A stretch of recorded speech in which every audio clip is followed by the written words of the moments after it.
Yo. Oh. Diarrhea the alphabet.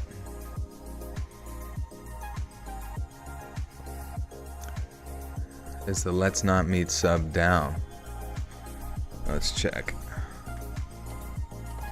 I know a lot of people were boycotting Reddit doing like a new API or like putting limitations on third-party APIs. And oh yeah, they made it's a private community now, I guess, or something. Weird. Oh yeah, because Creepy Encounters is still up.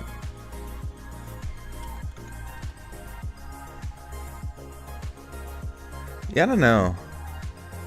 The Let's Not Me community is strange because they're just like really obsessed with I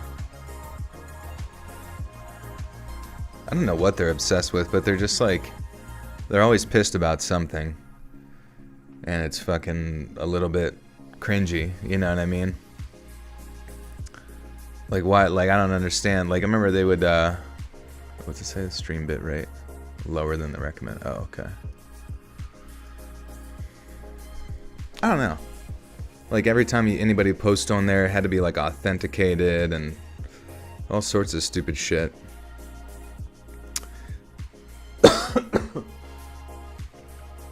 Also, I'm sick. I don't know what the fuck happened, but last night I like couldn't sleep at all. And then I had like my AC going, and I don't know, the AC, like every time I had it on, it was like blowing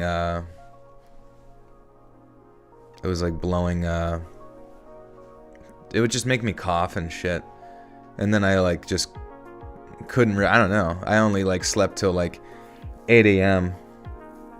after like falling asleep at like fucking 4. And then if I even did at that point. And then I just like I don't know. I like every time I like went to fall asleep or try to fall asleep after that, I kept like almost like suffocating. It was fucking strange. It was like my body would like forget to breathe after I like started to drift off. And it was just really fucking annoying as shit. And I almost was like, maybe I shouldn't stream tonight. But that's sleep apnea. I mean, yeah, I don't know. I've looked into sleep apnea and shit, and I like even put on like a nasal strip on my nose and stuff, and I don't know, man. I think my like just my sinuses are like clogged to fuck.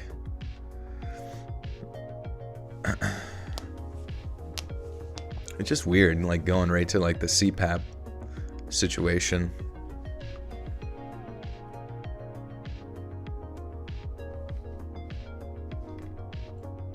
Hey, what the fuck?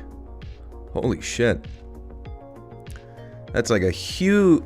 Jesus Christ, let me just... I can't... What the fuck? It's like such a late... It's such a... Oh, wait, there it is. Oh, there we go.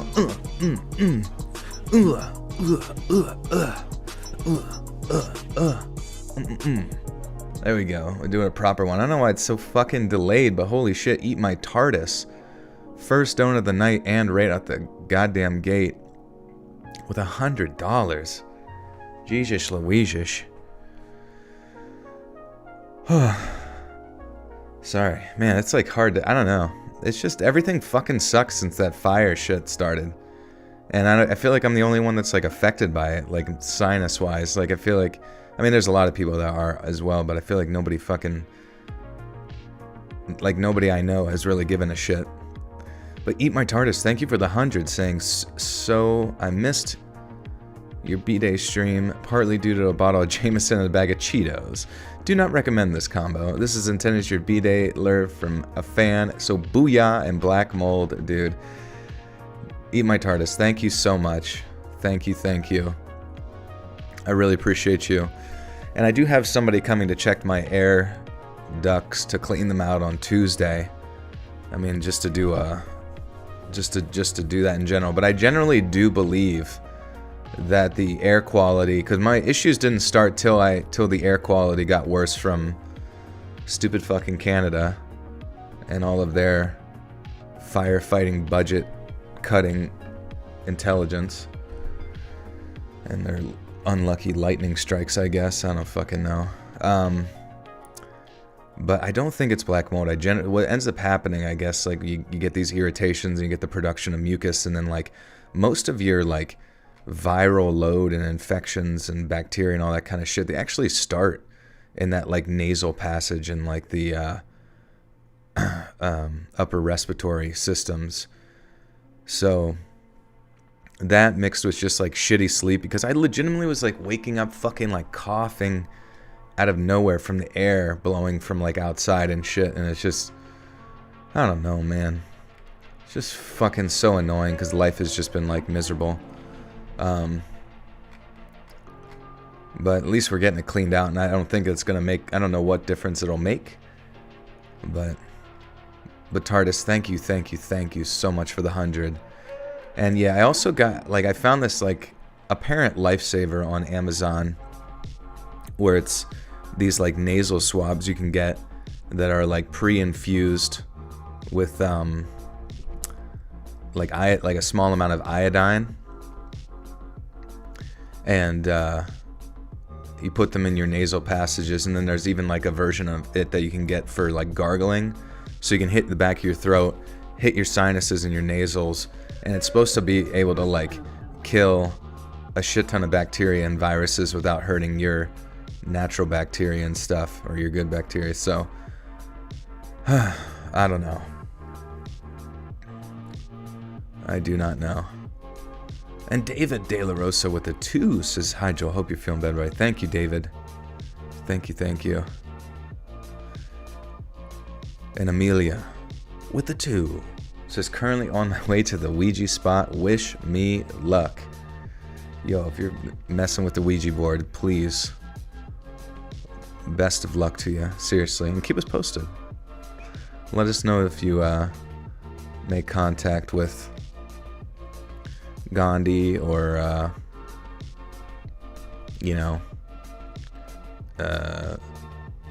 Chris Farley, perhaps. And Stephanie Bowling with the census. Hey Joel, Jacob, Brandon went to church with me, but Jacob has a bad cough and I'm worried because I can't get him to the doctor. Last night at 3 a.m. I was lying in bed and Jacob coughing bad. Yeah, we're in the same boat there, homie. I'm sorry to hear that. Get a HEPA filter for the AC. I think they even sell smart ones that alert your phone when it's funky. Interesting. Yeah, that would be good. Air purifier. Yeah, I do have an air purifier, but I guess I don't have one in my room just because I remember I had one, but then I like started smelling like the electrical outlet sound. It smelled like it was like burning, so I was like, oh fuck. And I think it was just the air filter, but then I never moved it back in there. The Luigi board, yes. Amelia's messing with that. She's gonna summon Waluigi. And Elvis Press Play, welcome back for 9 months gestating in the Buttersock cult. Says, hope you feel better soon, Joel. Drink plenty of tea and when in doubt, lean. Exactly. Lean gets us through all. We can lean on lean. Honestly, I think it just came down to like clogged sinus mixed with no sleep means immune system low, means, you know, viral or bacterial proliferation and growth unchecked. So I decided to do a little bit of fasting today because I was planning to anyways, but hopefully that enhances the immune system a little bit. Hey Derek Weber, what's up, buddy? Yeah, please give my voodoo doll a little bit of a kiss. That should cure everything. Right on the forehead. and or groin area, whatever you decide.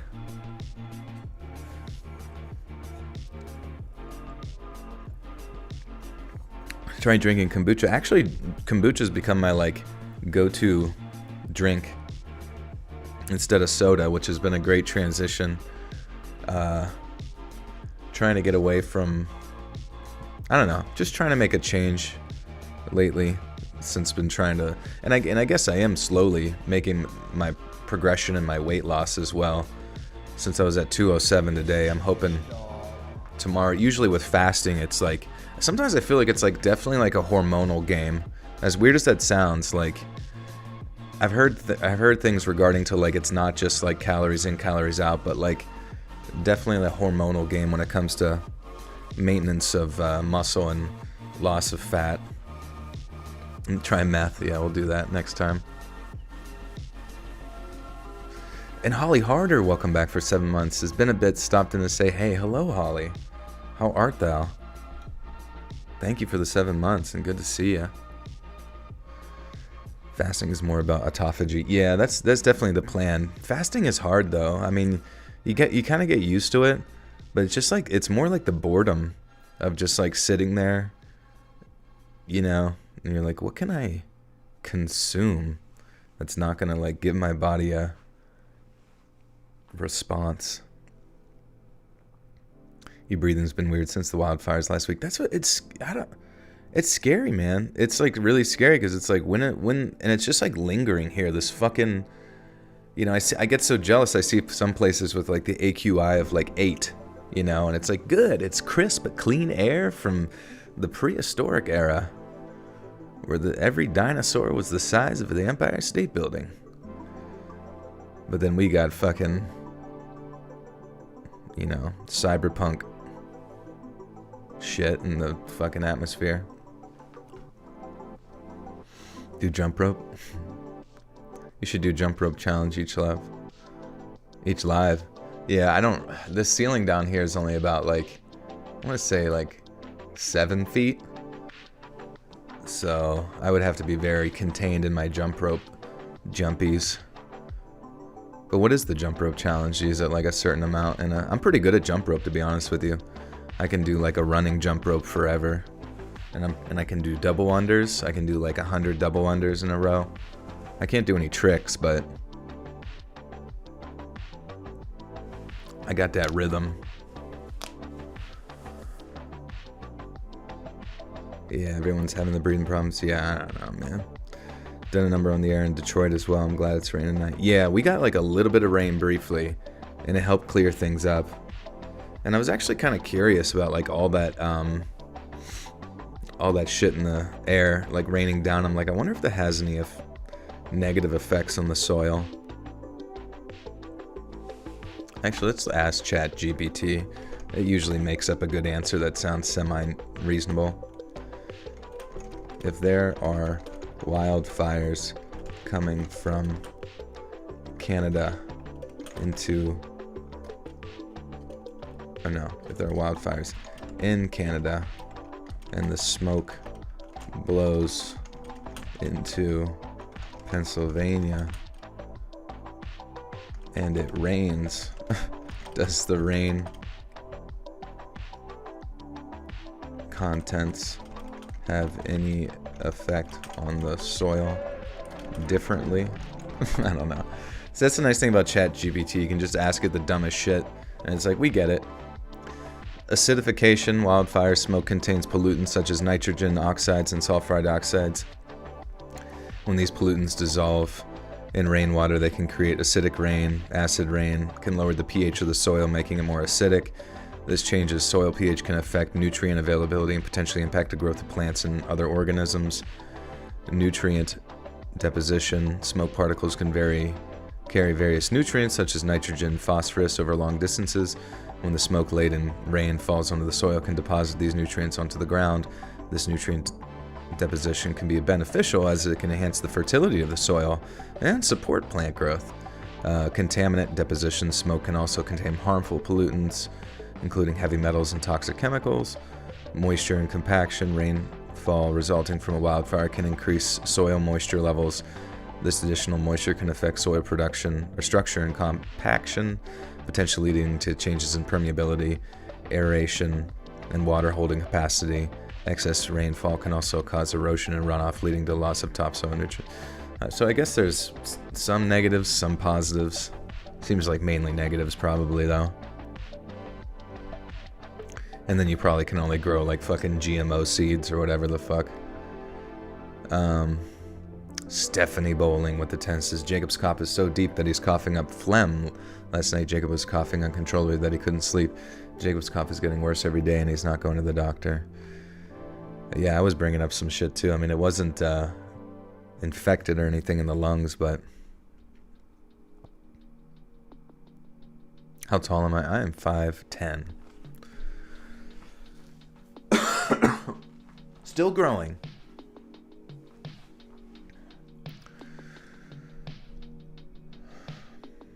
Still growing horizontally.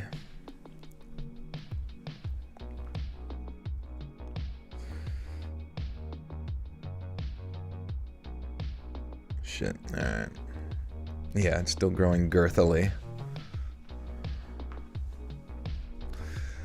Anyways, friends, I should be good tonight.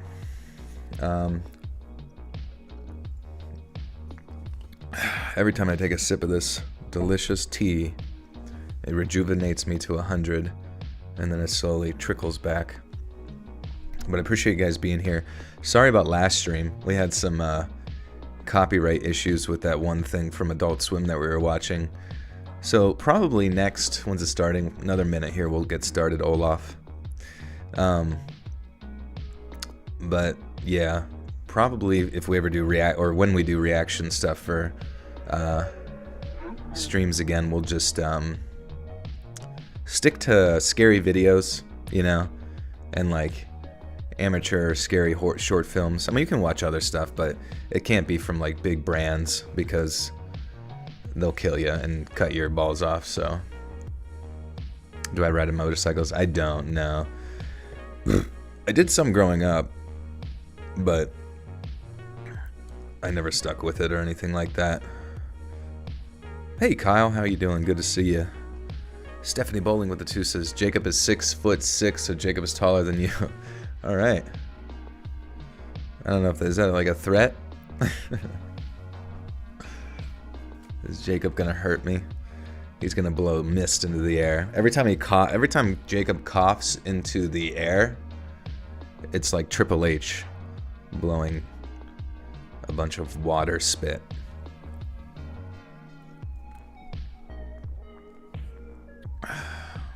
Where am I? I am in Pennsylvania. Or down under the ocean. Wherever you prefer.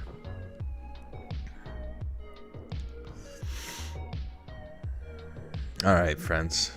Let's kick this off here. I'm really digging this playlist here. It's the 1 a.m. chill session. Synthwave and chill rave on the Lo-Fi Girl channel. Oh, shit.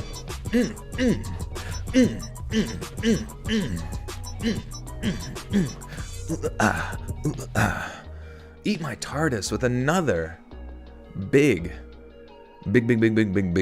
donation. Says a bribe donation.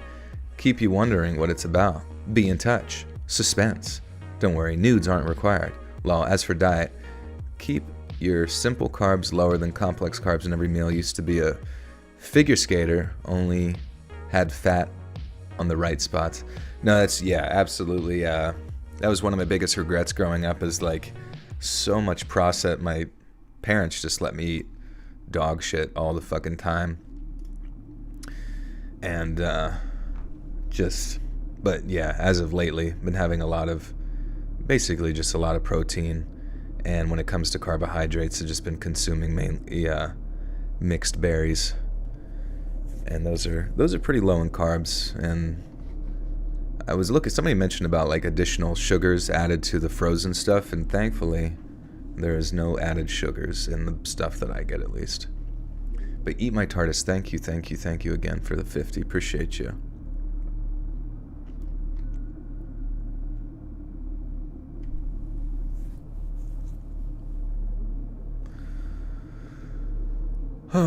How was my birthday? It was pretty good. I only lasted 2 hours and I threw up, so I think I'm just never going to drink again. I think I'm just going to make that also a change about my life, is I just have no desire, even like in a celebratory fashion with friends, to do any more drinking. It's just, it doesn't, there's only like a momentary sense of euphoria and then like a fucking day and a half plus of just nausea and sickness. And it's just, I don't know, you think I would have learned previously, but I think it's just getting worse as I get older now.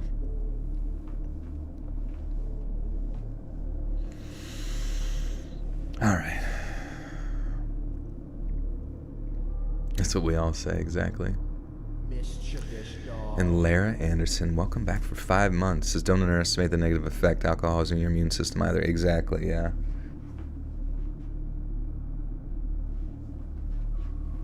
Yeah, maybe next year I'll just do an edible or something. Alright, anyways, we're reading hiking stories. We got 5 of them. And it seems to be quite a pretty large and girthy amount of them, so as far as length goes. Joy, at what age do our bodies start betraying us and why? I think it comes down to you betraying your own body with poor diet, poor habits. Fortunately, from a young age, basically I think it's like your youthful age is where, like the earlier you can figure out how to regulate your hormones and not ruin them with highly processed carbohydrates, not ruin your liver with all sorts of like polyunsaturated fats and all that kind of shit, and alcohol, you know. I think the earlier you can like figure that out, and which obviously comes down to your parents. But I was always jealous of the kids who like parents actually, even though it probably wasn't fun for them, but the ones that actually like were like no soda in the house. Like I'm hardcore jealous of them because soda like destroyed my youth for the most part. Heather Hancock with a 5 says, drink water and sweat every day. You have to sweat out the toxins. I feel like drinking on your birthday is my fault. Sorry. No, that was always part of the plan. So but then the day after I did do some cardio on that Monday, which really did help. Sweating really does get things flowing and kind of helps the old hangover quite a bit. And Skull Kid with a 5 with the first ever super chat. Thank you, Skull Kid. I like the Majora's Mask there.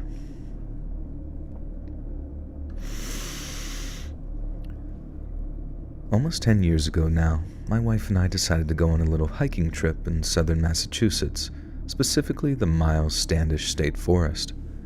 We checked out a few options for cabin rental and found one that was within our budget, and then booked it for a weekend.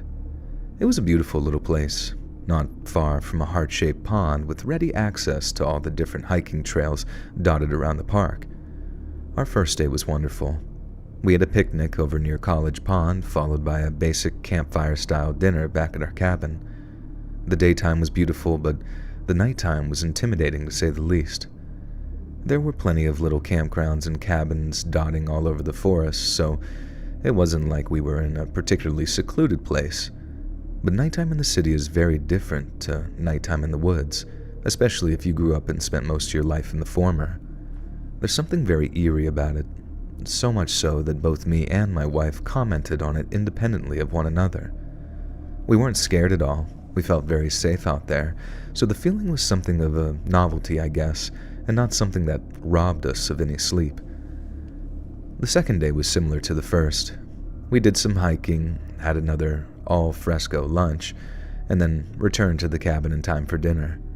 But instead of eating at the cabin, we went over to the Maya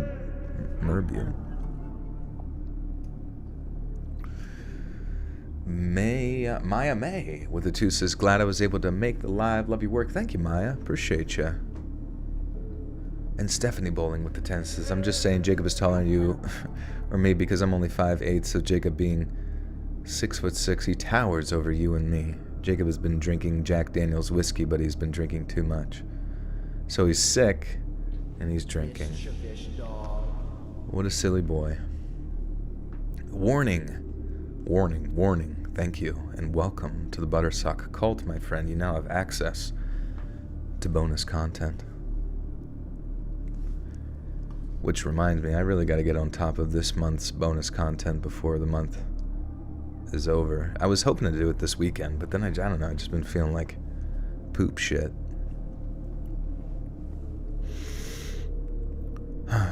Alright, there are plenty of little campground. We weren't scared at all.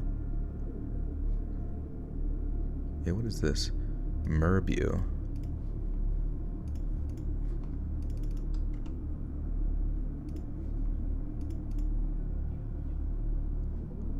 Merbu. I'm just gonna say Merbu. I don't really know. I could ask Chat GDP. How do you pronounce Merbu in Massachusetts? Hey, Ronnie with the big 20. Thank you, Ronnie. Appreciate ya. Mirbo. Oh. Okay, interesting. Mirbo. Thank you, Ronnie. Thank you to everyone. Appreciate you guys.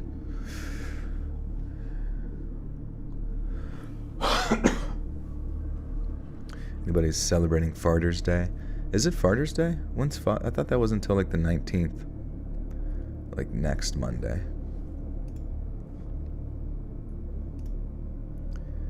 Here at Mirbo. Mirbo and Plymouth or Plymouth? You never know around these places.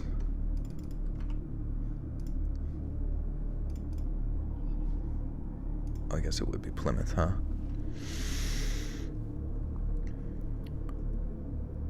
We did some hiking. Had another is it all fresco? Dude, I can't keep up. There's too many fucking words. Al fresco. I don't fucking know.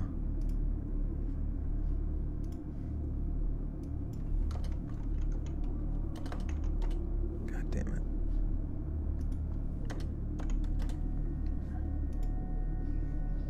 Al fresco. Okay, there we go. It was Italian.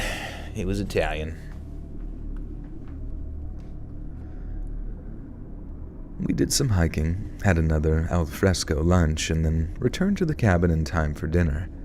But instead of eating at the cabin, we went over to Mirbo, just south of Plymouth, for a fancy 3-course dinner and a bottle of wine. We discussed taking a taxi to and from the Mirbo complex, but I decided that I wanted to be fresh for the next morning, so I drove and my wife drank. The wine went down a little too well, though, and by the time we got back to the cabin, she was so wasted that she dozed off the moment her head hit the pillow.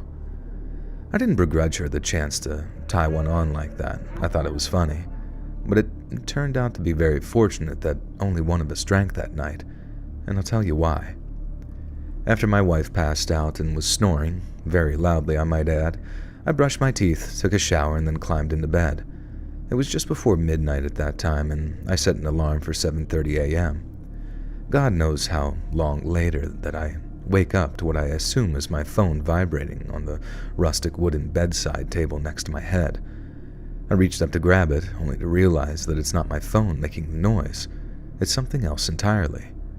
Something is softly scratching the wood at the other side of the cabin wall, almost right next to where I'd been laying my head. Now, while this is very creepy for a second or two,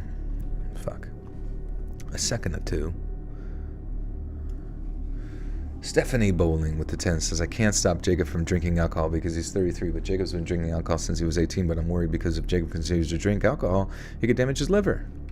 Exactly. Jacob, you hear me? Are you there? Cut it out.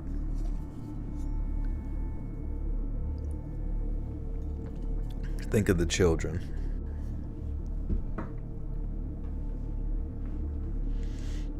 Your 22-year-old son made sergeant today. Hey, congratulations. That's awesome.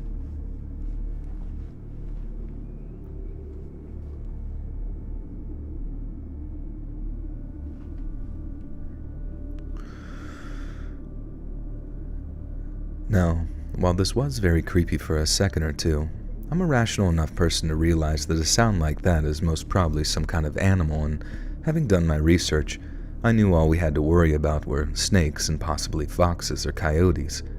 There tend not to be any bears or mountain lions in this area of Massachusetts, or rather, the chances of encountering the former at least are extremely remote.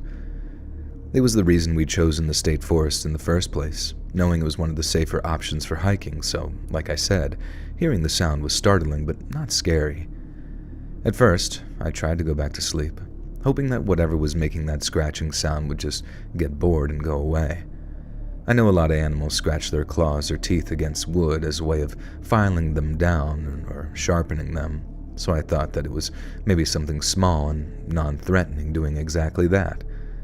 But then, the scratching started to move, and it sounded like it was coming from another section of wall, much higher up than before. I say much higher up. It was only maybe a foot or two higher, but in my head, whatever was making the sound went from, say, squirrel size to fox sized. Sized.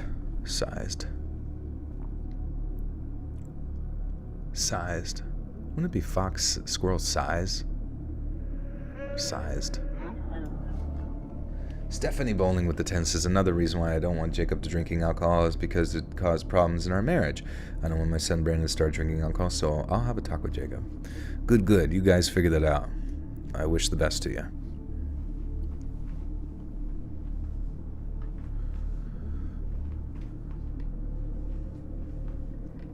This is the first story, yuppers. What does the fox say?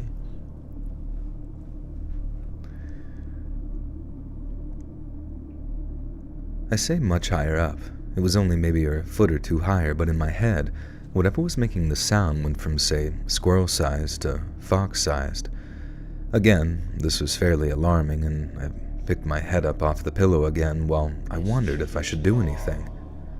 In the end, I climbed out of bed, went over to where I could hear the scratching, and then banged on the wall a few times to try and scare it off.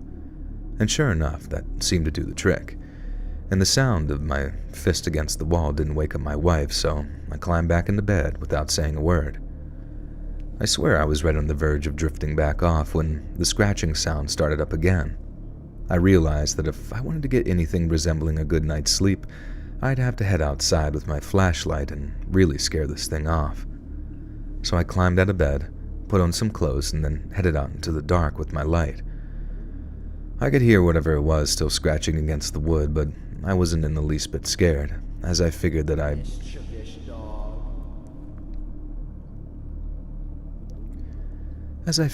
just run away the first moment it saw the beam of my flashlight or heard my feet. It did exactly that, and I heard it running off into the darkness just before I turned the corner.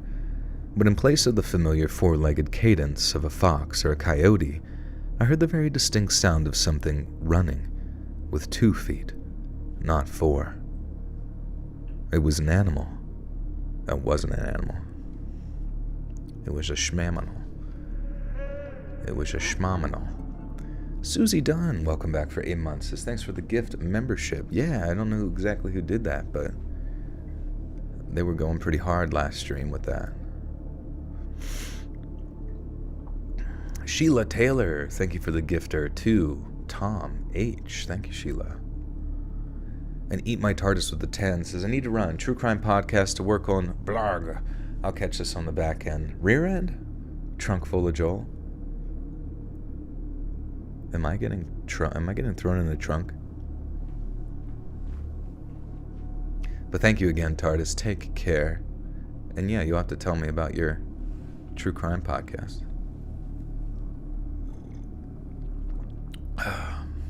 Also, I have some water with like apple cider vinegar, and it's kind of nice when you drink it because it like sort of, I don't know, it kind of creates like a stringent, almost like it clears up your sinuses like ever so slightly.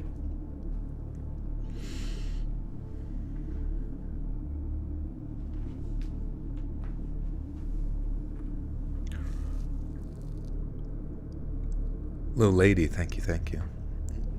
What's the biggest donation ever to receive? I think it was Well, I mean, some people like do crazy ones in a row, you know what I mean? But I think the biggest one I got was pretty recently for like 200. It was freaking nuts. I actually think it was Sleepy BB who did that, but I don't want to say that wrong if somebody else did. But yeah, correct me though. You thought I was telling a story? That's funny. Sorry. It wasn't an animal. It was a person. And right hand to God, that realization made for the creepiest moment of my entire life. That whole time I thought everything was just fine, but there'd been some freaking creep scratching something into the wood that whole time, and I'd actually tried to go back to sleep. I darted back into the cabin, grabbed the biggest, heaviest thing I could find, this skillet, and then ran back outside. I wanted to shout something brave and hardcore, but the God's honest truth is I was scared out of my mind. I could barely even keep a straight thought in my head, let alone figure out anything intimidating to yell. Oh my god. Playing some Minecraft? Let's go. I heard they were banning Minecraft along with TikTok. They're just gonna get rid of a bunch of things. It was written in with the TikTok bill on like page 906.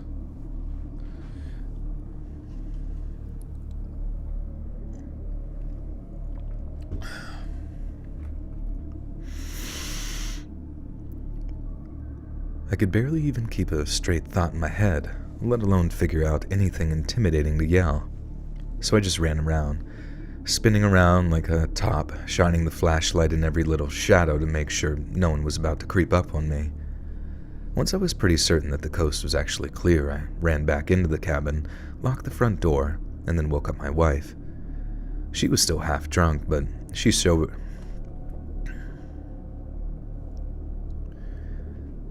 She was still half drunk, but she sober. Fuck. Why would they ban Minecraft? I don't know. I guess because I said so, you know. Sometimes I just like to make things up, and once in a while, Congress will put it through.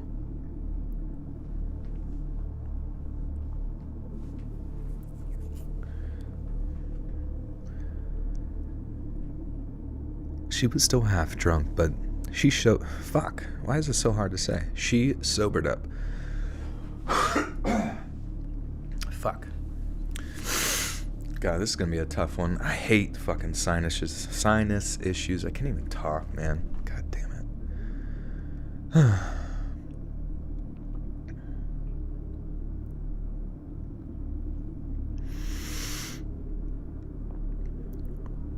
She was still half drunk, but she sobered up quickly when I told her to keep her cell phone to hand.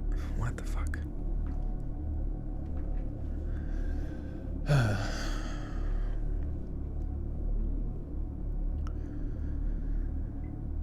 She was still half drunk, but she sobered up pretty quickly when I told her to keep her cell phone handy, just in case I needed her to call 911. I still don't know if it was just a dumb prank or something. Kids vandalizing the cabins or deliberately trying to scare us or something. It all depended on what they'd been scratching into the wall, that much was clear, but I was in no mood to just wander back out into the dark to go check right away. We just stayed put for a few minutes, my hand tied around the skillet's handle, and listened out for any voices or footsteps or scratching. After a few minutes of silence, I finally crept out into the dark for two reasons. Number one, to make sure that we were truly alone again, and number two, to check out what the hell this creep had been doing to the cabin's outside wall. I was scared, but I was all ready to cave.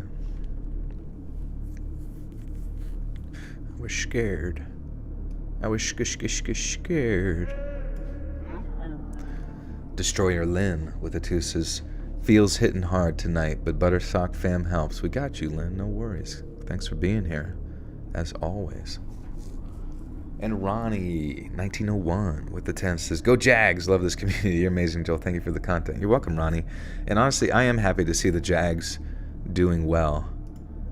because in my mind, they had been stuck in like obscurity within the NFL for so long.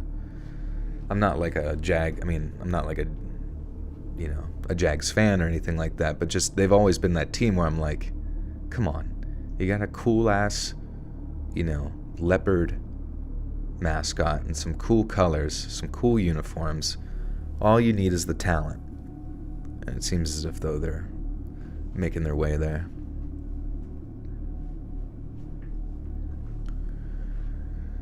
Needed a break from Diablo 4. Nice, yeah, I was playing Diablo 4. I think I got to like level 35 as a druid. And I've been enjoying it. It's been nice. The only bad thing is, like, I'm at 35 and I seem to have gotten to completed the skill tree. And I also did the druidic, like, bonus things where you collect a bunch of shit and give it to the different spirits to get some bonus stuff.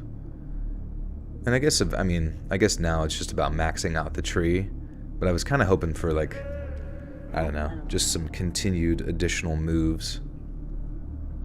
I mean, that's literally Diablo, it's just a grind. And Stephanie Bowling with the 10 says, I had a talk with Jacob about him drinking alcohol, and I told him, I don't want you to drinking a lot of alcohol. Jacob responded saying, I see your point. I'll try to cut back. I'm happy. Perfect. That was a demonstration, honestly, of love and marriage. Someone has a request, they communicate it,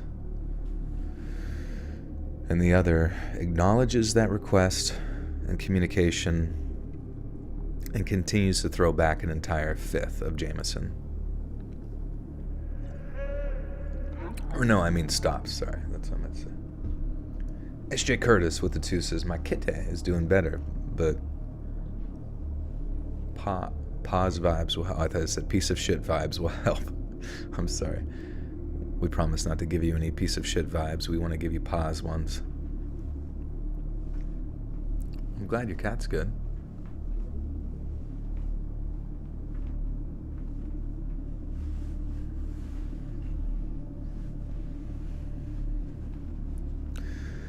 All right.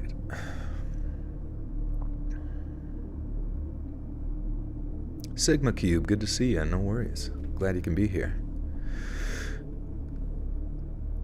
I was scared, but I was also ready to cave in the skull of any foolish person enough to rush me.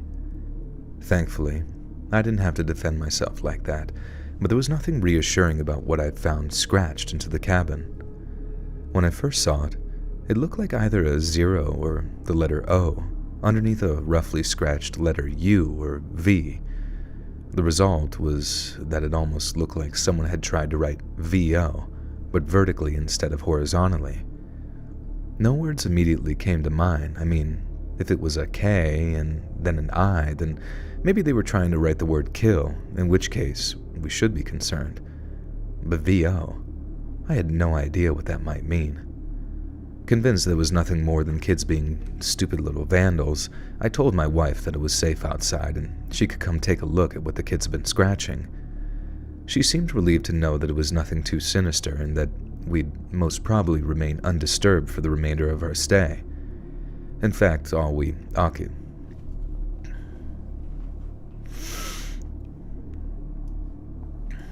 No poll today? Sure, what do you want me to poll? You think of a poll, I'll pull it. I'll pull it out of thin air.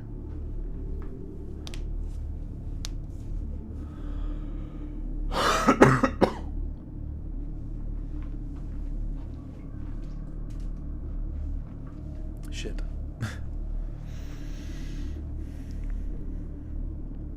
Damn. Ah, fuck. I'm actually thinking to myself, like, if I got, like, a sinus issue, the scary thing is, like, tonight when I sleep is the fucking, like, post-nasal drip where it, like, goes into your lungs and shit, and then it just gets worse from there, and then I'm fucking sick for, like, 2 weeks. God damn it, dude. Fuck Canada. Fuck Canada, dude. Can't fucking... Oh, shit's so annoying. In fact, all we occupied our thought with for a minute or two was wondering if the owners would help themselves to our security deposit if they discovered the damage. After my wife had gotten some clothes on, we both headed outside to check the damage. I shined my flashlight at it, showing her the weird V and O shapes, and watched a very visible look of fright come over her face. I asked her what she thought it was, and she asked how I couldn't see it. To me, it was just weird shapes or letters, and to her, it was quite literally the devil. I'll be honest, I didn't really see it at first, and I thought it was just her nerves talking. But her fright proved infectious, and when she decided that she didn't want to stay another night at the cabin, I was in no position to make her stay. I remember her saying, "This has red flags all over it. We'd be morons not to leave now."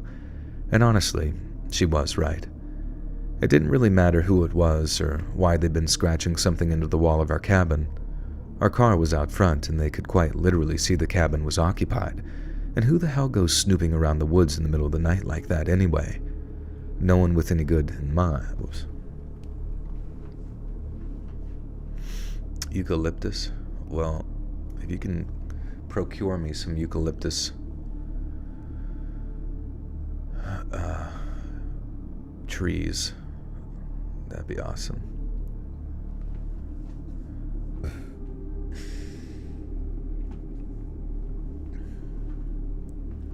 Does it mean I live in New York? No, you've been here forever. You know where I live.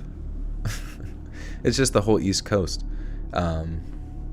is like varying levels of just like shitty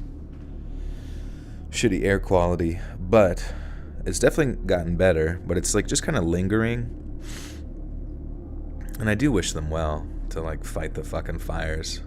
Just sucks. They literally cut $150 million in their like fire fighting budget this year. $150 million. Like, who was just like, maybe it won't get bad. Even though we literally know like how, like, I don't know, how different seasons operate and all that kind of shit. And we're just like, and that's like their job, to set up things that like prevent that stuff from happening. They're like, maybe we'll just hope for the best. And Ronnie with the 10. Your dono didn't go through. You did something wrong. Oh, no worries, Timo. If I see it, I'll let you know. But you can just type whatever you want. I'll see it either way. It's Squawk. It's Squawk Senpai. I haven't seen Squawk here in a while.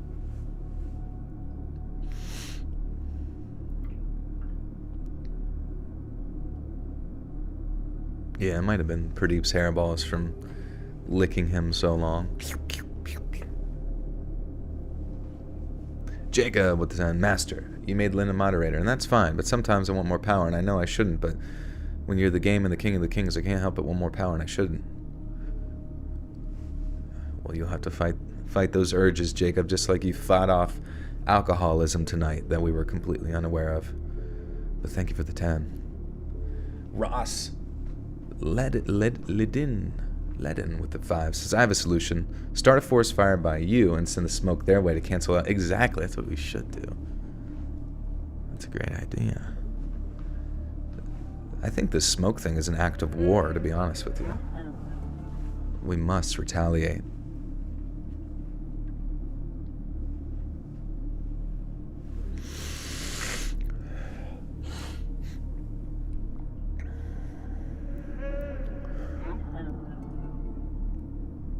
I heard we were about to enter into like an El Nino, so maybe because we've had like a pretty bad drought.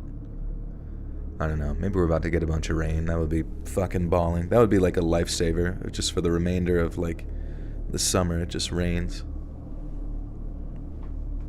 Hey Duncan, good to see you, no worries.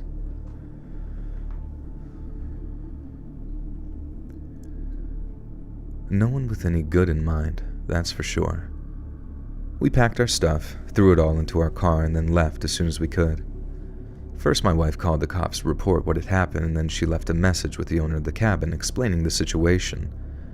They were kind enough to refund our final night's stay and returned our security deposit in full, thus ruling out our bizarre conspiracy theory that the owners were trying to claim our security deposit. We still have no idea who or what was really going on that night, and honestly, I'm open to the idea that we just overreacted to some dumb prank or something. But having said that, I have no regrets about cutting our little vacation short, because if my wife is right... Whoops.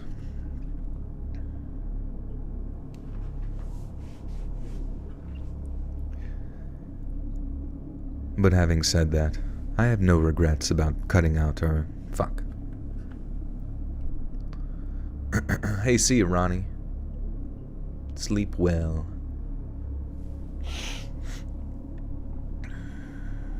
Did you know that El Nino is Spanish for the Nino? It's so funny that you hear.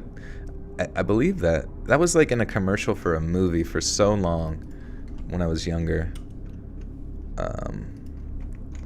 What's this quote from? The quote El Nino is from Humor Slap from... Oh, it's from Anchorman, Legend of Ron Burgundy. Is it? Yeah, I guess it is. Damn, I thought... Well, I'm an idiot. I thought it was from another movie. I thought it was from that parody movie where they're like... They have to kill that purple dinosaur that's like sort of a parody of Barney. Oh, it was Chris Farley? Oh, okay, maybe they just stole it. Jacob Bowling with the tennis. Joel, my master, I have to fight a 500-pound sex bot giant at Judgment Day. I will destroy him. After I destroy him, I will find Darth Bane and ask him why he betrayed you all those years ago. Thank you for the 10. Wow, I don't know any references. I'm a little starved in my brain tonight.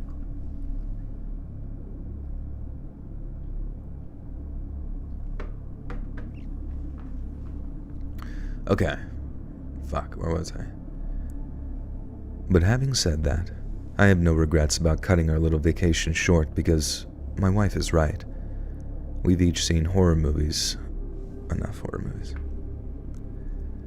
We've each seen enough horror movies to know that you don't stick around once. We've seen enough horror movies to know that you don't stick around once things get... Fuck. Once things get weird. We've seen enough horror movies to know that you don't stick around once things... We've seen enough horror movies to know that you don't stick around once things get weird. It's weird that fucking ending there was the first time in a while that I felt like confused on the tone in which I'm supposed to end it. It's just like because it kind of has to be like a little bit musical, you know what I mean? Are you gonna watch spoopy videos after what happened with last stream? You know, I might not tonight just because I'm sick, and I literally think I only slept like 3 to 4 hours last night. I don't know what the fuck. It's been bad. And it's also strange too, because I think like whenever I went up to the forest for that weekend to help with that camp, we were falling... I mean, it was only a few days, but we were falling asleep at like, 10 or 11, and then like waking up with the birds in the morning. So now it's like anytime like even a little bit of light comes into my quarters, I feel like I'm waking up like super, super early. And it's kind of just fucking with me because I can't fall back asleep. Ideally, I would love to be one of those people that go to bed like now and wakes up at like 5 or 6, Just to always feel like you get a jump start in the day, you get a full day ahead, etc., etc. But yeah, and then the coughing. It is what it is. I'll stop. I'm not looking for sympathy. I'm just looking to bitch. Wait, where was I? Oh, there. Okay. The Nino.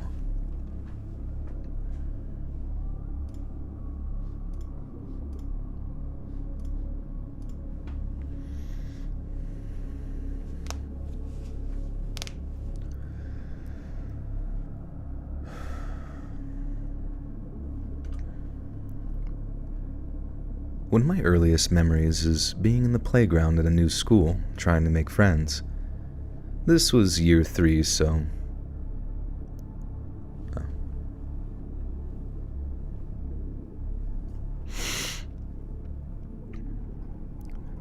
This was year 3, so elementary school age for the Americans reading, and I came across a group of lads playing football. I asked one of them if I could join in, and he told me, "Yeah, but only if you just pass to me." I shouldn't do it. I really shouldn't do an accent. That'd be bad. That would turn out bad. I remember one time I tried to do a accent in a fucking narration, and it was just like, that was all the comments. It was so bad. Buttersock called Prophet with the ten says, "Lord Jacob, I am looking for Darth Bane." Is a real bad idea because Darth Bane is a Buttersock Sith Lord. Joel, your master has taught you everything you know, but you didn't teach everything he knows. Wait, my master? Whose master is it?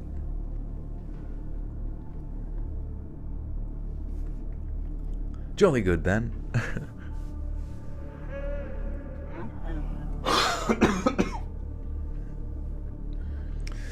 What Hogwarts house am I in? I think Cummy Butt. Part of the Cummy Butt house.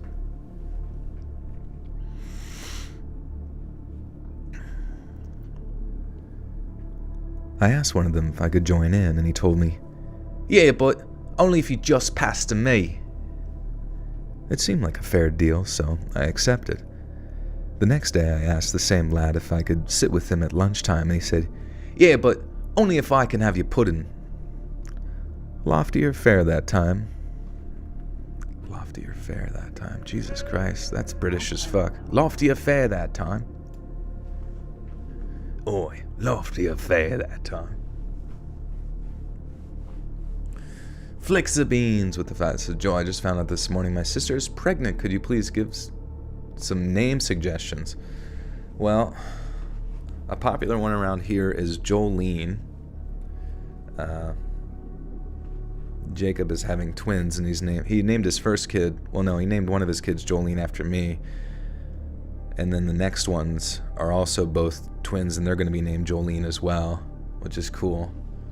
So if you want to, but I think he's going to name him Jolene 2 and Jolene 3. So if you want to tell your sister to do Jolene 4 and give her, you don't have to give her the background or the context of it, but it might be worth it. And yeah, soon we'll have an entire army. But thank you for the 5. And congrats to your sister, Jolie Pop.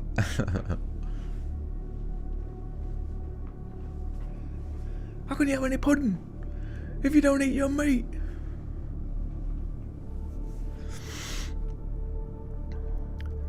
Loftier fare that time, but I agreed nevertheless, and then we ate lunch in near silence. I didn't touch my pudding, assuming this lad was going to take it when he was good and ready, but when he'd finished his pudding, I offered him mine, and he suddenly had a change of heart. He shook his head, pushed the little bowl back in my direction, and we've been friends ever since. Walker, as I came to call him on account of him being when we usually go live, usually Sundays, Tuesdays, and Thursdays, at sometime between 10 and 11 p.m. EST. Just depends on how I'm feeling that day. It's a little bit all over the place.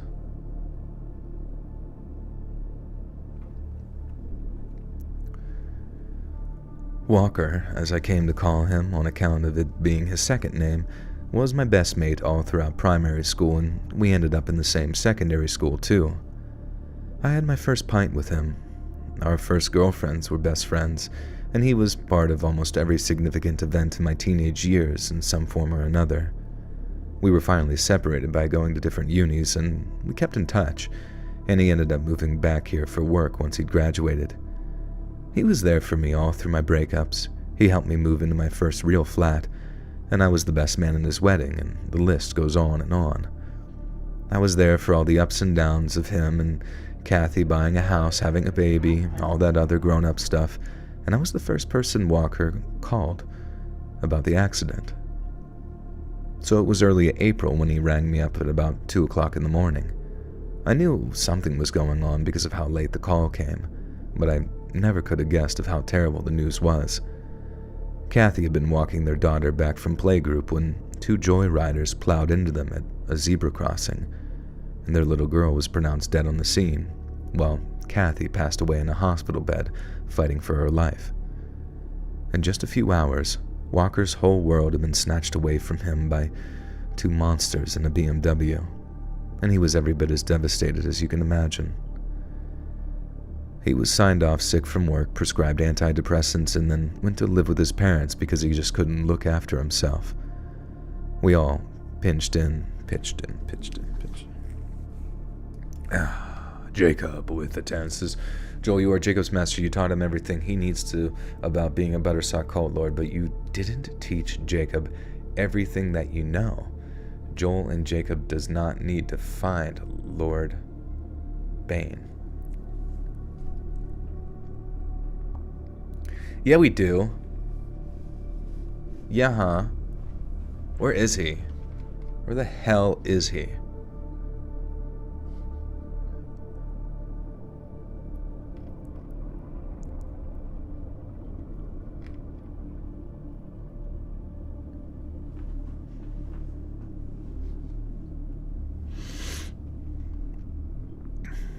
Alright. For ages... Jesus, this is pretty fucked already, this story. Pinch a pint of pudding pops. We all pitched in looking after him, making sure that he stayed away from the drink and all that, but that was just about all we could do. Losing your wife and kid like that, just totally out of the blue. A person's gotta get through that on their own, you know? And for ages, Walker just seemed paralyzed, and I honestly couldn't blame him. But the one day, I get a very surprising text from him that just said, "Are you up for some rambling?" Just to explain, rambling was what we called the... rambling was what we called the hiking/camping trips we used to go. Okay. I'm a rambling man.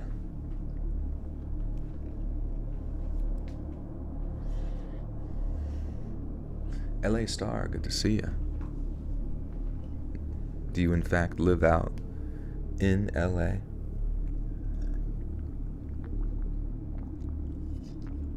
Do you guys want to play some Would You Rather? Yeah, do it up, Amy. Let's... If I see it, I see it, but you guys can have fun.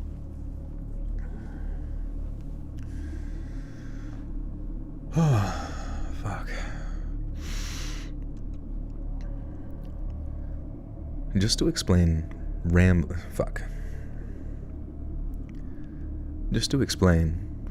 was what we called the hiking/camping trips that we used to go on when we were younger. I think we always fancied ourselves soldiers, but since we'd never be able to pass the piss test, wink wink, we settled for these epic rambles across the countryside, sometimes for a week at a time.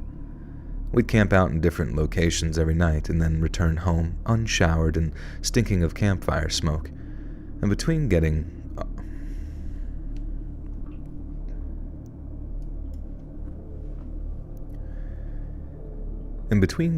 very unsober and telling ghost stories around the fire at night, it was bloody good fun.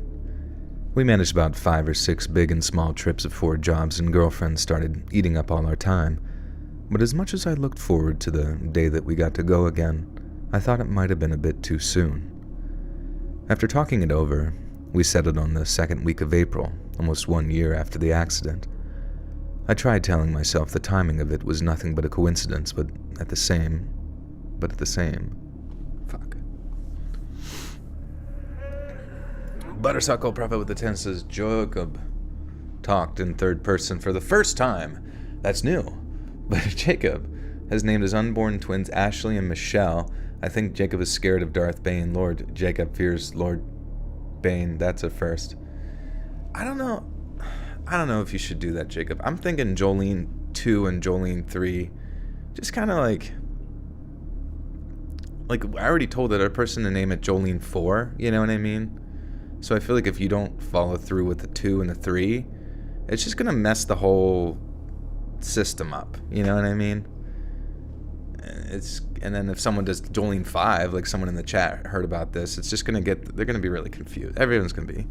Just, let's stick with the plan, shall we? And thank you for the 10.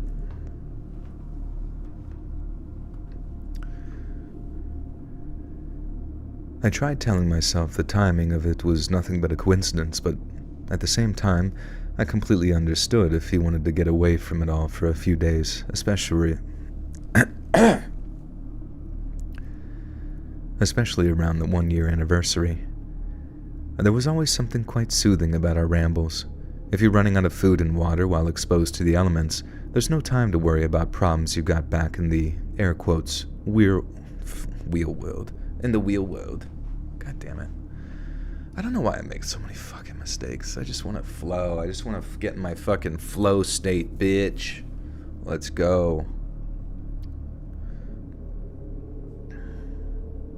SJ Curtis with the 150. Thank you, SJ. Get your popcorn ready.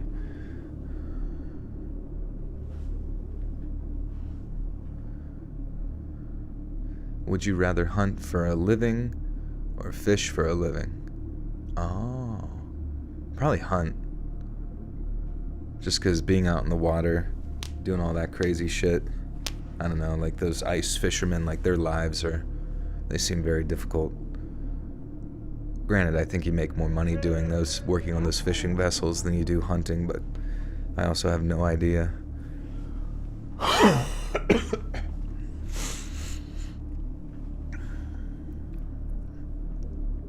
You're not hunting nothing? Well, if you needed to make money, your mind would probably be changed. Would you rather have to count out loud every time you chew, or sneeze every time you say the word I? Oh, fuck, that's a tough one. Probably the sneeze part, I don't know. I would just avoid the word I.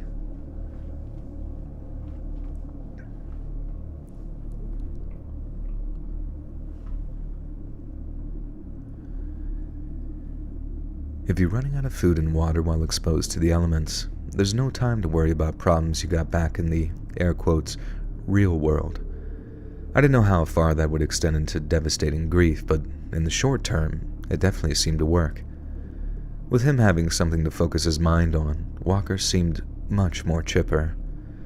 He was ordering camping gear online, testing it out in his mom's back garden, and with all the planning that we had to do, he was much chattier too. It was just like the old times in many ways, but with one distinct difference, aside from the obvious stuff. Walker had suggested a place for us to visit. Anyone reading this might be like, yeah, so what? But he never made any of the decisions when it came to any of our rambling trips. After I took the lead in planning the first couple, and they all went as planned, he decided to leave that side of things to me so he could focus on gear and getting us there. So when he told me that he wanted to visit the Scottish Highlands, and in particular a place called Lochinver.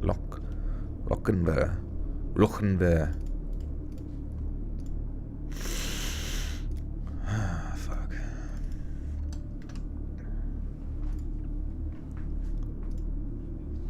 Lochinver.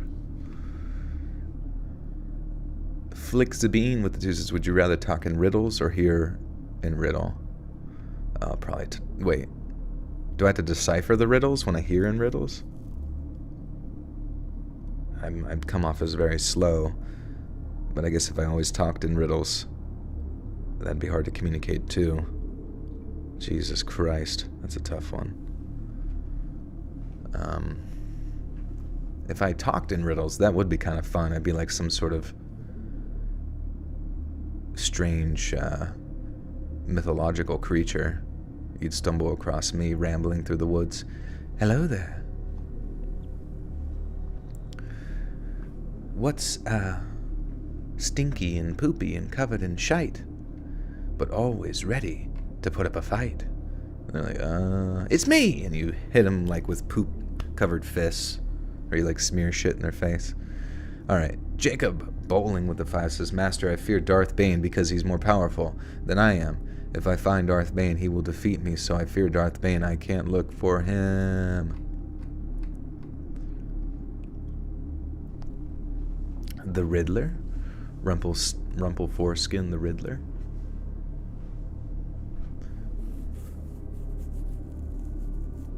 Do I already talk in riddles? I might. Would you really rather feel pain with every step or immediately fall asleep every time you sit down? Oh shit, probably the sleep part. But then I couldn't drive. I definitely need a helper.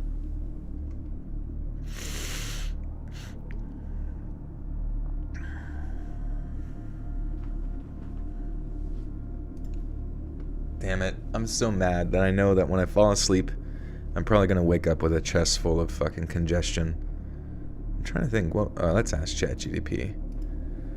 If I have sinus infection, how can I orient myself in bed tonight to avoid post-nasal drip? If you have sinus infection, elevate your head. Alright, yeah, I'll probably just do that. Use a humidifier. Dry air can worsen sinus congestion and increase the likelihood of post-nasal drip. Stay hydrated. Nasal irrigation. Oh yeah, I should do that.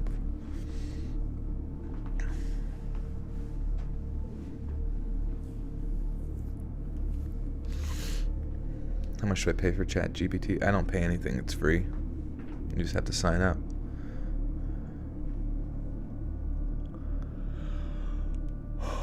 Yeah, I'll have to get a bunch of pillows and stack them. I wonder if I can still fall asleep that way. 45-degree angle. I remember years ago I got like a elevated like pillow thing where it was almost like a ramp. But it was so uncomfortable. But sorry.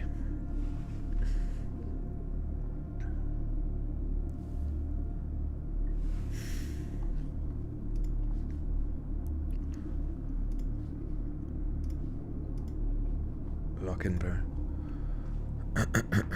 Okay.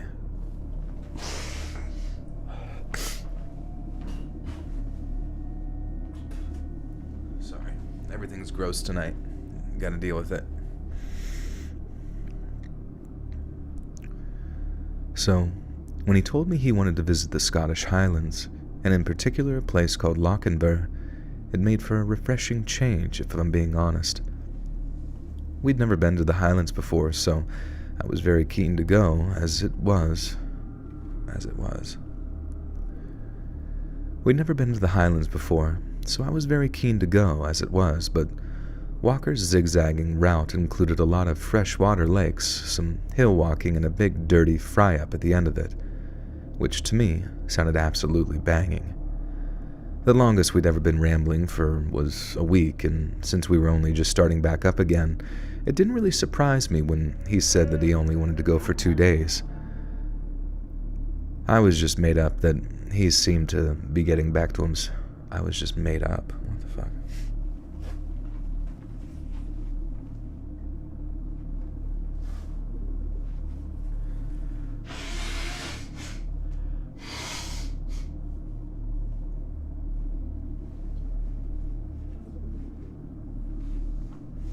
Sorry, man. This sucks. Fuck Canada. And Grandma with the 7 maple syrup dollars. Bad timing. Sorry. Thank you, Grandma, with the cookies. Thank you. Not you. Not all my Canadian fans. It's not who I was talking to. I was talking to the fire elements, the fire gods that set that shit.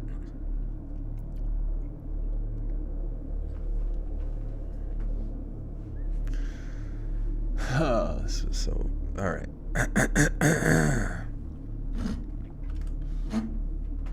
Blame Canada. Blame Canada.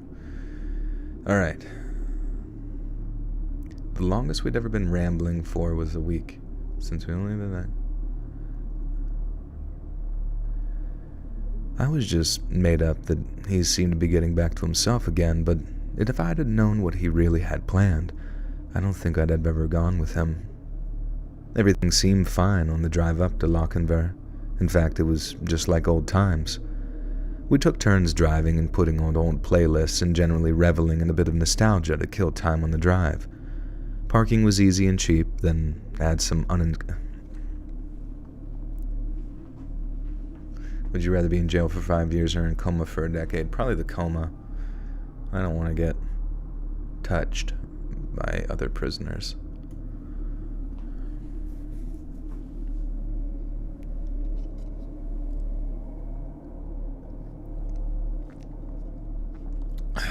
Fuck, man.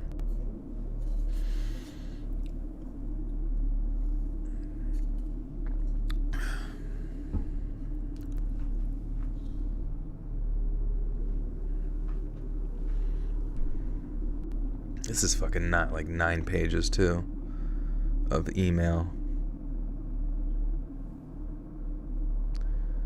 You'd be the prison storyteller, nobody would touch you. Yeah, they wait till I was done telling us. They'd have me read them to bed. And they're like, alright, let's read to the torture chamber for you. Would you rather have a head chest cold or a stomach bug? Definitely probably a chest cold, head cold. If I had to have diarrhea, that wouldn't be able to stream.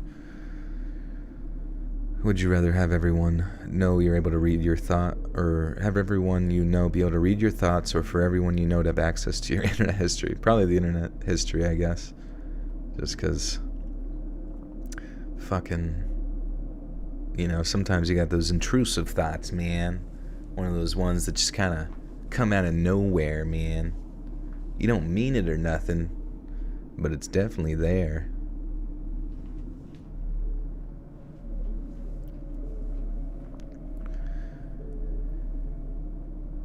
We took turns driving and putting on old playlists and generally reveling in a bit of nostalgia to kill time on the drive.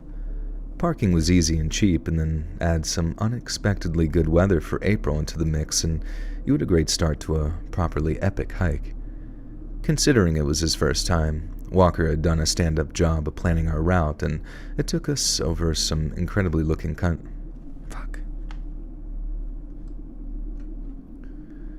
Considering it was his first time, Walker had done a stand-up job of planning our route, and it took us over some incredible looking country. We must have walked around for 5 or 6 miles, up and down a gently sloping hill and then along a narrow river until we came to a small loch. The way down was very steep, and the river dropped off into a waterfall which fed into the larger lake. It made for some banging scenery, and I knew immediately that it was going to be our first camping spot, and I had to pat Walker on the back if I didn't think it'd send him toppling. And I'd have pat Walker on the back if I didn't think it'd send him toppling down the slope. We found a nice flat, grassy spot about 50 meters away from the water's edge, and then set up our little A-frame shelters facing one another. Once we were set up, we brewed up some tea on our hexamine? Oh my god. I can't keep up, man.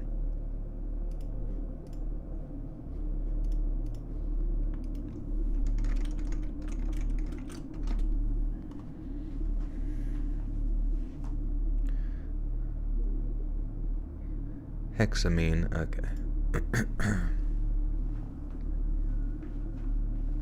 YouTube just crashed, interesting.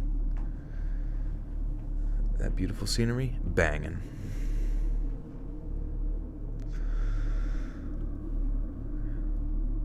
Once we were set up, we brewed up some tea on our hexamine burners and then set about gathering up firewood for the night. We were quiet while we worked, and I put this down to us both concentrating on the job of finding decent kindling, but afterwards, Walker didn't seem to perk up again. I realized about halfway into cooking my dinner that he wasn't going to join me, but he said that he wasn't feeling hungry and would eat later on when the feeling came to him. but later came and went, and he still didn't seem to have anything to eat. We stayed up quite late too, and all we did was sit by the fire swapping stories, but I didn't see so much as a morsel pass his lips. When I turned into bed, Walker said that he'd only be staying up a little while longer to watch the stars. That didn't raise any alarm bells, but what did was when I woke up about 6 or 7 hours later and found him still sat by the fire. I'm not talking sat by the fire making a brew with a bed head, having obviously gotten at least a few hours kip or nip? The hell's kip? Amelia with the 2 says, I'm back and not dead, but almost. Oh shit. Luigi reached up to the board and grabbed you by the bow tie and almost pulled you into his mansion. Pretty, come on, bro. Just relax. Get up there.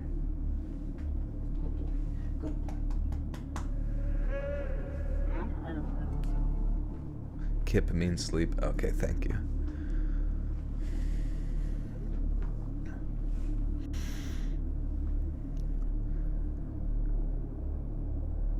I'm not talking sat by the fire making a brew with bedhead, having obviously gotten at least a few hours kip. I'm talking same position, tent seemingly undisturbed, like he hadn't moved a muscle for hours on end.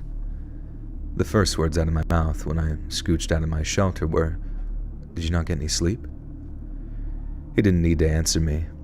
The big black bags under his eyes said everything, and it was around then that I started to realize that agreeing to the camping trip might not have been a good idea. I asked him if he was okay, and actually laughed a little when he told me, a bit tired. I responded by asking him if he was really okay, before telling him that there was no shame in tapping out and going home if he really didn't feel up to it. In any other circumstances, if someone had given me some cryptic answer like, I just had a lot on my mind, I'd have told them to bugger off and talk plain English. But in Walker's case, I knew what he was talking about, or rather, I assumed I knew. His reply shut me up for a minute, and when I finally thought of something else to say, I offered him some coffee to help perk him up a bit. He turned the offer down, saying his stomach was feeling a bit rough and would stick to water for the time being. I left him chill by the fire while I went to gather some more firewood, and while I was gone, I did some thinking. He turned down coffee, he turned down dinner the night before, and I didn't see any empty.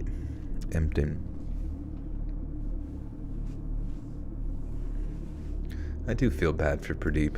He just generally has nothing to do ever. Carrie with the 1, Gifter 2, Kamikichi. Welcome, welcome.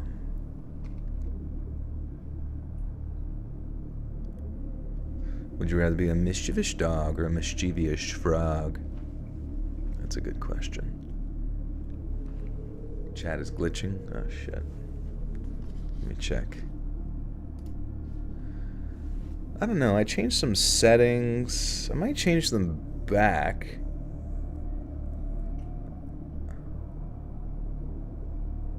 I mean, I changed some settings for the video game stream.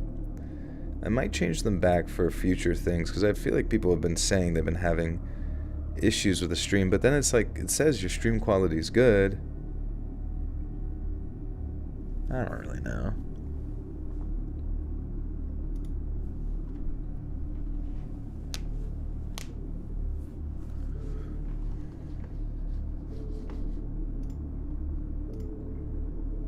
It was like this last time.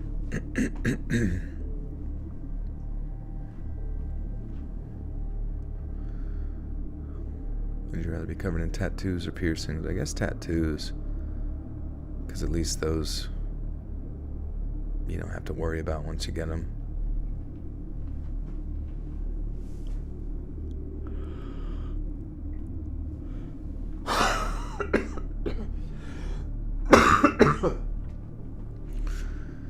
Fucking hell.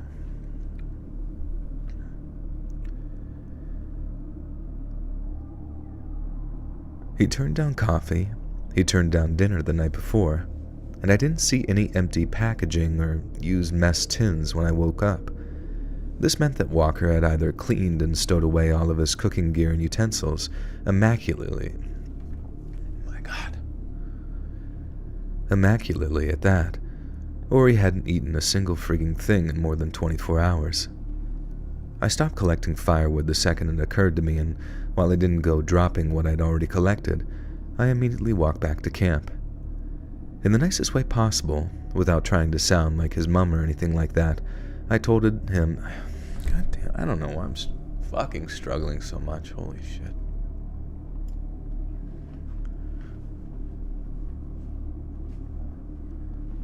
I mean, technically the coughing is from the fires. It's just like, because of the fires, I got a sinus infection, or was rather left susceptible to one, and the rest is history.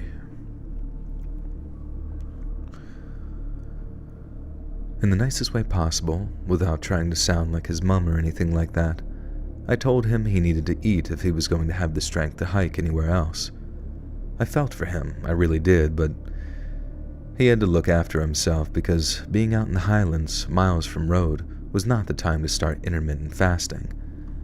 I kept on rabbiting for a bit, generally just pleading with him to talk to me, then, in frustration, I walked over to his rucksack, opened it up, and started rummaging around for his food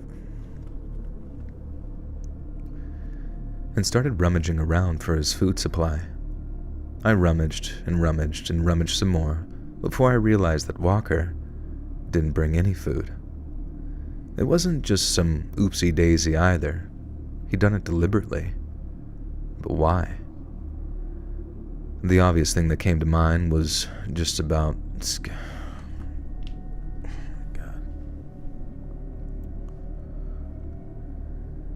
The obvious thing that came to mind, and what just about scared the life out of me to think about, was the idea that he'd driven us out there so he could take his own life. To my just generalized infinite, to my infinite relief, he denied that was the case, but when he got all cryptic again, I told him that he could tell me what was going on, or I was leaving. It was a total bluff, but it worked, and that's when he told me, or partially told me, what he had planned. There was no hike, no tour around the locks for a few days before a big dirty fry-up in Lochinvar. He and I used his words. Fucking Christ. He, and I use his words, needed to do something for Kathy and the baby, and that something involved not eating and not sleeping. He was okay to drink water, but only when he was really dying of thirst, and when he'd refrained from eating and sleeping for 3 days, he was going to go into the waterfall. Remember the waterfall I mentioned, the one that we had a view from our campsite? Well, Walker said that there was a shallow alcove in the rock behind it. It was nothing big, just enough room for a single person to sit without getting too wet, and when I asked him how he knew, and he told me that he'd verified during the... And when I asked him how he knew, he told me that he'd verified during the night. Everything was exactly how it said it would be, and when I asked what it was, Walker said that he was too tired to explain. The only reason he partially explained what he was doing was because he needed me there, and he believed that if he didn't tell me, then I might actually have left. Dude, I am so... I don't know why I'm so frustrated. You know what I do? I'm gonna run this shit through ChatGPT just because, like, I feel like it just looks aesthetically better in there. There's, like, something about email shit that just, like, can't fucking stare at it. It makes my eyes bleed.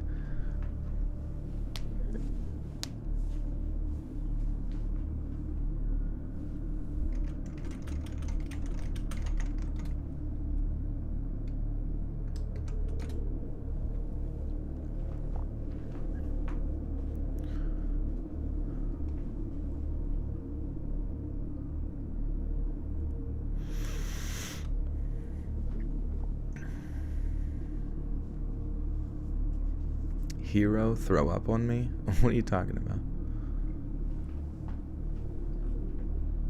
No, I'm okay. I'm sick, and I feel extra annoyed with fucking reading for some reason. Not you guys, it's just fucking every time I make a mistake. I just feel like I keep making mistakes, and I kind of just want to get this shit over with so I can sleep. That sounds bad, but... And I'm also not looking forward to being, like, further sick tomorrow. Hoping that's not the case, but we'll see. Okay. The only reason he partially explained what he was doing was that he needed me there, and he believed that if he didn't tell me, then I might have actually left. He knew what it looked like, a guy starving himself because he's tired of living or something, but he assured me that it wasn't like that. He needed me there to help him get back to the car when he was done because chances were he'd be too weak to do it on his own. I remember sitting there by the fire for a minute or two, stunned into silence, just trying to wrap my head about what Walker was telling me. When I finally got my thoughts together, I asked him why he needed to sit in that little alcove after 3 days of no food or sleep. I'd help him, all right. I just needed to know why. Again, he just said something along the lines of, "It's for Kathy and the baby." And if I'm honest, that was as good as an explanation as I needed. I had next to no idea what he was trying to do, but I knew that it would be hard, and probably dangerous too. But what else can you do when a friend asks you to do something like that? Telling you... Reading speedrun, yeah. Trying. Sometimes I do. Like last stream, I fucking blasted through that shit. Well, the thing is I can't call it and go to sleep, because once I sleep, the next day I'm like not motivated to go. I don't know. Then I'm like thinking about the shit that I have to do for that day's video, and it's I just don't want to be thinking about it. It's a contractual obligation that I've made to all of you.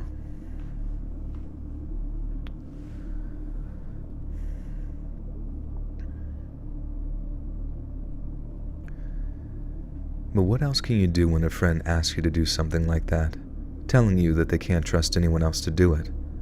There was no dragging him out of there. Leaving him was just out of the question. And as much as it seemed like the best option, calling the emergency services felt like betrayal. Imagine someone putting all that trust into you and you just turn around and have them locked up. I know that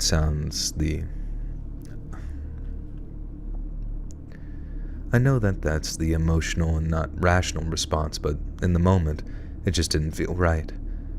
There seemed like no other option but to do as he asked and make sure that whatever he was going to put himself through, he made it out the other side okay. As it turned out, the first day of his fast was actually the day before we drove up, the second being the hike out to the waterfall. Walker did seem a bit tired out in the hike, but I just put that down to age and a bad night's sleep or something. So that second day, we were in the Highlands, and that was going to be the third and final day of... Wait, what? Oh, I see.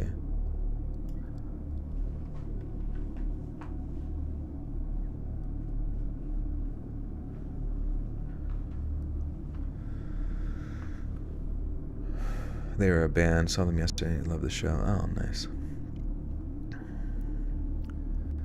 So, that second day we were in the Highlands. That was going to be the third and final day of no eating or sleeping, meaning his whole plan was going to be over and done by the early hours of the morning. That sounded like good news when I heard it, but it was still proper worrying to see him in such a rough state. It was the lack of sleep that really wore him down. You could watch his brain just frazzling from being awake for so long, with sod all to fuel it, and when he went to the toilet, his pee looked brown. Not that unhealthy-looking dark yellow that you see after a summer's night in a beer garden. It was this sickly brown, like rum or whiskey or something. I know it might seem a bit odd fixating on his pee like that, but stuff like that's quite shocking when you've never seen it before. It wasn't just his body either, it was his mind. He started saying things twice, stumbling over words and then skipping back to an early part of a conversation, like he just lost his train of thought and 10 or 20 minutes hadn't gone by. and by the time the sun started to go down, I was ready for it to be over, but we had quite a way to go before that. I didn't get a wink of sleep that night either. I wasn't entirely convinced that Walker wasn't going to try and hurt himself in some way. I just had to trust. Okay. I just had to trust in you.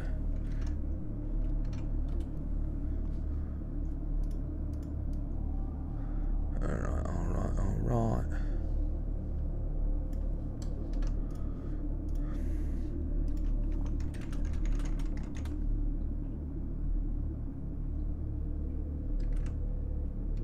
Fuck.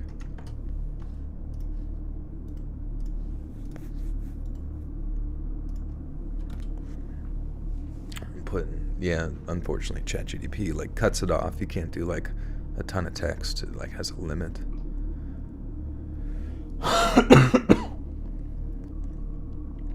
Brown pea kidney infection. It just means that you're severely dehydrated. I mean, I suppose. I guess if your kidneys are infected, you might see like blood in your urine, or maybe even some bacteria and stuff like that, like sediment and shit.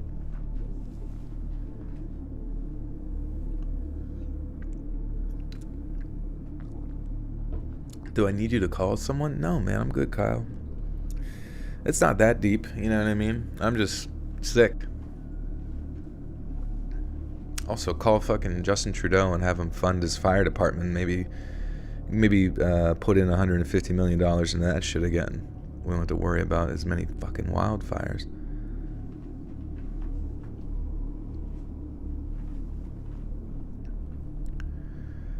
I wasn't entirely convinced that Walker wasn't going to try and hurt himself in some way. I just had to trust that he wouldn't. I quizzed him more and more as the night went on, but he became less and less in the mood for chat. However, he did tell me that he had been thinking about that night for months and had gone over it in his head so many times that it bored him to think about, let alone talk about. He told me he understood how annoying that must be, but he would tell me all about it when it was over. But until then, I had to wait. When the time finally came, I walked him over to the waterfall and he began to take off his clothes. I suppose that was always a given. He didn't want to get his only jacket and pair of boots soaking wet in the process, but it was still bloody freezing out and he was shaking like a pooping dog. Do pooping dogs freeze?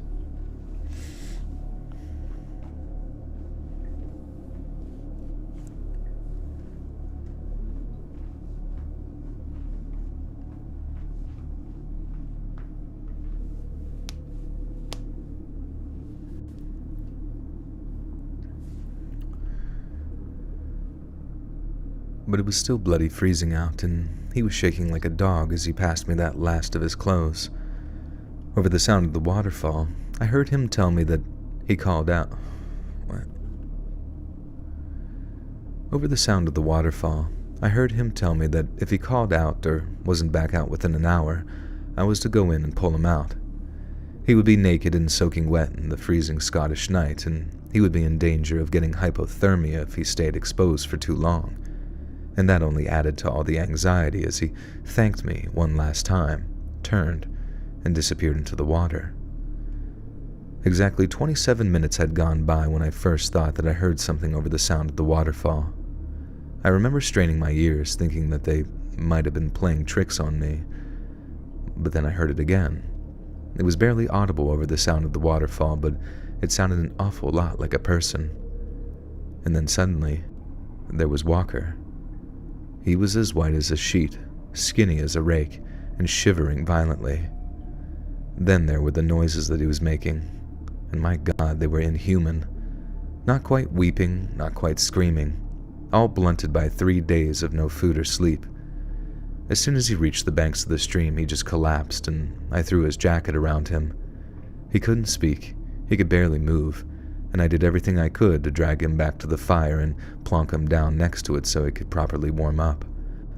I asked him if he could eat, and he nodded very weakly, so I threw a few cereal bars and a bottle of water in front of him.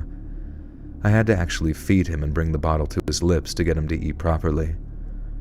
Walker ate slowly, with silent tears rolling down his cheeks, and I'd be a liar if I said that I didn't shed a few too. Once he had gotten a bit of food. A bit of scraps.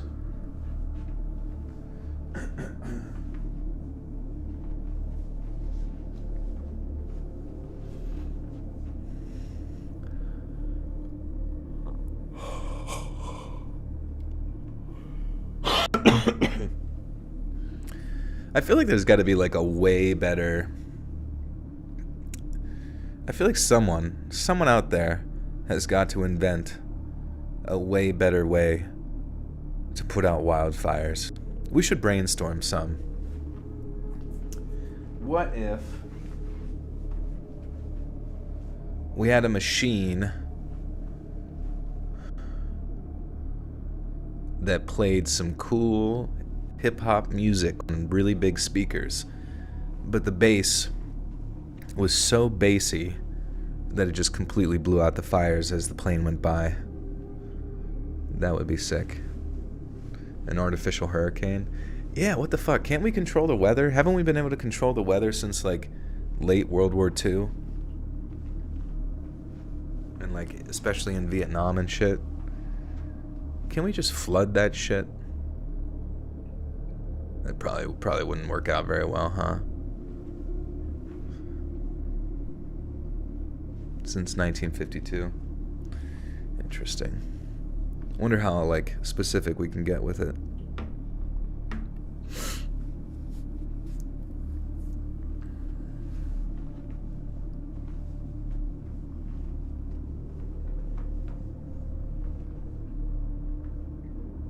Would you rather have a pause or a rewind button in your life? Probably rewind, I guess.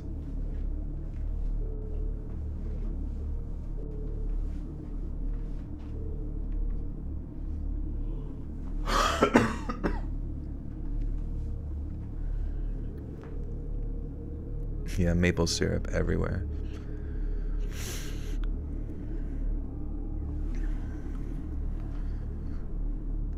Okay.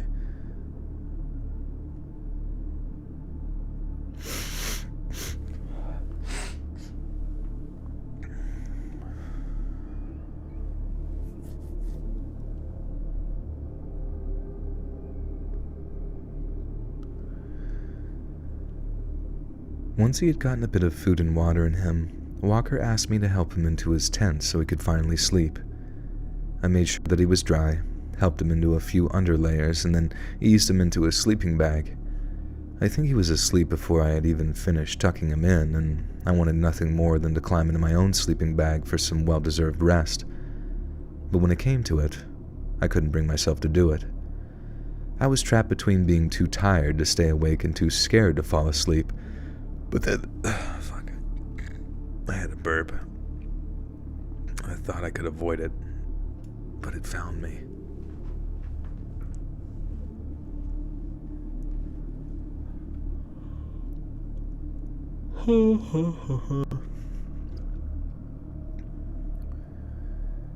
I was trapped between being too tired to stay awake and too scared to fall asleep. But then the harder I tried it, fuck man, I just can't find any fucking... But then the harder I tried to fight it, the easier it came. I don't know exactly what time it was at that point, but I remember there being a little creeping blue in the distant horizon. I closed my eyes for a second, and then the next thing I knew, it was full daylight. My eyes burned, and I felt sick from... Okay. Now I go back, and I gotta grab the rest of the story.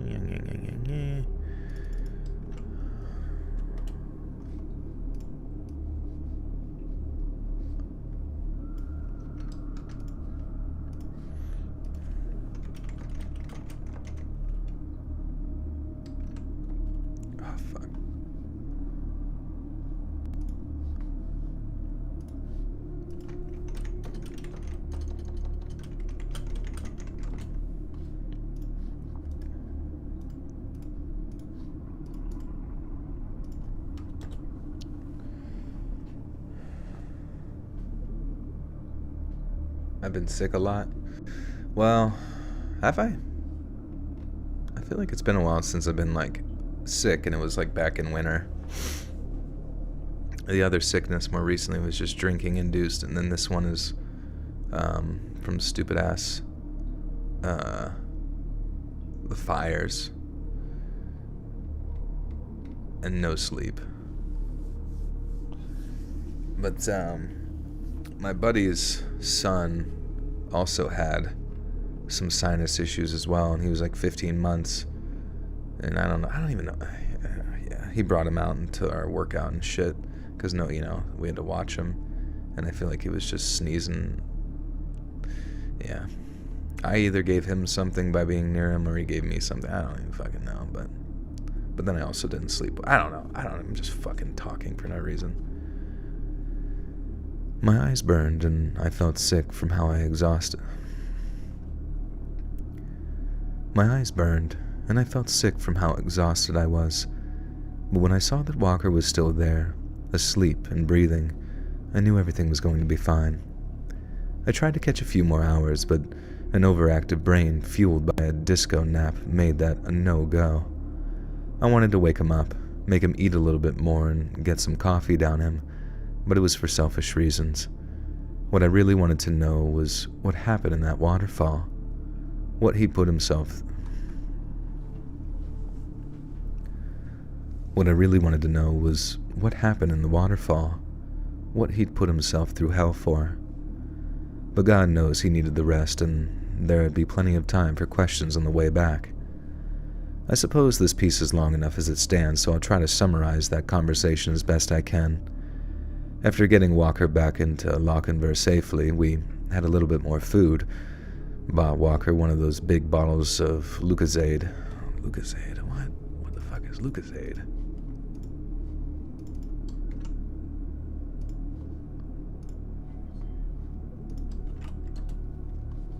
Is it just like Pedialyte? Soft drink manufactured market by a Japanese company. Oh, it's like Gatorade, okay.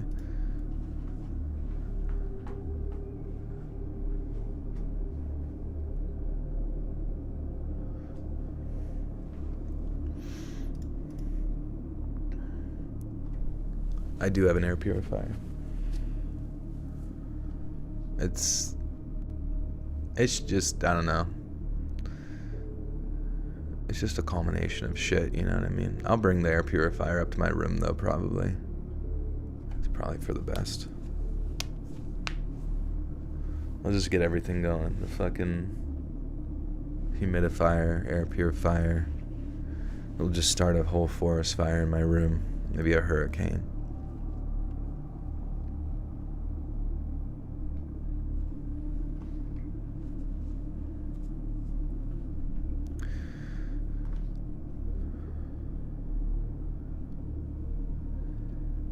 After getting Walker back into Lochinver safely, we had a little bit more food.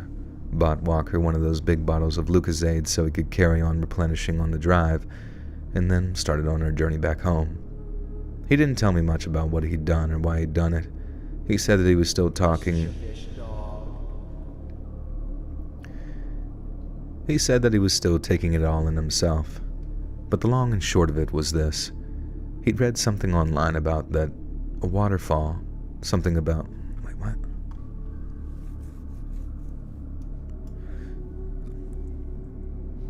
Oh, wait, somebody... Wait, I think I know who it was. Or I think I saw it. Was it Ian? Yeah, Ian Fox. Thank you for the...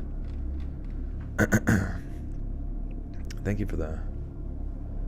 Welcome to the Buttersock Cult, my friend. You now have access to bonus content.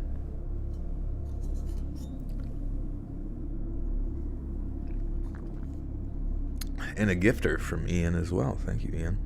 To Christine Baker. Oh, no worries, brother. Thank you very much.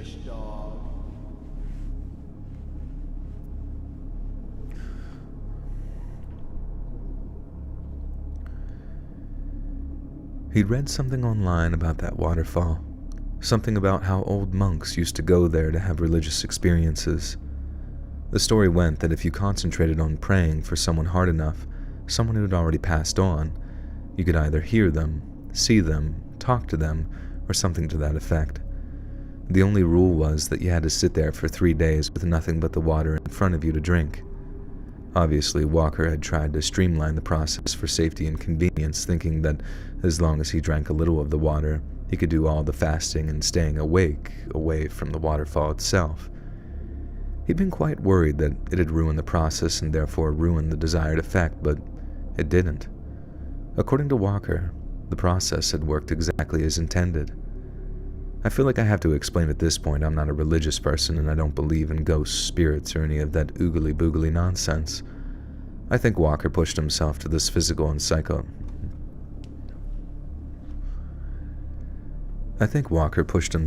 physical and psychological limits and induced a kind of visual or auditory hallucination, and I think deep down he knows that too. The thing is, he doesn't care, and I don't really blame him either. And as much as I'm not going to pretend to know how it worked, I understand why he wanted to do it. To have that opportunity to see or talk to some much-missed relative.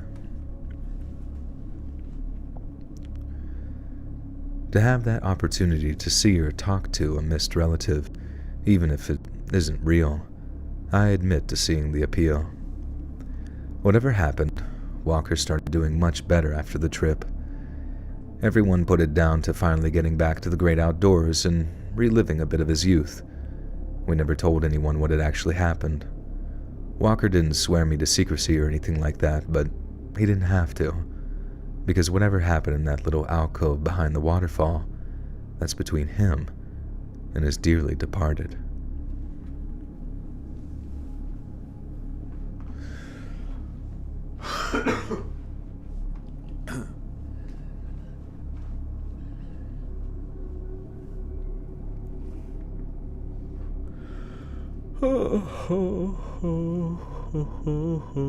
Hey Joel, sorry I missed your birthday. My birthday was Monday.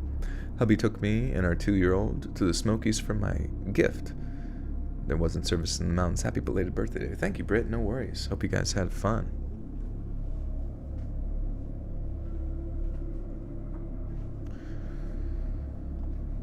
All right. Man, that took a while.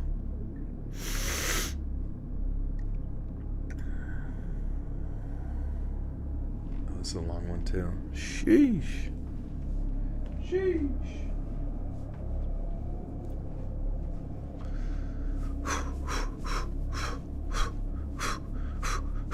Alright, remind me. After this one... Or no. Whatever, the second to last one. Anyways, this is story 3 of 5.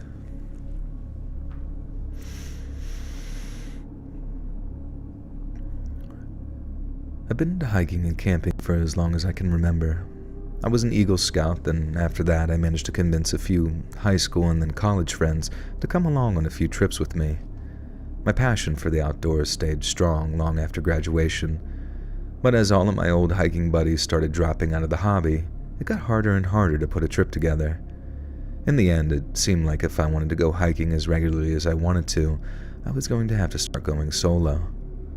Solo hiking seemed kind of lame at first. I mean, what good are all these experiences if you can't share them with someone? Hardship and struggle forge very strong bonds between people, and that was half the joy of it. Each trip would bring another set of adventures and memories. I'm talking real experiences too, not just getting drunk and sharing funny vines with each other. But as it turns out, solo hiking is actually pretty fun. Suddenly I wasn't constrained by what anybody else wanted to do, where they wanted to go, or when a trip could take place. I could just think it up and do it. Clock out of work on a Friday afternoon, then spend the whole weekend in the woods before being back in bed on Sunday night. Don't mind if I do. Take off for a whole week to hike a section of the Great Appalachian? Why not? The only real issue with going solo is safety. Let me do that again.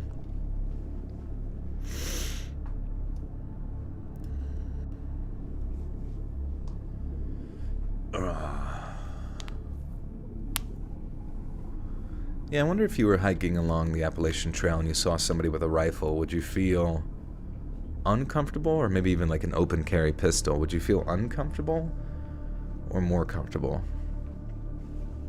Because I feel like it would be, seeing those weapons would modify someone's behavior if it was nefarious to be like, oh, well, that guy's angry. Also, I hope Grandma wasn't actually angry with me saying fuck Canada, because it wasn't aimed at her, it was aimed at the fires. Rip a quick fart on stream. You just want me to put it in a jar, don't you?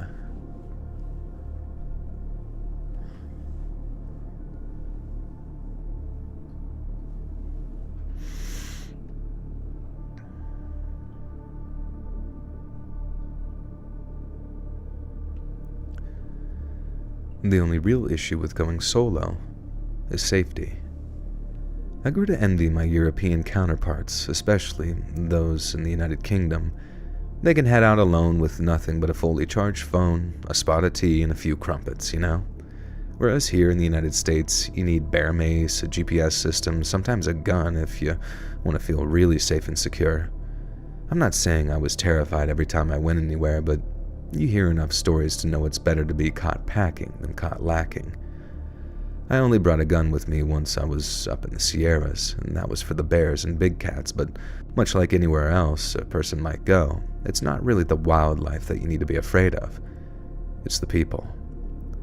Like I mentioned, you hear some really crazy stories, and I heard a lot of them, right up until I stumbled into my very own cautionary tale, one that started with me meeting a girl. So this one weekend, I decided to take a trip over to What is this place? Fart in a jar. I wonder if my farts in a jar would sell more than Logan Paul's jizz drink. What's it called? Hammersley. I don't know. What is this place? Susquehannock State Park.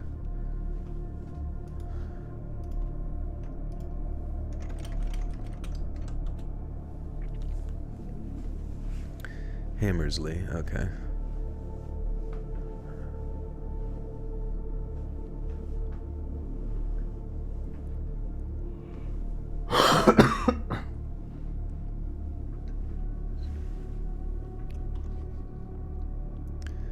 Hammersley.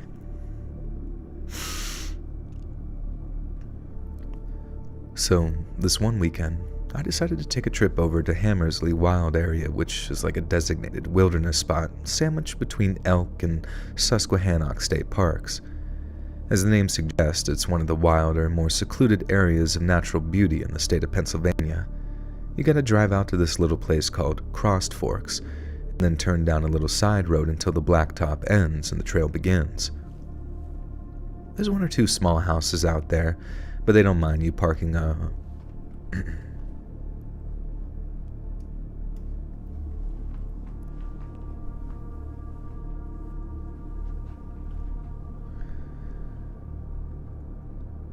There's one or two small houses out there, but they don't mind you parking there so long as you don't leave a mess.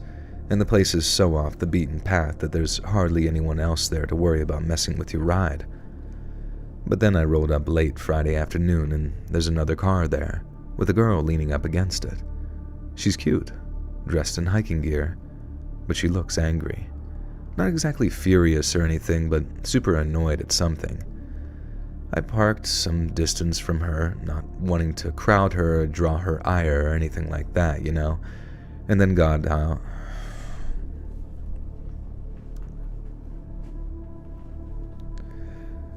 I parked a distance from her, not wanting to crowd her or draw any anger or anything like that, and then got out and started pulling my gear out of my trunk. I didn't want to be a creep and start any unwanted conversation or anything, so I just resigned myself to walking past her and minding my own business. But as I started on my walk, we made a little awkward eye contact and we kinda fell into conversation. We swapped haze.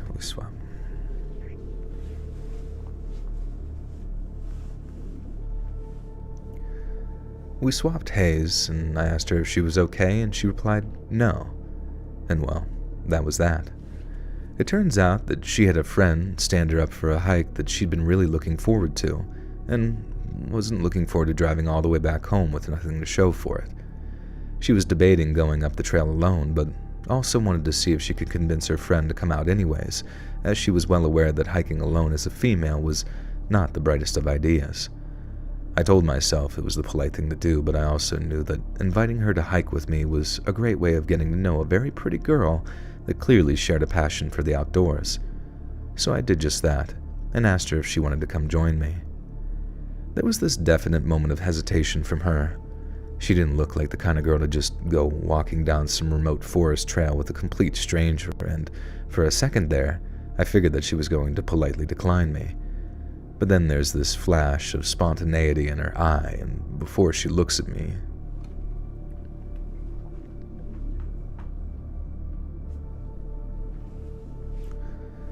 with a big smile and said, "Sure." I told her, fuck. She told me her name was Allie, and as we walked, I explained that I was planning on making camp somewhere to stay for the weekend, but that I'd be happy to walk her back to her car once she was ready to leave. She thanked me, said that I was sweet for offering, and then carried on breaking the ice and swapping small talk. Then, once we got more comfortable with one another, I can safely say that it made for one of the best first dates that I'd ever been on. It definitely had this kind of vibe to it. I'm no Disney prince or anything like that, but I'm not terrible to look at, and I know when a girl is flirting with me and not just being polite or nice or whatever. So as we walked and talked, I started getting pretty excited about where this might lead. It had been a while since I'd tried any dating, and my brief kind of jump into Tinder had been a total disaster. I always found it was much more appealing to meet a person naturally, rather than to use the internet to sort of force it. But as I'm sure many of you will agree, that's much easier said than done. Given how it was a mutual interest, we talked a lot about hiking at first, places we'd been, close calls that we've had, and stuff like that. But as time went on, we started talking about other things too, like our jobs, our families, and relationships. She told me that she'd been single for a while, but she wasn't looking for anything at that moment. But she was also quick to add that if the right thing came along, that she'd been open to changing her mind about the whole not looking thing. It seemed like a loaded statement, but it was a very welcome one, and as we continued to walk, I wondered if that chance meeting with her was the start of some lifelong romance. Now looking back on it, I actually cringe at how naive that sounds, but I guess loneliness is a hell of a thing.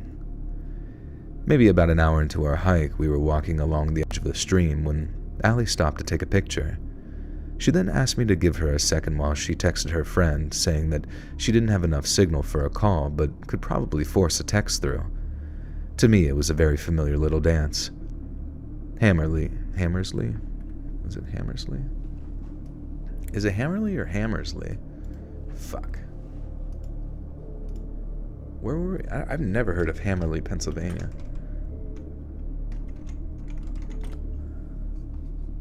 Hammersley.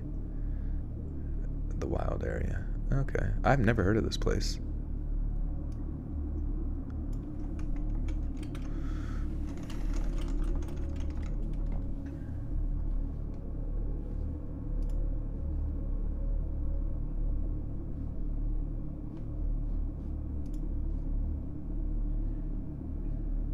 Whatever.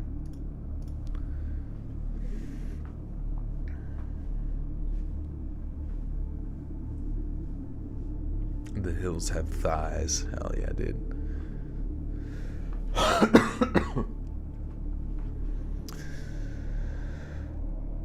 Because it's lame. Have you been there, Kenny?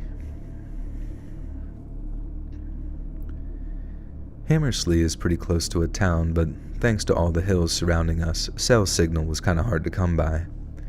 While she was texting, I wandered back stream a little bit, just waiting for Allie to finish up doing her thing, when something caught my eye maybe 50 or 60 yards downstream. A flash of movement in the trees, only very slightly, but I 100% saw something for sure. I walked back to Allie to ask if she had any bear spray or anything on her, but when she said yes, I wasn't completely reassured. It was nice that we'd both be able to defend ourselves in the event of an animal attack, but at the same time, I didn't want anything to ruin our hike, especially if that thing happened to be bear-shaped. I told her I thought that I might have spotted something downstream. She said that she'd keep her eyes peeled, and then we went off on our way as usual. Maybe an hour later, half-hour later, we came out of the trees and onto a wide-open meadow that sloped slightly upwards. When we got to the top, or rather where the gentle slope turned into a steep hill, we stopped and turned around to take in the view. Nothing had followed us out into the meadow, so I figured that we were okay on the wild animal front, but just to be sure and safe, I decided to pull out this little monocular. What? What the hell's a monocular?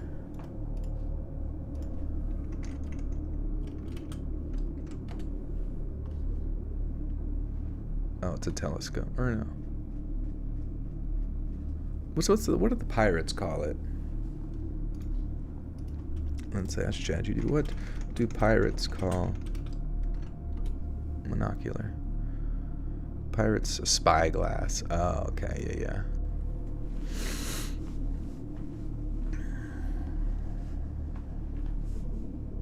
Har, me spyglass. Y'all remember Lord of the G-Strings? I actually do, a friend. Thank you for reminding me of that award winner.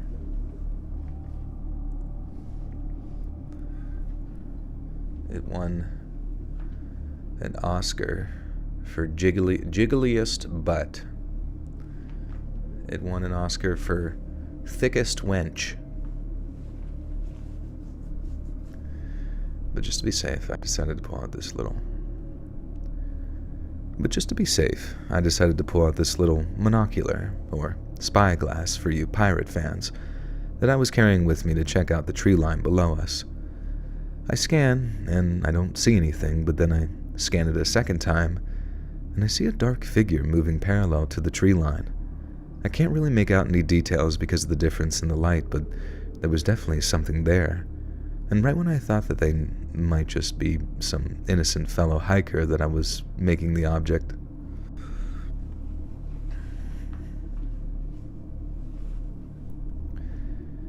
And right when I thought that they might just be some innocent. And right when I thought that they might just be some fellow innocent hiker that I was making the object of my own paranoia, the figure stopped, turned their profile, and just stayed still.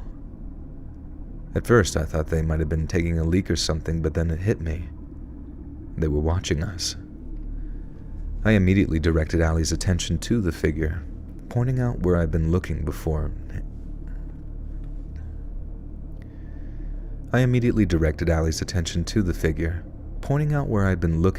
Handing her the spyglass. She put it to her eye, listened again as I gave her directions where to look, but then gave me some skeptical reply when I asked her if she could see anything. She asked me if I was 100% sure that the person had been watching us, and to be fair, I didn't know for certain. I just had a bad feeling based off the previous little flash of movement in the trees back near the stream.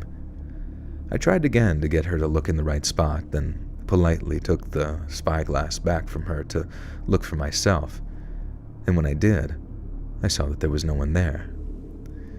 Or at least there was no one in the spot that I had been originally looking. I scanned the tree line for a third time in almost as many minutes, and that time there was nothing there, but I still felt very uneasy and suggested that we just move on. Our original plan had been to hike around the base of the hill that we come to, then head back down the same trail to where Allie's car was parked. But because of how uneasy I felt, I suggested that we walk a longer route so we wouldn't have to double back on ourselves. I could see that Allie was starting to get a little suspicious of my intentions. There she was, having to agree to go on a short hike with some stranger, probably out of sheer politeness, and there I was, trying to talk her into further going into the wilderness with talk of some shadowy pursuers. She seemed skeptical, but she agreed, most likely knowing that she could turn the bear mace on me if she started.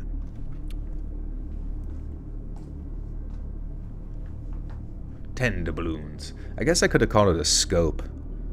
I guess it's probably a scope too, because that's what they put on the deer rifles. It'd be sick to like tag in and tag out narration. That would be dope. If like all of us had the same voice and all 600 of us could just like, all right, you're in, and just chime over to you and then you record the next part. Basically what I'm trying to say is I wish I had 600 fucking personalities, or perhaps clones, to help me. Hey, soul senses. Good to see you. What's happening? Love from Australia. Hell yeah, dude. Down under. That's about all I know. You guys get some wildfires down there in Australia, don't you? Australia. It's kind of weird, like, having fasted all day, producing so much burpage.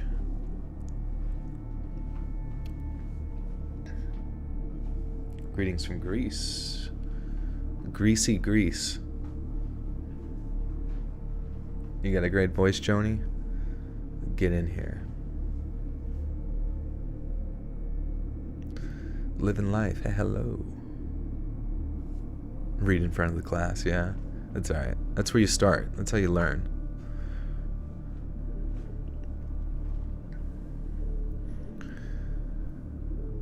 She seemed skeptical, but she agreed, most likely knowing that she could turn the bear mace on me if I started to get a little fresh, which I wasn't. After walking another mile or so, the tension had started to clear up, though.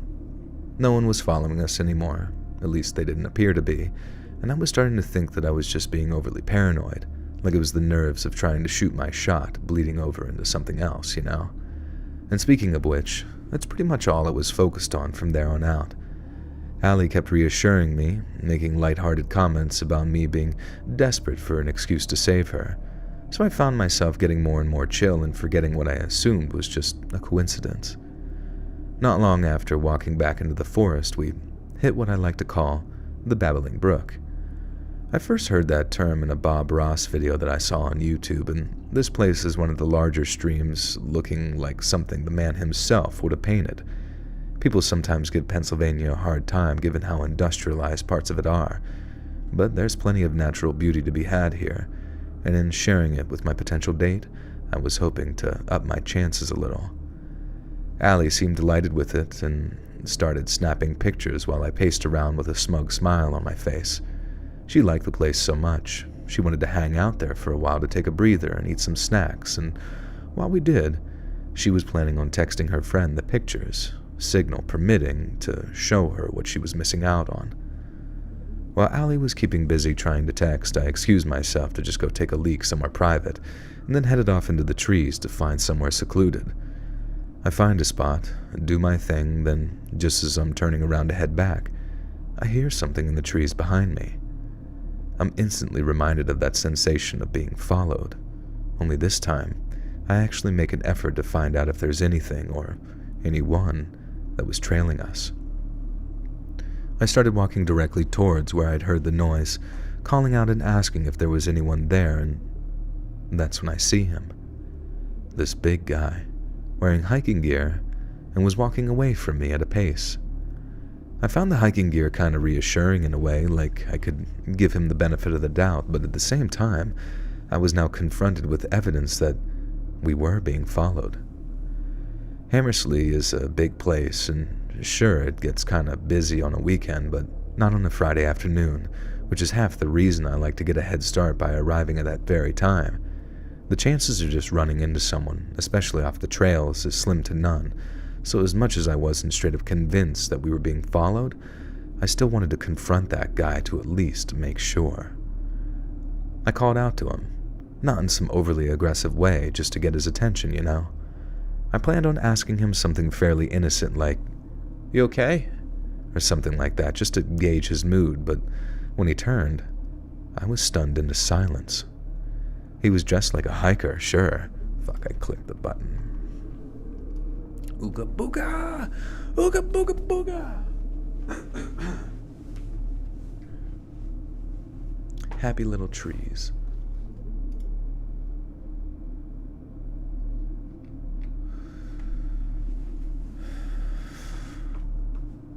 Hey, Jamie.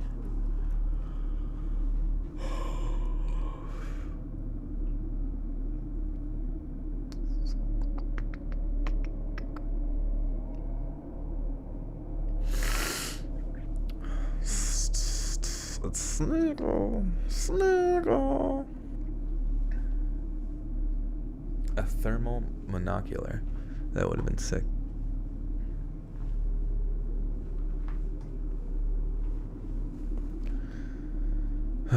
We're cruising though, we're good. He was dressed like a hiker, alright, but he had these thick, heavy-looking gloves on, almost like those riot gloves that you see with the hard knuckles, and the lower half of his face was covered with a hunting gaiter, the kind where the only person's eyes are... Allie, thank you for the 10. Says happy very late birthday, Joel. Thank you, Allie. Appreciate you. Gracioso. The kind where only the person's eyes are showing. While a face covering like that wasn't... While a face covering like that was totally normal during 2020 and 2021, and still kind of accepted today, you see, back in 2015, it was definitely not a regular thing to see, especially since the guy didn't have any kind of orange indicators on his clothing for hunting, or more importantly, no weapon that I could see. I was sort of relieved to see no weapon in his hands, but the fact that he was covering his face meant that he was obviously up to no good. And then there was the fact that he just refused to respond to me when I finally did ask him if everything was okay. He just gave me this sort of death stare for a second, and then turned again and walked off into the woods. Now, my mind is rushing like a mile a minute by this point. Following us down a single trail was one thing, but this dude had potentially tracked us across an open meadow, and then it just so happened to stay on our trail even though we traversed the hill and picked up a seemingly random route. I'd like to think of myself as kind of an outdoorsman, but to me, those were some freakily accurate tracking skills, and if this guy was using his powers for evil, then that was going to be a big problem for us. I rushed back to Allie, told her exactly what I'd seen, and told her that we needed to move fast. I told her that I knew it sounded crazy, and that I totally understood why she'd think that I was a creep or whatever, but I'd rather she think that I was a creep and live than not act on anything and risk both of our lives. So much horrifying stuff seems to happen because people don't stop and just tell themselves, this isn't normal or safe, and I need to leave. And I was having one of those moments right there. I gave my little speech at Tommy gun speed, and I honestly thought that I'd convinced her for a second. But when I was done, and I started walking off while beckoning her to follow me, she just stayed put. I remember saying, "We need to leave, Allie, now!" But instead of following me, she gave me a mouthful. She told me I was acting like a total jerk, and that if we were being followed, she'd have known something about it. She wasn't some defenseless little girl either, so she resented me acting like it, and according to her, just because someone happened to be on our trail didn't mean they were acting maliciously. They were all good points, and on any other occasion I might have echoed them back to her, but I knew this was not any other occasion. Something was quite obviously shady with this weirdo, and we needed to exercise the proper caution, stat. And it was about then that I started to notice this sort of gradual change in the way Allie was talking to me. It went from something like, "Come on, dude, you're being ridiculous," and urging me to stay, to accusing me of being a mixture of dumb, cowardly, and mentally ill. I wanted to walk her back to her car. She wanted to stay put and not even move on to someplace else downstream. And if I wanted to move or leave her, then I wasn't half the man I thought I was, among other personal attacks from her. I just remember being confused beyond belief. It honestly felt like a weird dream. It seemed like any girl in their right mind would at least be kind of alarmed at the prospect of being followed by a man wearing a mask. But here was Allie, not even in the least bit bothered by the sight of me being visibly shaken up as I warned her of the potential danger. The only mitigating factor, I guess, was the idea that she thought it was me who was trying to trick her into it. I don't know. Oh, fuck.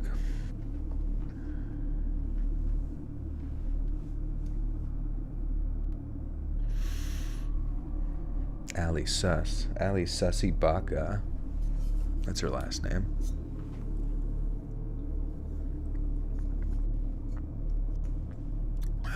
Watch your profanity. Hey, nice. That's cool. Germany to Australia. That's awesome. Oh, it's cold. Anyone else cold in the middle of fucking summer? Wait. Oh, it's not even summer yet. It's still spring. Isn't June 21st the first day of summer? The longest day of the year. Vitamin queef. I'll take some of that. Did you ever see that one chick on, I don't know, I see her in memes once in a while, and like TikTok. But she has literally made a following and developed a following just like queefing. Like just doing like weird like fucking duck queef noises with her vagina. And it's certainly not the worst thing in the world, I suppose. I've seen worse. But it's just wild. It's just like such a weird, like I feel like if some dude, you know, had a TikTok following where all he did was like rip ass into a microphone, I feel like TikTok would like ban that person pretty quick. But I suppose queefing is within TOS, the queef queen. I mean, I guess at the end of the day, I don't give a shit. Live your life. Be gross, whatever. I mean, I'm gross. I burp and, you know, fart too. You guys don't smell it, but definitely ripping some ass here and there. But, yeah, I guess to each his own, you know. Tamra back. Welcome to the Buttersock Cult. You have access now to bonus content. Thank you, thank you.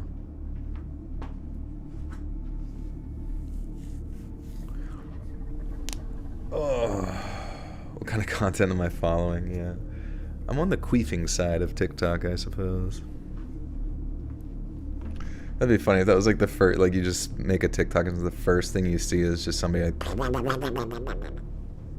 what the fuck? Was that a duck? That was my pussy. She deserves to be a trillionaire. She's the first ever queef royalty.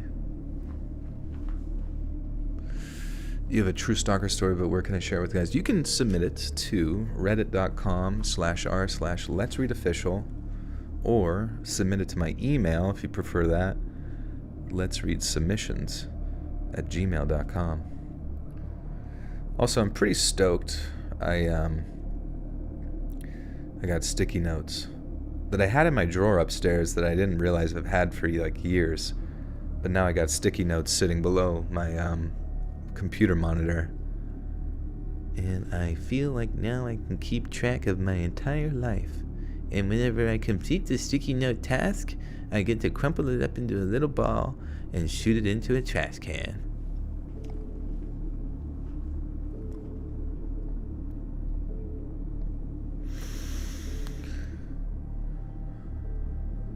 How does she tell people what she does? You'd be humiliated. Yeah, she doesn't seem very ashamed by it, but I don't know. Nowadays with TikTok, I feel like you can just... Did you ever see the dude from Aw, Real Monsters? You know, who's like, has his arms up and he's got his eyeballs in his hands and like really hairy armpits and just like stinky feet and pits? I feel like that's kind of like the standard for TikTok nowadays. Like TikTok beauty standards. And people will praise you for it, for being a literal monster. Does anyone actually buy sticky notes? I feel like I only ever find them. Guess what? Your boy has got stacks of them. And I'm going to be using a lot of them. Stay tuned for those updates.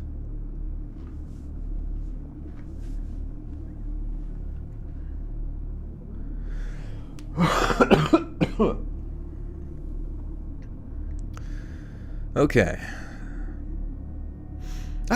Real monsters. The only mitigating factor, I guess, was this idea that she thought it was me who was trying to trick her into, I don't know, going someplace more remote so I could go all 10 butt. Oh, Christ. The only mitigating factor, I guess, was this idea that she thought it was me who was trying to trick her into, I don't know, going someplace more remote so I could go all Ted Bundy on her without being discovered.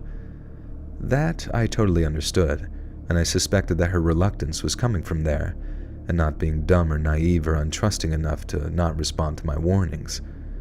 We were both being pretty loud by that point, arguing back and forth, and it hit me that our volume would make it very easy for someone to both zero in on us and catch us unaware.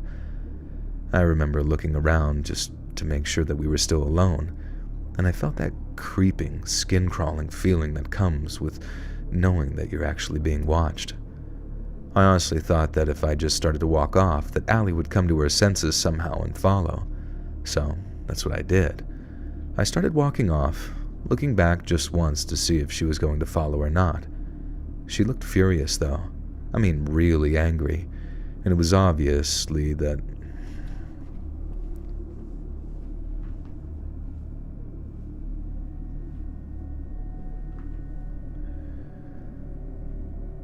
She looked furious, though. I mean, really angry.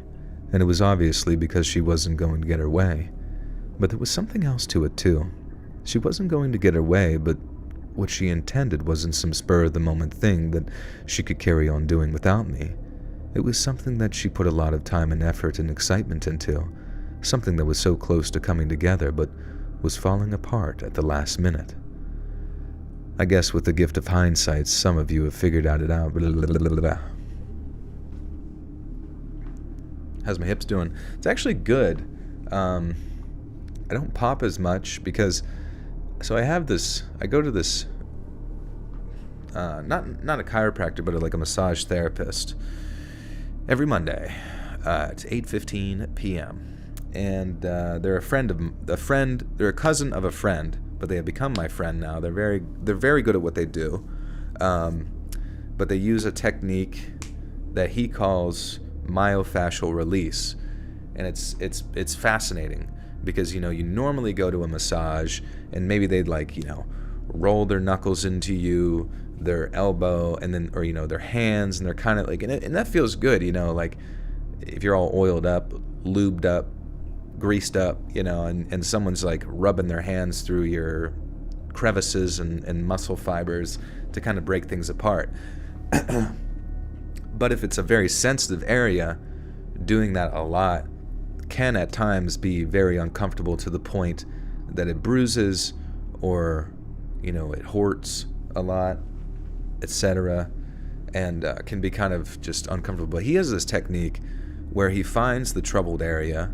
He spreads my cheeks. No, I'm just kidding. He spreads the tissues apart in the sense that he finds where it is, and he's kind of feeling the fascia, as he says, or the tissues, and then he'll it spreads stretches. It's like a stretch of the muscle tissue, but with his hands, and then he'll press directly on there and just hold that in that spot for fucking oh man, at least 5 minutes, 7 minutes sometimes.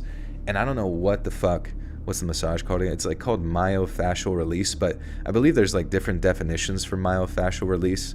But at least his technique, it's he's kind of just feeling where things are, and then once he finds a spot, he just holds it there till whatever knot or tissue starts to just break up itself. You know what I mean? And it's fantastic because I had kind of a shoulder injury from bench press that had been ongoing for a few months, and I felt as if though it wasn't going to get any better. And then he started taking me through these myofascial stretches and tension reliefs on the shoulder, and it's every time we would have a session, I would be at least 15% better, 15% better. And then over the course of 4 or 5 weeks, it was and I felt, the crazy thing too is I felt I was getting better as the week was going on too. So it was interesting. And then, but yeah, he's been now moved on to my lower part of my body, and he's trying to align my hips a little bit, because he can tell that the hips are kind of misaligned. But any discomfort that I would feel from workouts in that sort of left hip, buttock, spinal region, sciatic type thing has lifted, which is cool. And yeah, I'm just gonna stick with it because I wholeheartedly believe it do be working. Rapid NFR is what it's called here in Canada. Oh, okay. What, neurofacial release? Is that what that is? Maybe that's what it's called. Damn, I swear, even if you're going to read comedy stories, I'll be getting chills like, oh Lord, just got so happy the ending of the Thai massage. That's funny.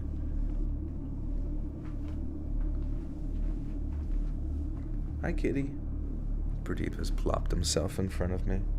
He heard about massages and he wants to be squished now. Oh Lord. Your hips are totally off after having twins. Oh shoot, I imagine so. I guess with the gift of hindsight, some of you have figured out by now, but in that moment, what was actually going on was almost completely inconceivable to me. Almost, but not quite. I realized that two of the big questions in front of me had answers that were just sort of intrinsically.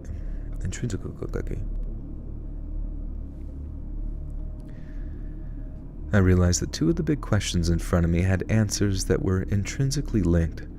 The reason why the guy in the hunting gear could find us so easy was interwoven with the reason Allie wanted to stay in that exact spot near the babbling brook.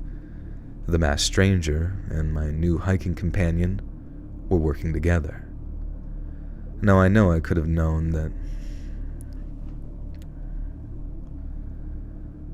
Now I know I couldn't have known that for certain in that moment, and I'm not sure I could even describe how quick and how panicked my thought process was in that moment. But again, it was a case of get the hell out of there, be wrong, but live, or I could not trust my gut and potentially run into something I wouldn't walk away from. And being the kind of person I am, I chose the path of least resistance.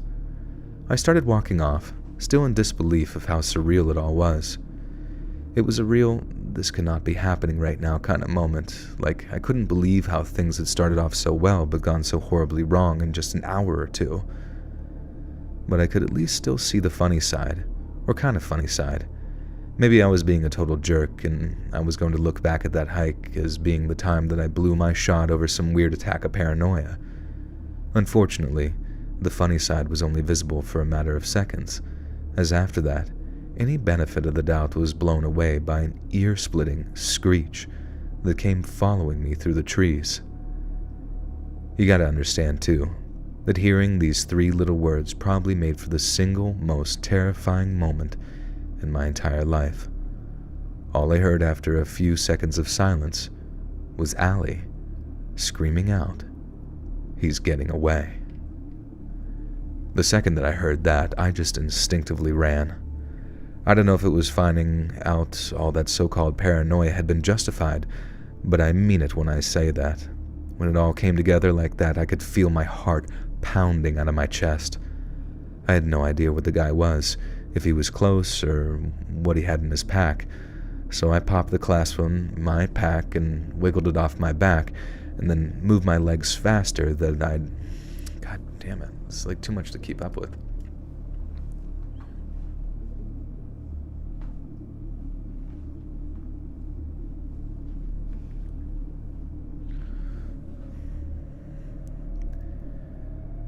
I had no idea where the guy was, if he was close or what he had in his pack, so I popped the clasp on my pack and wiggled it off my back and then moved my legs faster than I'd ever moved them before, and I didn't stop until I felt like puking.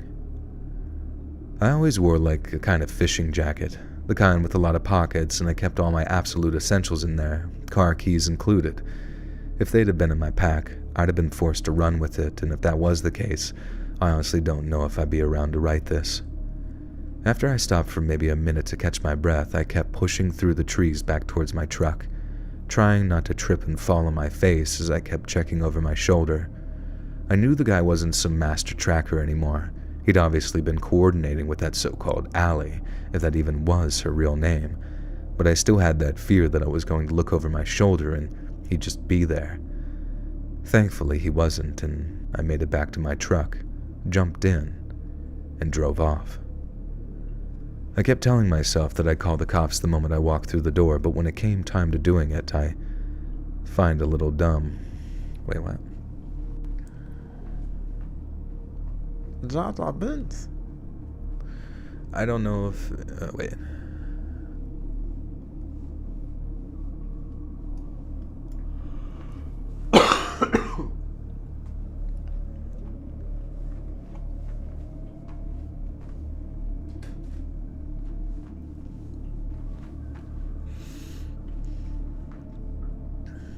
Fuck. Alright, I kept telling myself that I'd call the cops the moment I walked through the door, but when it came time to doing it, I found...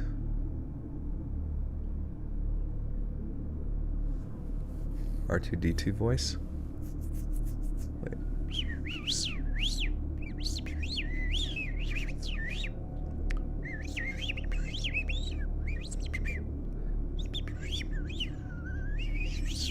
I don't know.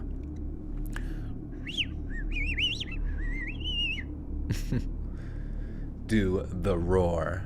The roar. The one and only. Joel needs a swear jar. It's filled with spit. And a My Little Pony doll. Ah, fuck, man.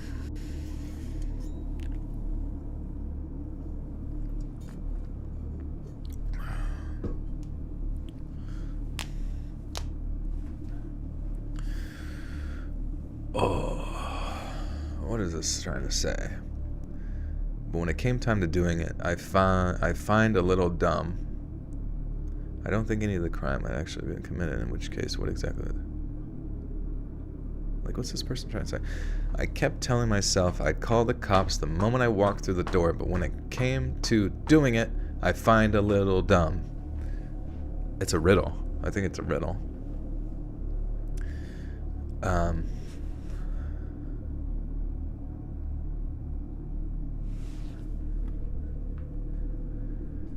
I kept telling myself that I'd call the cops the moment that I walked through the door, but when it came time to doing it, I found that it might have been a bad idea. I don't think any kind of crime had actually been committed, in which case, what exactly would I was going to...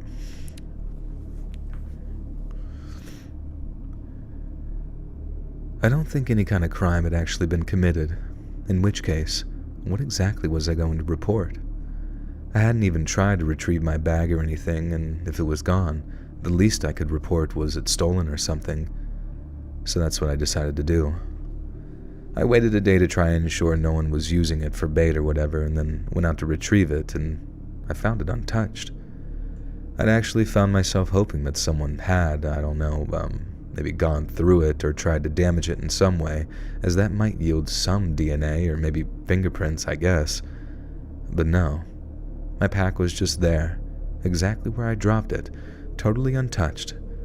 I had nothing to show for my experience, only my word and my memories. But as my attorney will tell you, those are about as useful to the cops as chocolate coffee... What? That sounds kind of useful.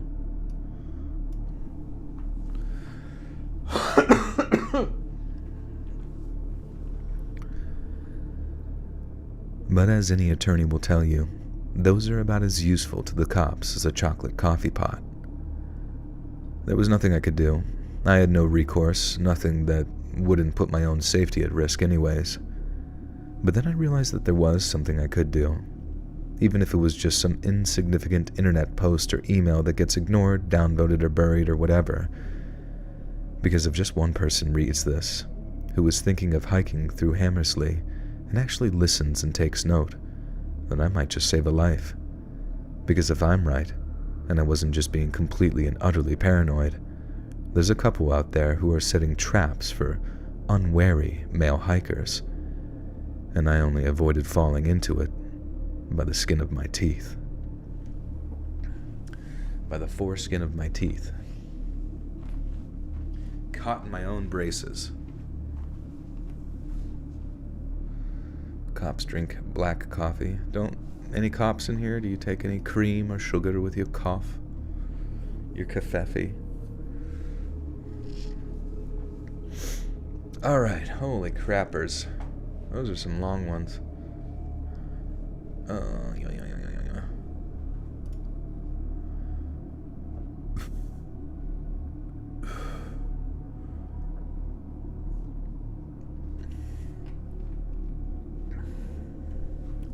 Would I ever do a feet reveal? Yeah, 2 million subscribers, I will reveal my feet to the masses.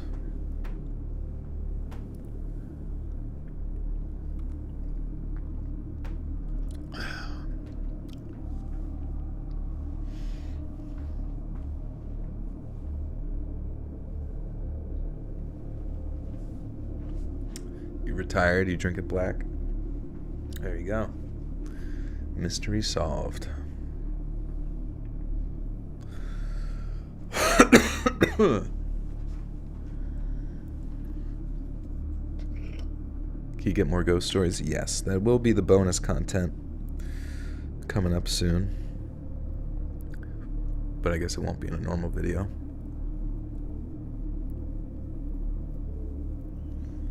You work at Bucks, and most of my regular cops get espresso shots with cream and sweeteners. Hell yeah, dude.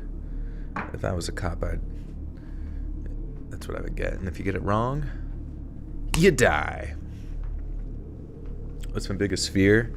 Well, I don't know if you guys heard that story of that poor, stupid kid who was like this 18-year-old kid, just graduated school in like Louisiana or some shit. And their school and like a bunch of them went on a cruise, which is like such a weird thing, like post-graduation going on a fucking cruise. I mean, I guess it is a celebratory thing, but you know, I figured that you would want to go someplace that you could like drink and not get, you know, carded or whatever, because obviously they can keep you from drinking. And I can only assume this kid was drinking based on the decision that he made. But they're on this cruise, and the footage came out where this kid who literally had like his entire life ahead of him, like handsome kid, sports kid, did well in school or whatever the fuck, and he jumped off the fucking cruise ship. No, I saw this on Tim Dillon. That's where I saw it, but I had heard about it. So that's what's hilarious. Is like, I'm not going to do as good a rant as him, but I was probably going to steal some of his material from it. No, I'm just kidding. But like, hearing it though, from my perspective, it's just so terrifying. Basically, he jumped off the cruise ship, and his last moments of his life were captured by just a mass of just dildo, fucking asshole, TikTok, you know, having kids with their phones out being like, bro, what are you doing? And then other people are like, well, he's gone. And they're like, go for the buoy. And like, they had a buoy that they threw out to him, like a little, you know, life-saving ring. Sorry. And he was going towards it, I guess. And you know, you just see like the light of the ship, but like the waters are just dark and murky. And then as he went towards it, at like probably his equal distance between him, you know, the distance from him to the buoy, and then from the buoy there was to another distance away was a fucking shark, and you could see it in the fucking video. It was a fucking reef, like I don't know if it's a reef shark, like what the fuck kind of shark it was, but it was off of I believe Bermuda, or no, is it Bermuda or the Bahamas? I think it was the Bahamas. And you know, it's shark infested waters, and I don't know, dude, there's like, to me, that is actually my worst fear ever. Just like making a decision in your youth, or just like to impress people or seem cool, and finding yourself now in a nightmare situation. This is the vision I had in my head. It was like, you're now in like pitch black. Like, first off, just being out in open water, that's one of my biggest like anxiety inducing fears.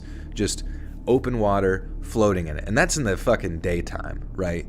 But this is, just imagine, middle of the night, you're in the void. You are in the fucking void of nothing, floating in water, probably choppy waters from the ocean already. The wake, hopefully the fucking engine, you know what I mean? Like, hopefully got pulled in the wake and drowned at that point, so he was spared whatever came after. But in my mind, I just imagine like he was like a distance out, like a far ass distance, and like all you could see was like, you just hear kind of like maybe some distant voices, but like the cruise ship just like and like, you know, you fucking have like the orange glow of it kind of like reflecting off of the water and shit, and you are just all in your mind, you're just like, you are absolutely 100% fucked, just like absolutely beyond fucked. And then sharks kill you, you know, the shark just, I don't know, like that. And that's the thing, is like that whole process of getting eaten by a fucking shark is just a nightmare in my mind. Because then after that, after seeing that, somebody else sent me, like, I guess in Egypt, there was like some place in like the Red Sea or something, there was a Russian dude who was on vacation, and he got eaten by a tiger shark. I don't know exactly why he was in the fucking water in that area, but it just showed him getting like thrashed around, like at one point like pulled in the water, and both his feet were above the water, getting like dragged through it, like he was, oh man, dude, it just, because it's not like a quick process. It's not like these creatures, like, you know what I mean, fucking bite you in the right spot and you pass out. Like, it's that feeling of drowning. It's that feeling of like being thrashed by some monster of the deep, you know, that doesn't it's literally soulless. It's without any ounce of empathy towards what it wants to do to you, you know what I mean? In the same way that we would, I don't know, just grab a chicken and cut its fucking head off or something. Like, that's what the shark is seeing. And I don't know, it's just all, that's probably one of my biggest fears, I guess, is just getting eaten by a shark, pretty much. Or a bear. A grizzly bear would fucking suck, because that looks very uncomfortable. And I remember that audio. I remember that like cursed audio of that dude who like lived with the bears with that girl, and they flew him out there, and then the guy who flew them out there came out to see what they were doing in Alaska, and then he found like their whole camp was ripped to shreds and fucking bones and guts and shit. And then I think I don't even know, there was like another little bear there or something they had to shoot to save his own life. But a sea bear, yeah, imagine that. I don't know, dude. Just being prey. Essentially, just being prey would be the worst fucking thing ever.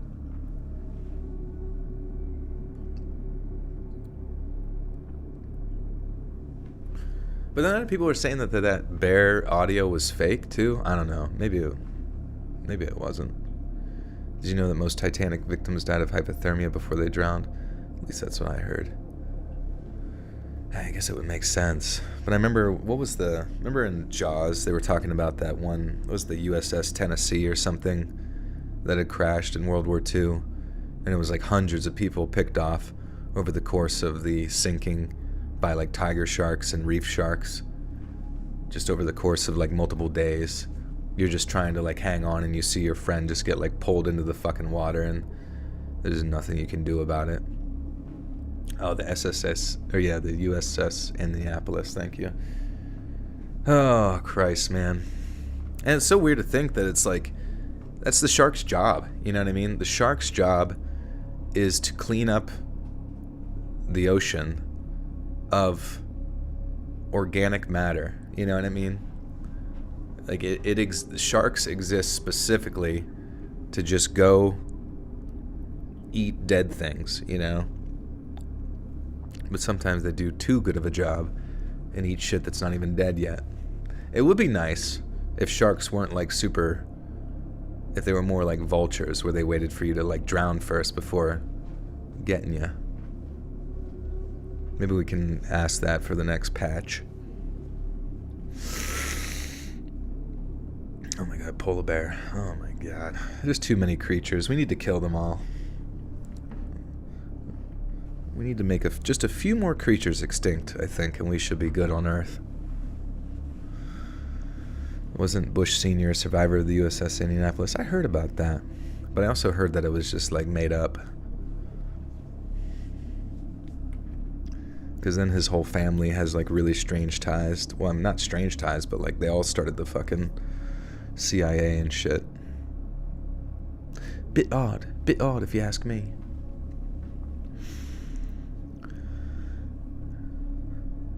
I'm a 31-year-old female, originally from Oregon, and I was 28 when the story took place. Back during the whole #MeToo thing, I remember talking to a friend of mine about the whole not all men thing. We both agreed that it's a ridiculous state to label all men as predators, but we disagreed on something a little more nuanced. My friend believed that since just about anyone, no matter how nice they looked or how pleasant they acted, could be a predator, it made sense to exercise a degree of caution around every man outside of immediate family. I thought it was quite a pessimistic way of looking at things, and that it made sense to employ the caution of a case-by-case basis.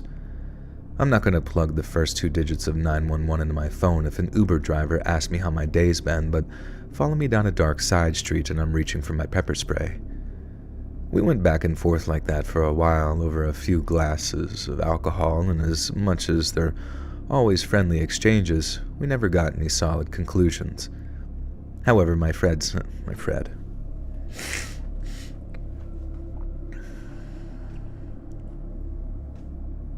Scientifically, what would be getting rid of the mosquitoes do to the environment? I don't know. I guess you just had to figure out. Let's see. Let's ask ChatGPT. What do mosquitoes do for the environment? Do you think the whistleblower about the UFO secret retrieval is true? They say he is who he is, high-ranking military. Yeah, I don't know. I feel like any leaks that I see from the Pentagon, they always just seem like planned for the most part. I mean, maybe not. Maybe everything in the sort of military intelligence apparatus is just as susceptible to making stupid mistakes as we little humans are. But to me, sometimes I look at them as like a larger, grandiose plan, you know what I mean? Where, sure, maybe there were crafts that were retrieved and they were reverse engineered, and there's various locations throughout time and history that we have procured them or whatever. But I also feel as if though there's like a potential thing where it's like you are prepping and prodding the public's mind to be prepared for certain things. I don't know, such as a sort of interaction with alien beings, you know, in a way that could be chaotic, and potentially from the chaos, you know, you can create something new from it.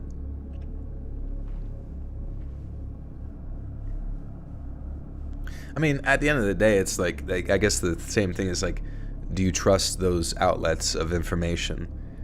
And if you didn't trust them for one thing, then why do you suddenly trust them for this new thing that seems interesting, you know?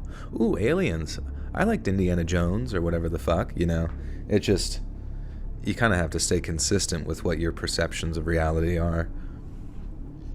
Also, I do find it interesting, some of the stories from like Navy people saying that a lot of the alien crafts or UFOs and UAPs or whatever the fuck it's called come from under us, like come from the ocean more so.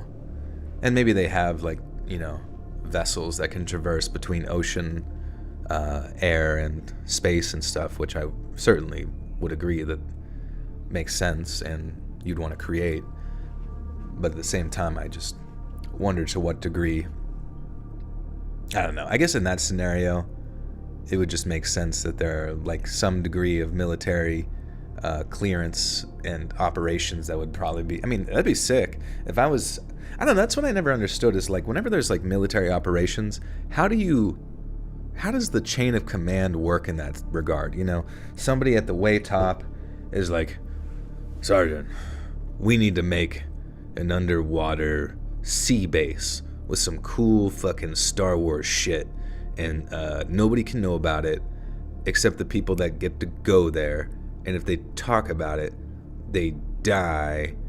But I don't know, I guess I guess you do it through like a series of like fear tactics, respecting the hierarchy of the military status, and then also kind of like making sure every process of the way people are like disconnected from it.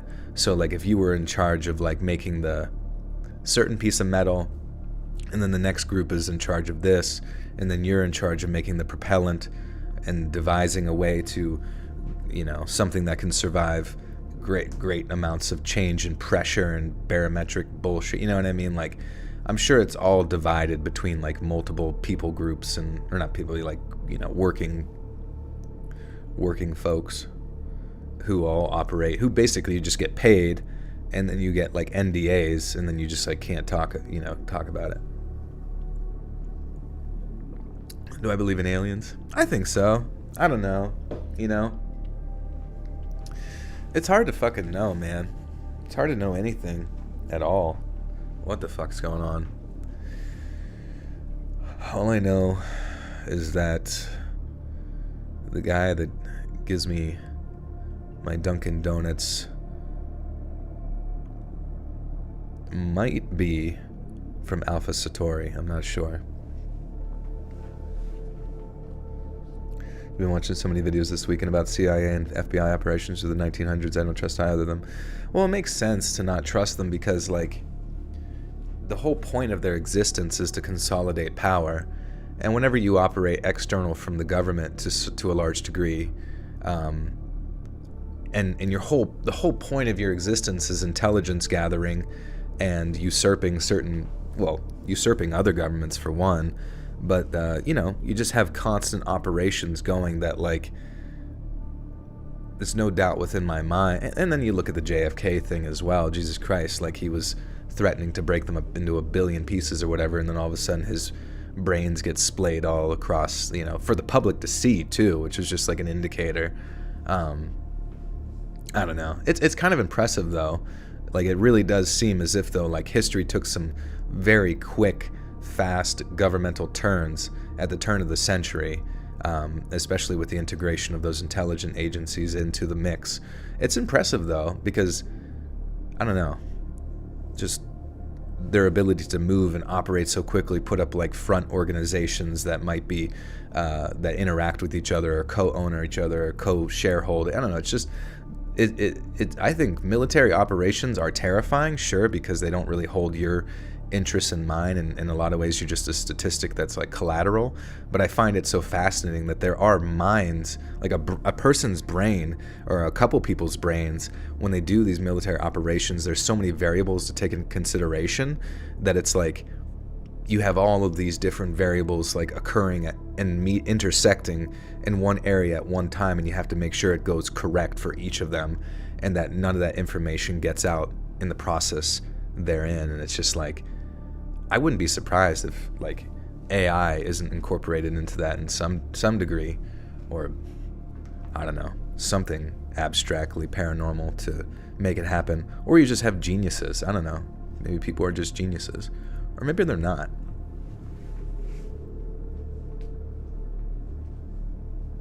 If God exists, would aliens be made in the image of the likeness of God? I don't know, you know? People have said that, like, aliens are demons, interdimensional demons or whatever, which, you know, maybe they could be, you know, and that's just what they appear as, and or maybe they're... I mean, I've heard people even say that, like, the alien greys are some type of fucking, like, flesh vessel created by, you know, this is the weird side of YouTube back in the day, but, like, talking about, like, possessing those like alien greys so they could operate within, you know, normal space-time or whatever. But at the end of the day, I mean, most of the shit that I'm talking about or consume or look into is mainly just for entertainment, you know what I mean? Like all that conspiracy shit, like it's fun to like kind of play around within your head, but you know, when you don't really have much of a say in it, it just kind of sends you into a direction of like silly thoughts, I suppose.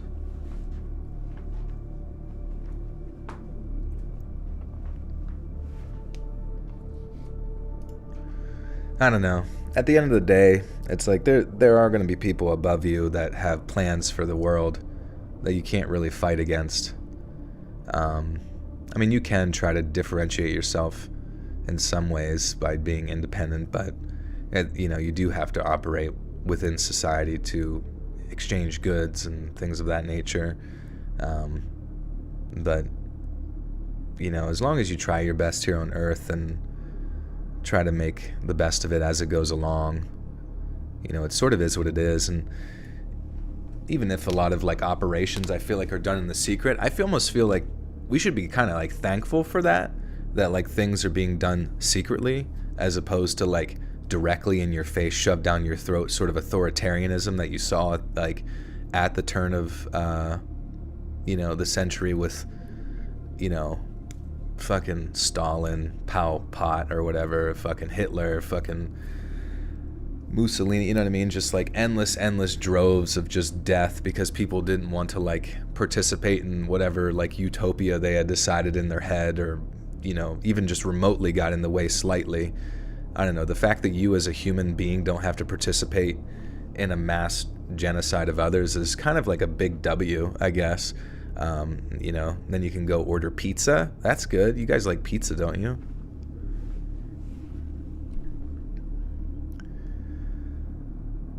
We went back and forth like that for a while over a few glasses of alcohol, and as much as there are always friendly exchanges, we never got to any solid conclusions. However, my friend said something that really stuck with me. It's not all men, but one is enough. I had no idea how right she truly was. You see, a few months later, I drove out to government camp in my native Oregon, parked my car in the old Golden Poles parking lot, and then headed up for my favorite trail into the foothills of Mount Hood. I went for 2 reasons. Number 1, I was itching to get outdoors again after 6 months of being locked inside, and number 2, I was working on a photography project as part of my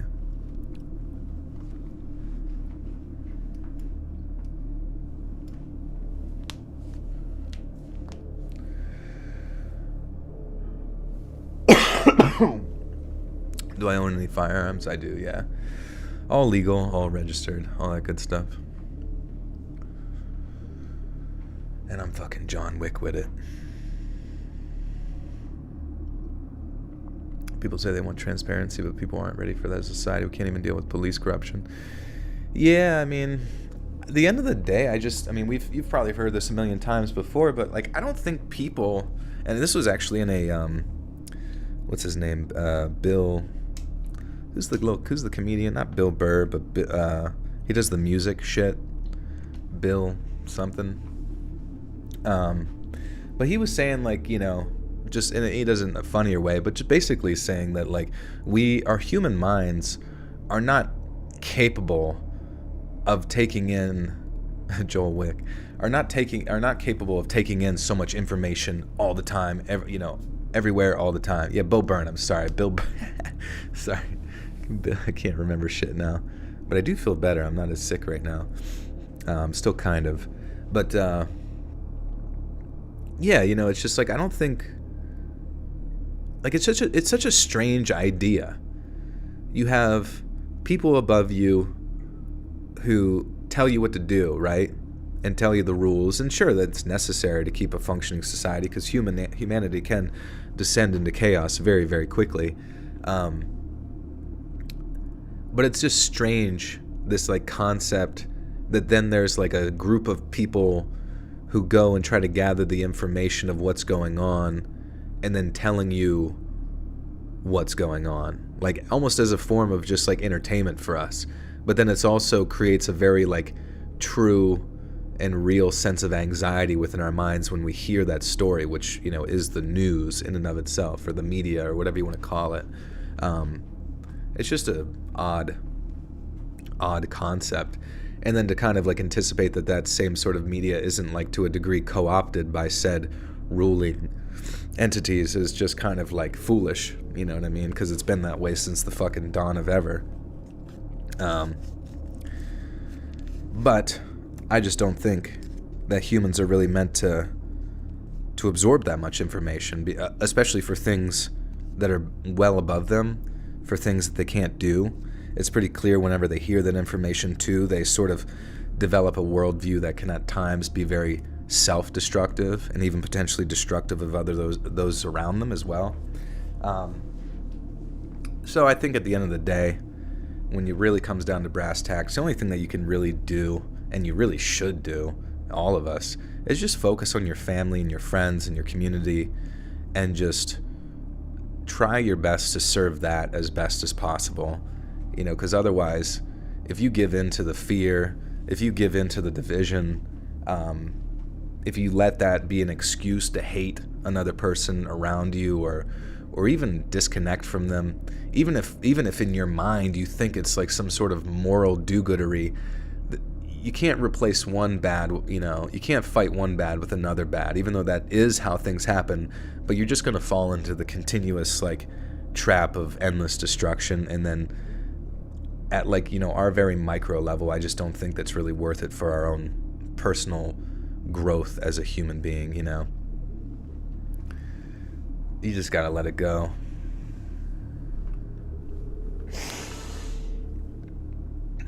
Go give mom a kiss on the cheek. All right.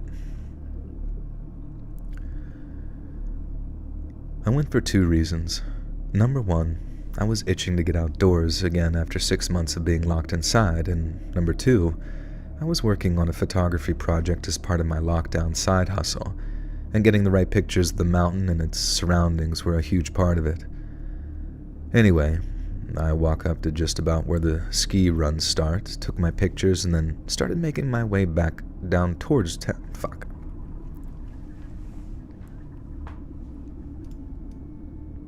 Like, one of the things I tweeted this out earlier. Sometimes I'll tweet some hot takes, but they're not really that hot, to be honest with you. They're pretty lukewarm. But this is actually an old quote from C.S. Lewis that I think still is pretty applicable to like our modern day, and it says, "Of all tyrannies, a tyranny sincerely exercised for the good of its victims may be the most oppressive. It would be better to live under robber barons than under omnipotent moral busybodies. The robber baron's cruelty may sometimes sleep. His cupidity may at some point be satiated. But those who torment us for our own good will torment us without end, for they do so with the approval of their own conscience." And that always rung true to me in the sense of like our kind of like modern world that we exist in, where a lot of the times people mask their bulliness, their kind of evil side, their darker side, through the sense of like a higher moral do-goodery. And you see that all over like Twitter and various other social media platforms and that kind of thing. I mean, obviously life is not social media. Like most of the time you go outside and everything's, you say hi to your neighbor.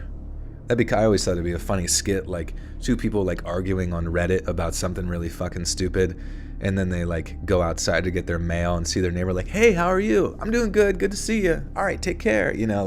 And it just goes to show you that it's like, it's all just absolutely horrendously pointless. But I don't know. I just feel like a lot of the times people like will use a perspective of moral high ground to then, basically be a bully.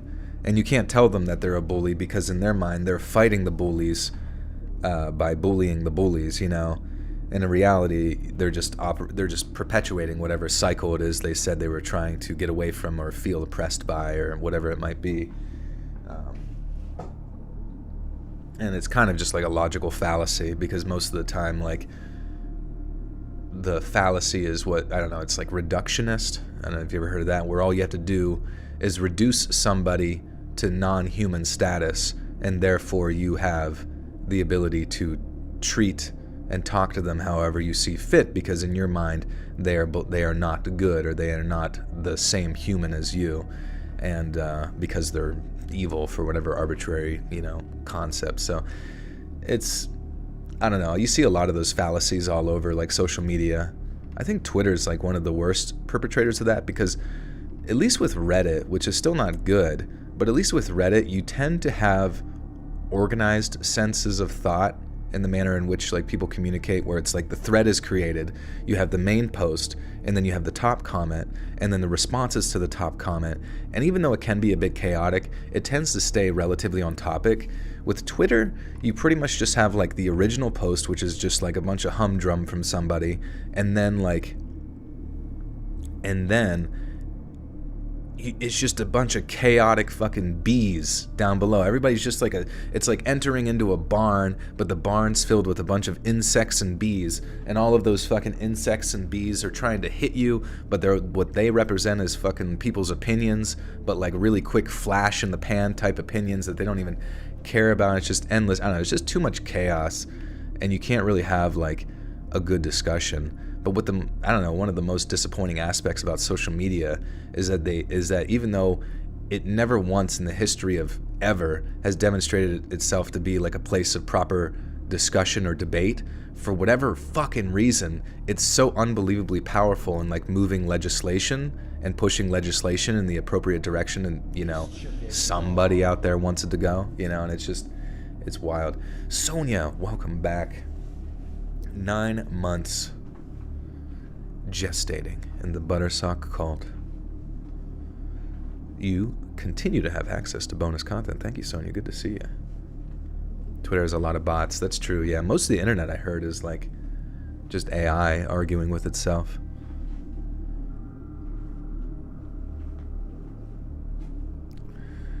But yeah. Anyways, long story short, eat your pizza. Don't ask questions. Continue to go see Marvel movies.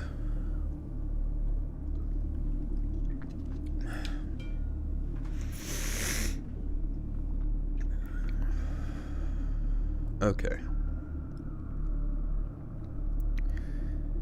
Anyway, I walk up to just about where the ski run starts and took some pictures and then started my way back.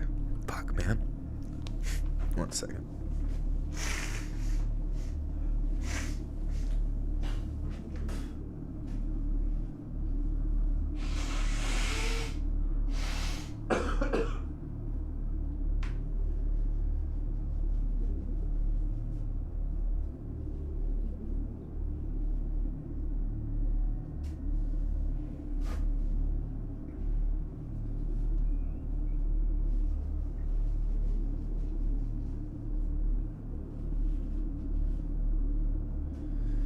Oh, fucking Christ.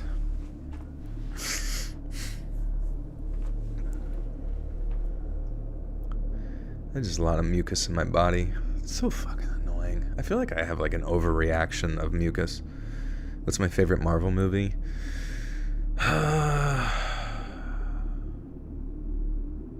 Maybe like the fucking Spider-Man ones, or I like the funny ones, you know? Like the Thor Ragnarok was good because it was like kind of caught me off guard. It was like, oh, this is funny, you know? And it's got the Hulk. I love the Hulk. He just smashes shit and no questions asked. You just upset him. He just deals with it, you know? Physically. And I don't know. Most of the other ones, like, did I like Guardian? Oh yeah, Guardian of the Galaxy was okay, you know? I didn't see the new one, but they were fun or whatever. I just think, like, it gets so repetitive, the process. Evil thing, go kill evil thing, blee blah blue blue. And then whenever, like, there's, like, an emotional moment in the movie, or, like, there's two parts to the Marvel movies that I almost disdain at this point, and that's the action sequences. I can't stand them. I can't even, like, look at them, because it's just, like, you know, like, the only person that's going to be like drooling at this right now is like a 2-year-old who's never experienced like, you know, a Disney ride before or something like that. And which is great. I'm glad that they can have fun and get a bunch of like explosive, you know, seizure-inducing stimuli into their eyeballs. That's cool. And you know, but then there's also like the emotional parts, you know, like, oh no, Pickle Butt, you know, just died. That was our favorite guy. Oh, and it's like, all right, we've been through it already. Like, just make me laugh. Because, like, the thing about making me laugh is that it's like, for whatever reason, it never gets old. if you can say a good joke, I mean, once again, it has to be a good joke or whatever, but like, there's something about a good joke is that every time you hear it, even though it's eliciting the laugh response, it feels novel each time. Whereas I feel like with a lot of like action sequences and things like that, it's like it's difficult to produce that like, this feels new again. You know what I mean? And yeah, when Thanos killed everyone, I was like, fuck yeah, thank you, Thanos. Do Disney too, please, and all the other things. Fucking, you just get so fucking sick of it. And I was gonna see the Spider-Man into the multiverse or whatever this past weekend, but my buddy's kid was sick, so he had to take care of him. We didn't go, but it's all good. What character do you think carried Marvel the most? Probably Iron Man, just because he was like part of that OG sort of like Gen 1 of Marvel crap that they were like planning out for years and years. I feel like I remember like all the way back in like 8th grade. Let's see. When did Iron Man 1 come out? 2008. I feel like there were some like movies leading up to that. I remember seeing almost like a plan from the Marvel movies, like, because I feel like I specifically remember in like 8th grade sometime or just like in school or some shit, seeing like them have like all of them planned out for the next like 10 years, and I was just like, holy shit. Like, I was just so amazed that like people had the logistics and the intelligence to plan out like a bunch of fucking comic book movies, to that degree. And it seemed so far in the future for me. I was like, oh man, I'll be an adult by that point, But I feel like Iron Man was definitely kind of established the vibe from the get-go and was pretty solid.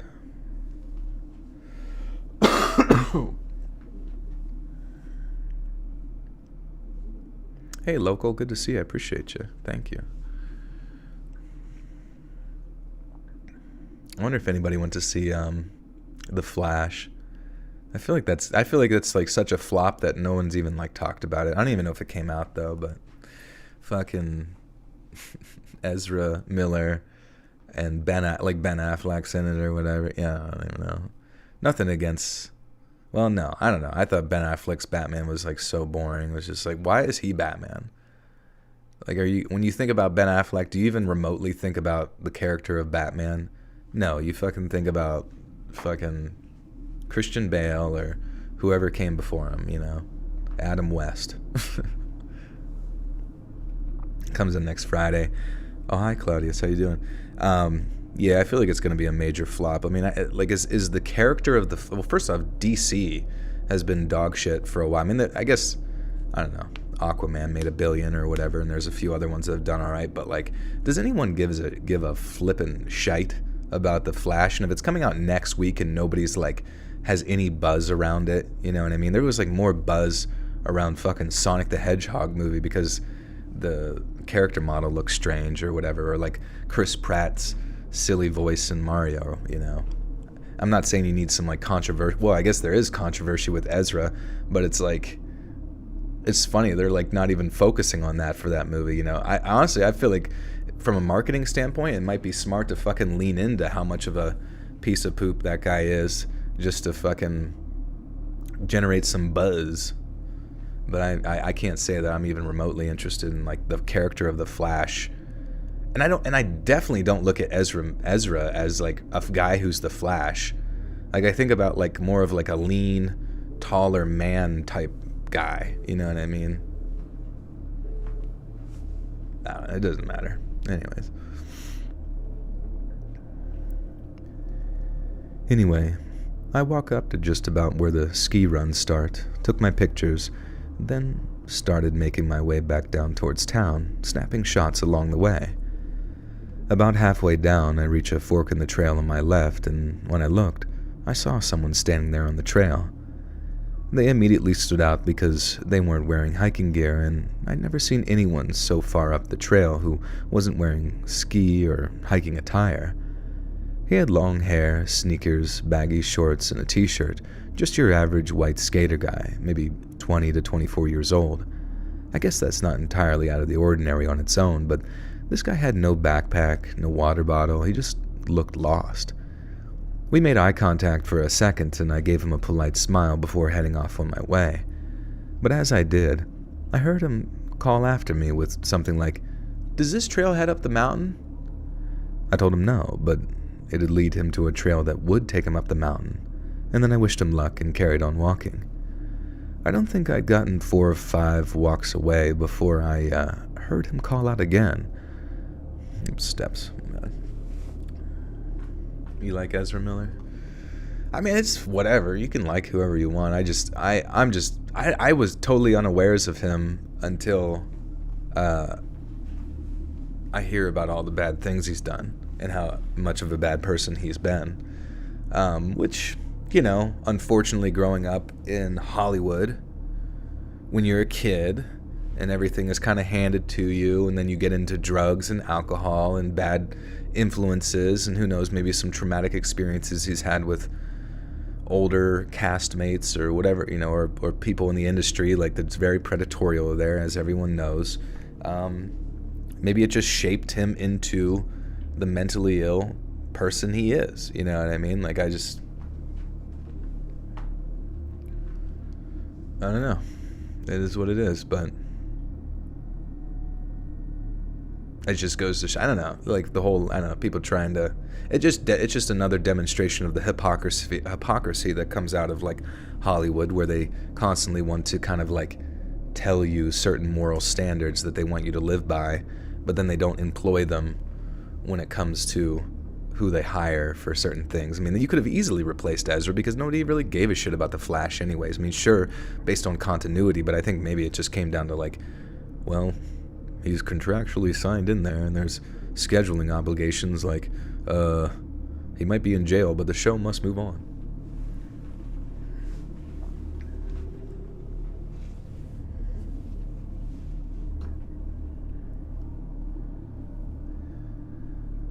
I don't think I'd forgotten.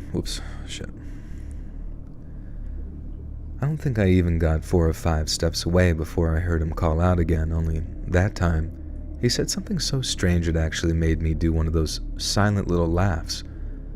The guy says, and in a way that made it sound like there had been some minor confusion, "Hey, I think that's my bag." I stopped, smiled at how crazy of a statement it was, and then turned back and told him with just a hint of laughter that he must be confused. He started walking towards me, slowly and casually, saying, "Nah, that's totally my bag. I've been looking for it all afternoon." Giving him the benefit of the doubt, I just slipped my backpack off my shoulders and then showed him, like, "I can promise you it's mine. It even has my name on it, see?" And I showed him the tag, saying Maddie. He leaned in and squinted, like the writing was tiny and not in big block capital letters, then asked me in a voice that sounded genuinely hurt, "Why would you do that?" I remember literally hearing that "F this, I'm out" jingle in my head. You know,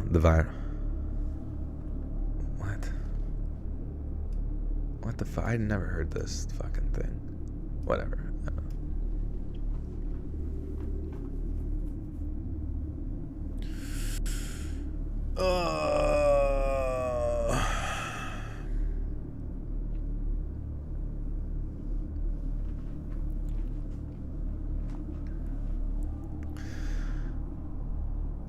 I remember literally hearing that "F this, I'm out" jingle in my head, and this guy was either playing stupid... Come on. This guy was either playing a stupid prank on me, with his buddy recording from behind a tree, or he was actually crazy, and I wasn't about to stick around to find out which one. I turned my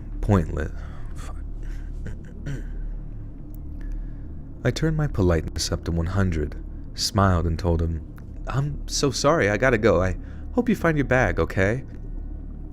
I stayed quiet as I turned and began to walk away, and I found myself hoping that He stayed quiet as I turned and began to walk away, and I found myself hoping that that'd be the end of the exchange. But as I found out, that was more wishful thinking than accurate assessment. As the sound of his footsteps followed me down the trail, I started to get nervous. This wasn't some unusual encounter with a weirdo stranger anymore. The weirdo stranger was now following me down a quiet hillside trail with not another soul in sight. Remember when I said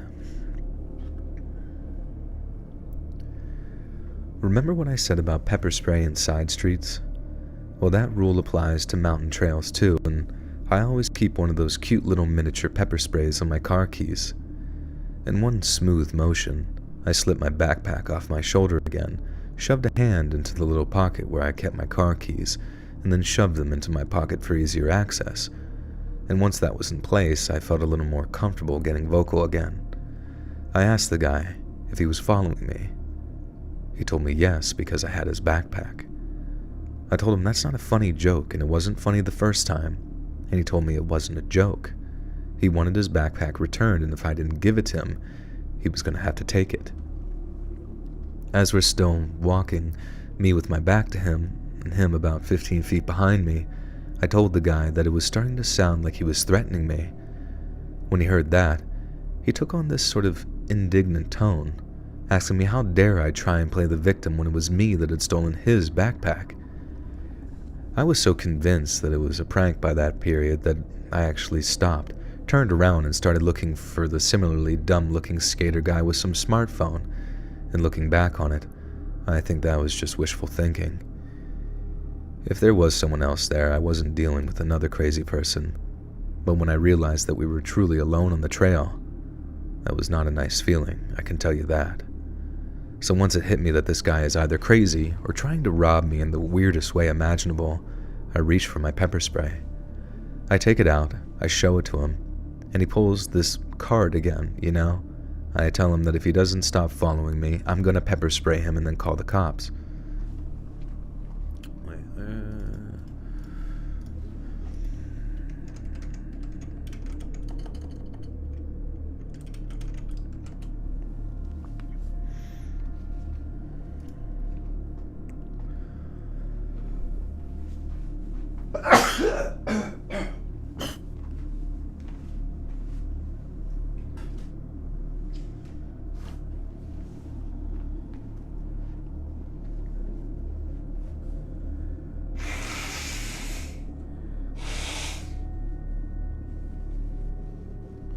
Papa bless.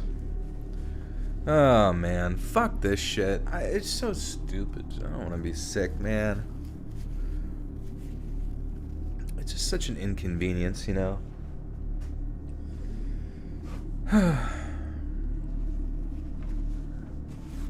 Don't show him your defense? What's the defense?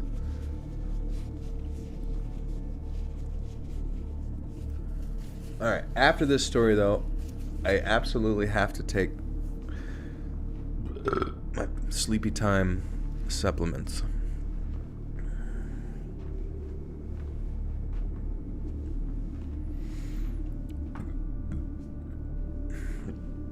No, I definitely have a sinus infection for sure, but I think, yeah, it was just the smoke creating a lot of mucus in there, and then, like, the mucus is just a very shitty vector in your upper respiratory system to, like, allow viruses and bacteria.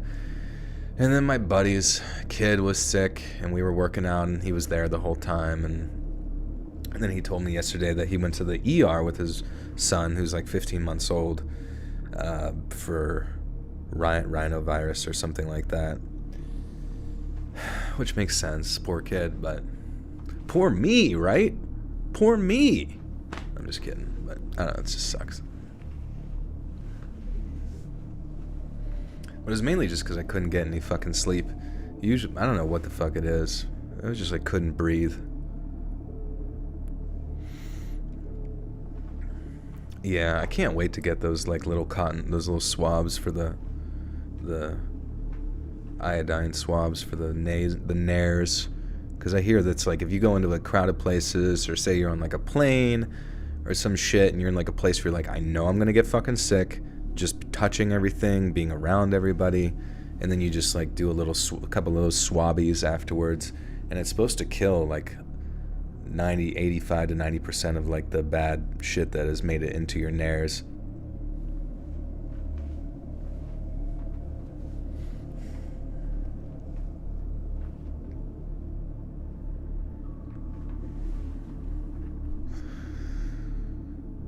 Antibiotic. No, you don't want to jump right to antibiotics out the gate.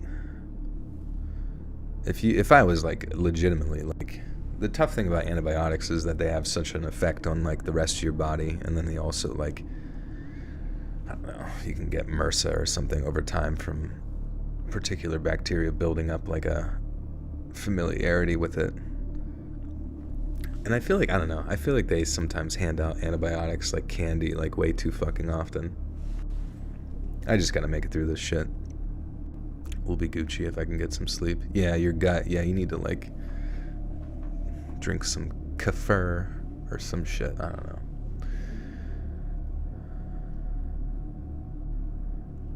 Nasal rinse with soy sauce, that'd be good. Maybe with like wasabi.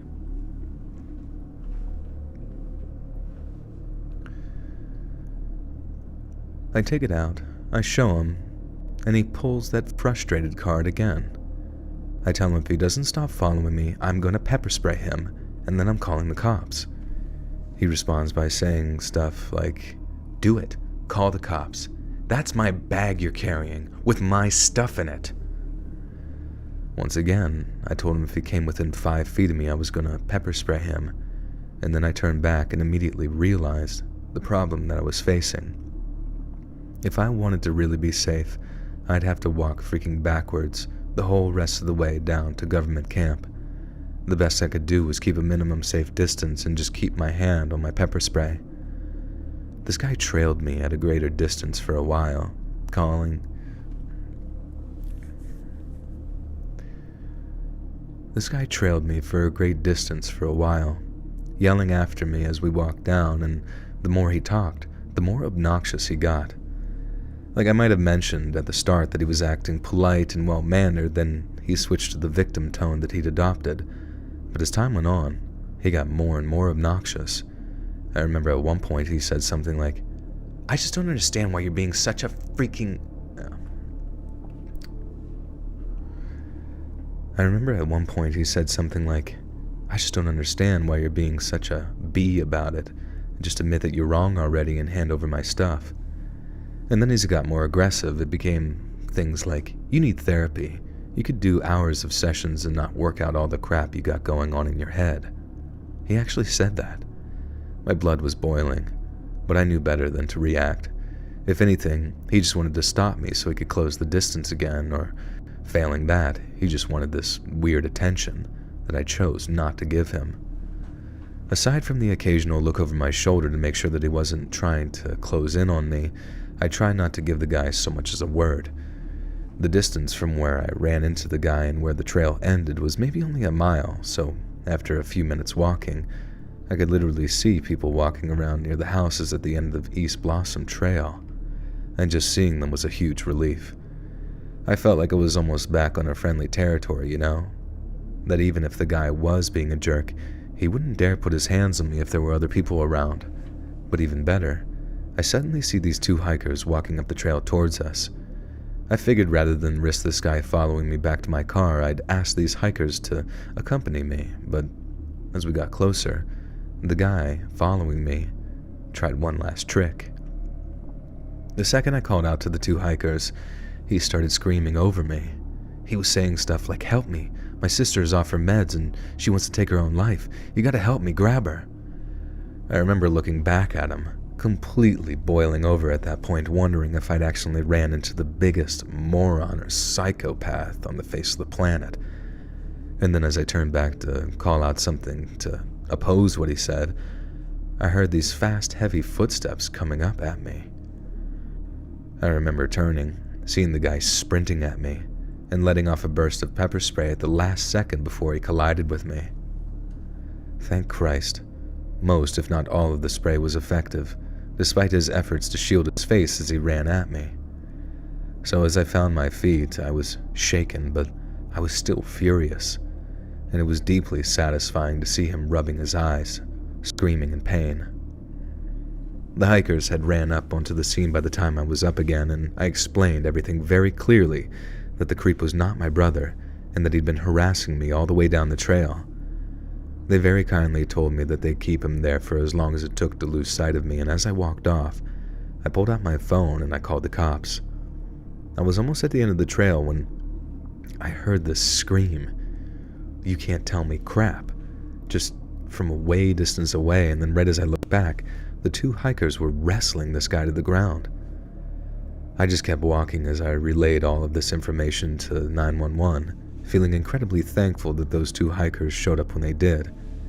Even when I thought it was safe, I know now looking back on it that I wasn't. People have been snatched in broad daylight before, and there's no telling what would have happened if he continued to follow me. What I find incredibly creepy to this day is just how devious he tried to be, and how he seemed to enjoy trying to mentally overpower me as opposed to physically overpowering me. Although I do get the feeling that the mental thing was just an appetizer for something that he never got a chance to do. I couldn't tell if he was truly psychotic or just mentally ill. Show me the love. Oh, was that? Oh no. We got one more. Oh, fuck. Oh, Lord, Lord, Lord. Oh, hell. Alright. I am going to be right back. Take some sleepy stuff, and I'll be right back.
Okay.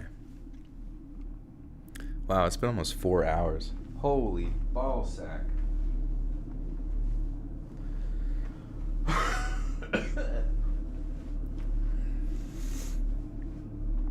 Oh my goodness. What prompt should you put into the AI art generator next? Try and make a skeleton astronaut. I struggle to make that with Mid-Journey and shit like that. What do I take to help me sleep? I take magnesium and just various other supplements before bed. But yeah, no like medication or anything.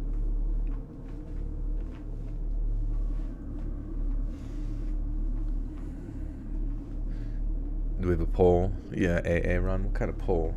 How long have I been sick? It was just today because I was waking up, yeah, with these fucking sore throats from like the air and shit like that. But I think it was just all predicated on like lack of sleep. And then that lack of sleep lowered my immune system and then just allowed for whatever was like from the fires of the great Canada into my sinuses, or the mucus produced in the sinuses. I really do think I got it from being around my buddy's family. Just because, I don't know. I really hope this smoke shit goes away, man. It's been fucking stupid. What do magnesium pills do? They're supposed to help you, like, relax your muscles so that you can not be as tense. I'm like Bruce Lee, I'm always flexing. The prompts: base skeleton levitating while doing transcendental meditation worked great. Nice. Yeah, you have to tag me on Twitter or something, because I wouldn't mind seeing it.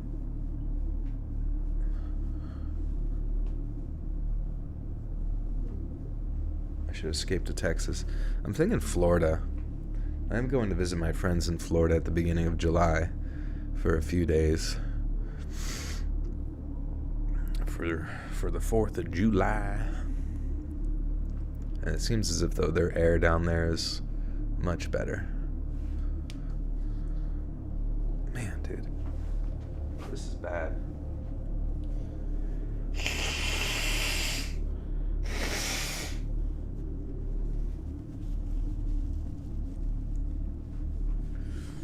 Favorite video game?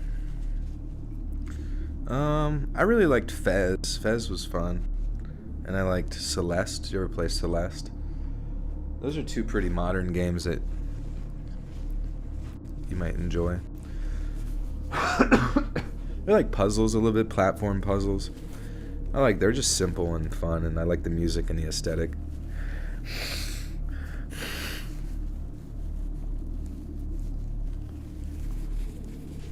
Make my sinuses worse because of the humidity. Well, nothing's worse than the fucking wildfire smoke in the air.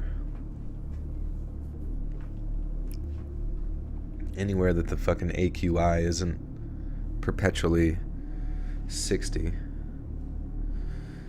What type of genre of video game is your favorite? I mean, I really do just enjoy games that kind of just get to the point, you know? Like Mario games are fun, you know? They just get to the point. They do their shit.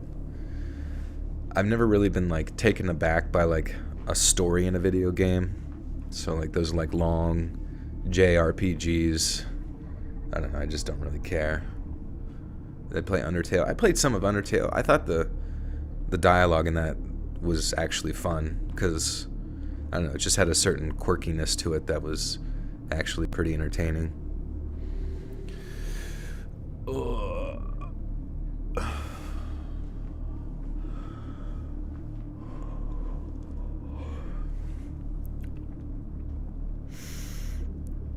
Oh wait, I have to see how to say this person's name.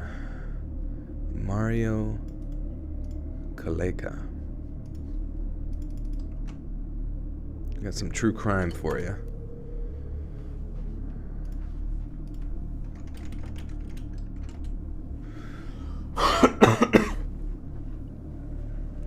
Kaleka, okay.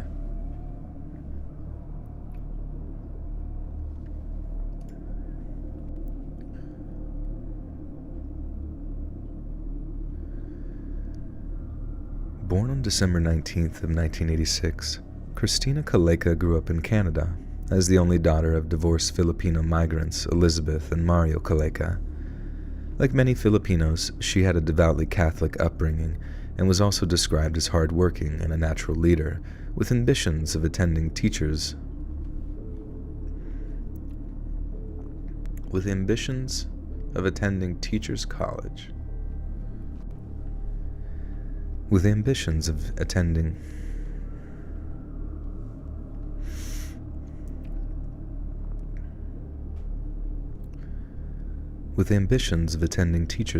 at Toronto's York University. At 5'2" and 125 pounds, she kept in shape by playing volleyball and would only occasionally try jogging. Just before the civic holiday of 2007, Christina had planned to take part in a Christian youth conference in the city of Montreal. But at the last minute, she pulled out in favor of a hiking trip to Ontario's.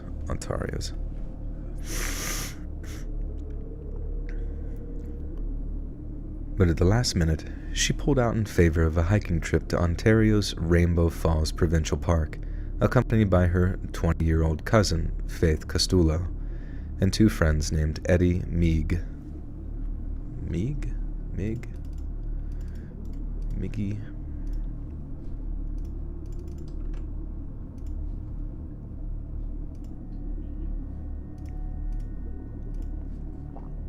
Miga. How to say it?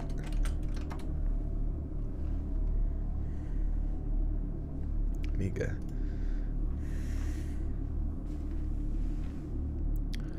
Fuck, man. Sheesh.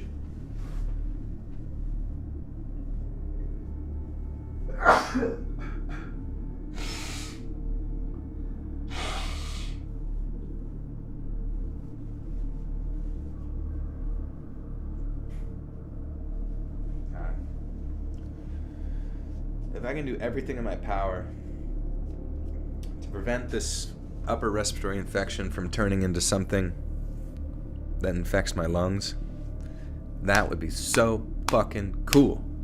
Because basically, I could turn this sickness from a few days, I could avoid turning this few days sickness into a week or two long sickness.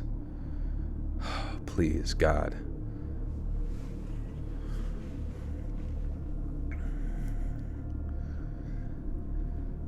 But at the last minute, she pulled out in favor of a hiking trip to Ontario's Rainbow... I can't see shit. But at the last minute, she pulled out in favor of a hiking trip to Ontario's Rainbow Falls Provincial Park, accompanied by her 20-year-old cousin, Faith Costello, and two friends, Eddie Miga and Joe Benedict. Rainbow Falls Provincial Park covers an area of about 2 square miles and is located on Highway 17 between the towns of Schreiber and Roseport.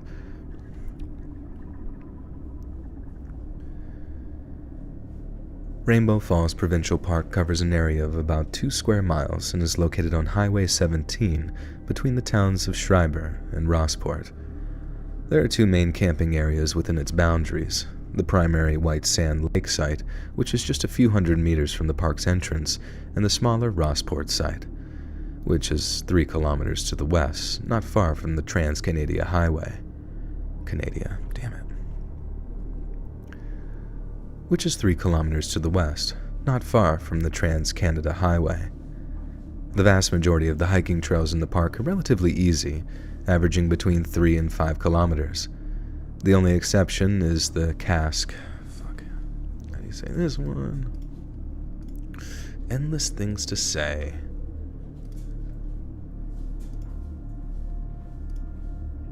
Cask. I got the Joel variant. I'm surprised the news isn't going more insane about the forest fires. Seems like nobody really gives a shit. Kind of sad.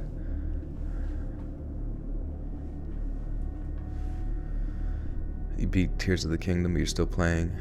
Still say it's the best around game ever created, most genius game I've ever played. That's cool.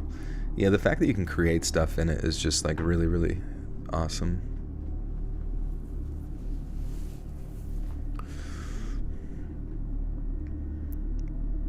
The only exception is the cask. Fuck, I just forgot how to say it. Cask. The only exception is the Cask Isles Trail, which is a whopping 32 miles long and runs through the park from Rossport all the way to Terrace Bay. But step off the trails into Rainbow Falls and you'll run into what some have described as the most rugged terrain in the province. Just after 12 p.m. on Sunday, August 5th of 2007, Christina and friends arrived at the park. Christina had been at the wheel for the 14-hour drive from Toronto, and after completing what had turned into a 2-day journey, the group were exhausted. They set up camp on Lot 88 of the White Sand Lake campsite, then exchanged a few friendly greetings with their new but temporary neighbors. White Sand Lake was very busy that weekend, with only a handful of lots left unoccupied. Yet with the hustle and bustle of the holiday weekend went on outside. Yet as the hustle and bustle of the holiday weekend went on outside, Christina and her friends settled down for a nap. The group were exhausted from their 2-day drive, so what was intended to be a half-hour nap turned into more like a 4-hour snooze. They awoke around 10:30 at night, made a small campfire, and then ate dinner together while consuming a small amount of alcohol. Around 3:30 a.m., the group decided to head back to bed, and all are thought to have been asleep within 30 minutes. 3 hours later, Christina woke up Eddie Miga.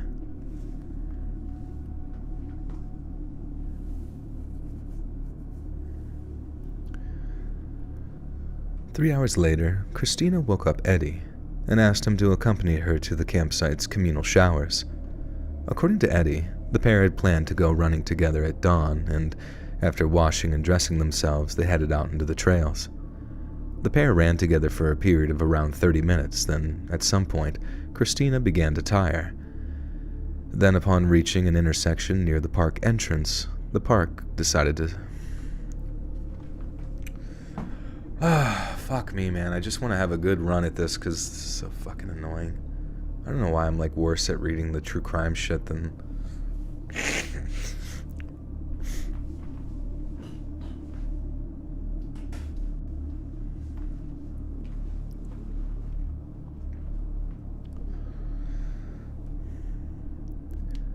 Then, upon reaching an intersection near the park entrance, the pair decided to split up. Eddie would continue along the longer of the two trails towards Highway 17, while Christina opted to visit the nearby eponymous... Oh my god. What is this word?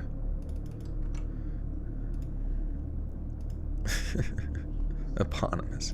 Fucking hippopotamus trails? Jesus Christ. Other relating to or constituting eponym, named after something else or deriving from the existing name or word.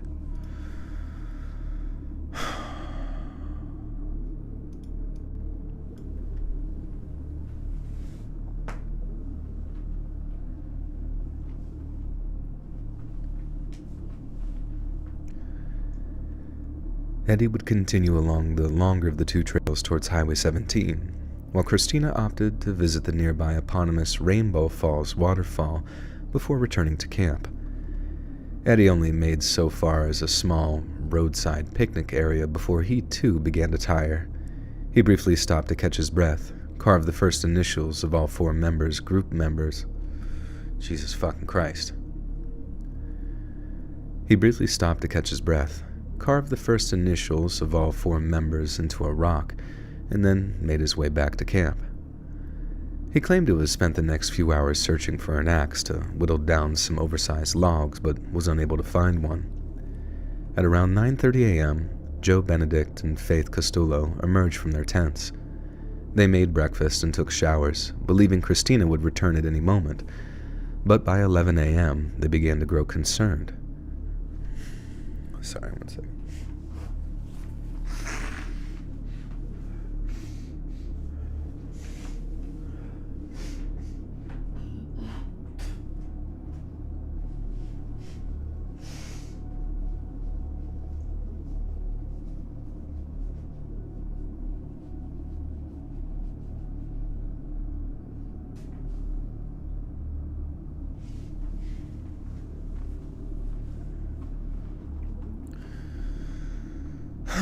Fuck me, man. I'm gonna die.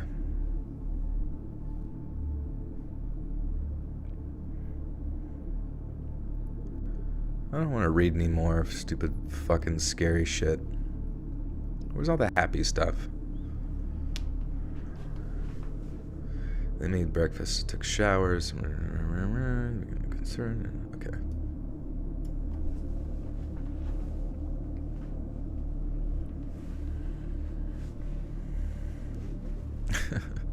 Hi, David Lynch. How are you?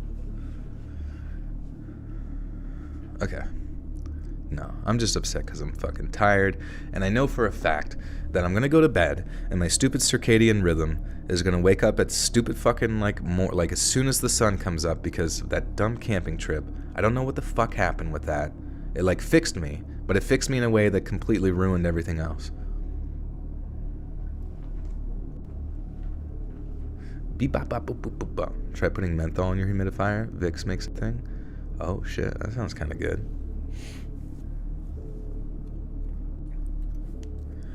Oh, man. They made breakfast and took showers, believing Christina would return at any moment, but by 11 a.m., they began to grow concerned. Joe and Eddie down one of the trail. Joe and Eddie down. Alright, you know what? Fuck this shit. I'm just gonna put this shit through chat, GDP, because I'm so fucking annoyed.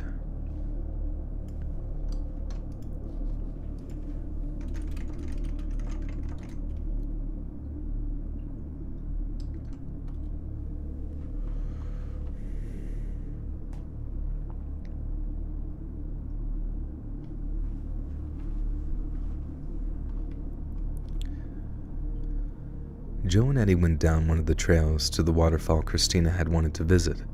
They also searched the Lake Superior Trail and Rainbow Falls Trail, as well as a number of other trails they suspected her to have jogged down, but she was nowhere to be found. The two men remained calm.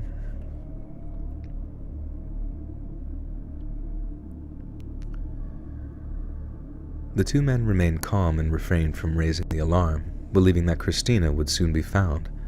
However, by mid-afternoon, she had yet to reappear.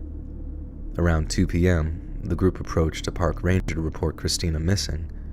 Park rangers then joined the group of friends in continuing their search of nearby trails and beaches.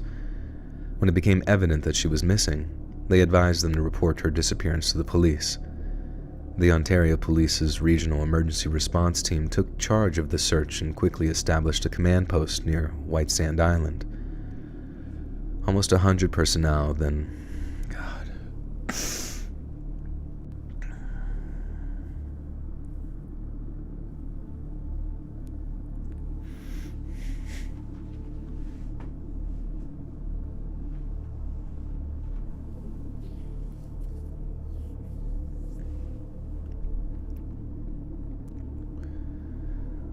Almost 100 personnel then scoured the area, including police officers, firefighters, and specifically trained divers who searched nearby lakes and streams. They utilized GPS equipment, underwater radar, infrared cameras, and 4 canine units, along with 2 fixed-wing airplanes, a float plane, 3 helicopters, and a plethora of watercraft, but no trace of Christina could be found. Poor weather and rough terrain made the search extremely difficult, and some search personnel were severely injured in the course of their work. One man needed emergency surgery when a rappelling accident resulted in horrific facial lacerations, while another was taken to the hospital with a sprained ankle and twisted knee following a nasty fall down a steep slope. An unusual aspect of the search involved the use of tracker dogs, who were walked up and down both the Rainbow Falls and Cascade Trail. Cock and balls. Casque. My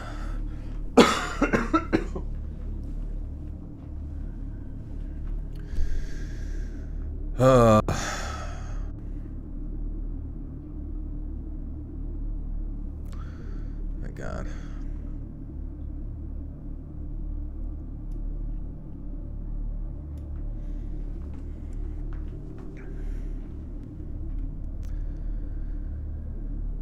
An unusual aspect of the search involved the use of tracker dogs, who were walking up and down the Rainbow Falls and Cask Isles trails in search of Christina's scent.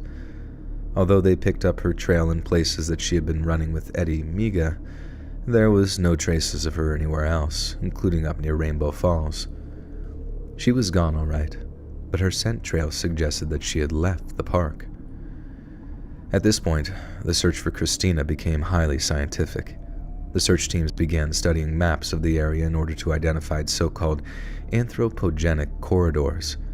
This is a fancy term for what we might refer to as natural pathways that occur off the beaten path, such as streams, rivers, even electrical lines. Anything a person might believe will lead them back to civilization. The search team also based their Phase 2 search areas as a highly advanced lost hiker behavioral profile. This stated that there was a 90% chance that she was still within a 5-mile radius of her last known position, but her condition remained another question entirely. The strategy led to some interesting developments in the search. A pair of socks were recovered from a deep pool of water in the Hewitson River, a tributary that feeds into the larger White Sands Lake. Search teams also found several footprints in a mossy area of the ground not far from the waterfall. While the footprints matched Calica's shoe size, the lack of preserved tread pattern made it impossible to determine if they were created by one of her running shoes. Against the advice of provincial police, Christina's family traveled out to Rainbow Falls. There, they set up a series of tents on lots rented by friends and well-wishers and refused to leave until Christina was found. They were joined by Raul Escarpe. Oh, God.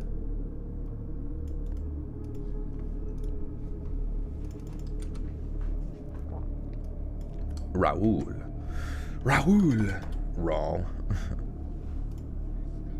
Escarpe.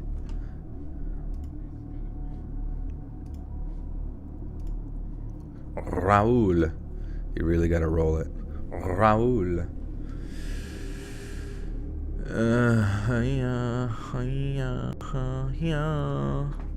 El Hermanos. How are you? Raul. They were joined by Raul. Fuck, I can't roll it really quick. Raul. They were joined by Raul Escarpe.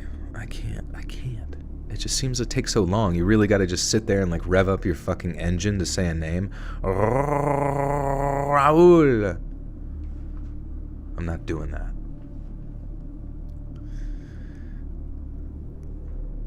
They were joined by Raul Escarpe, a Catholic priest and fellow Filipino-Canadian who performed special masses for the family to allay their fears.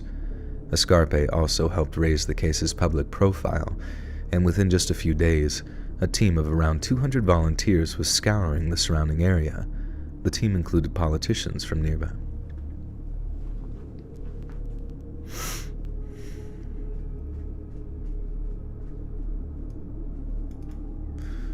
I gotta go get more of the story and put it into here.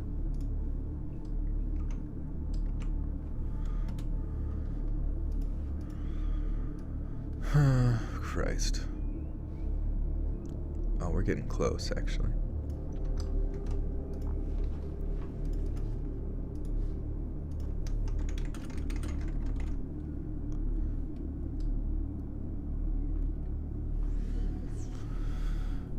Okay. Wait. Oh my God. I'm gonna die.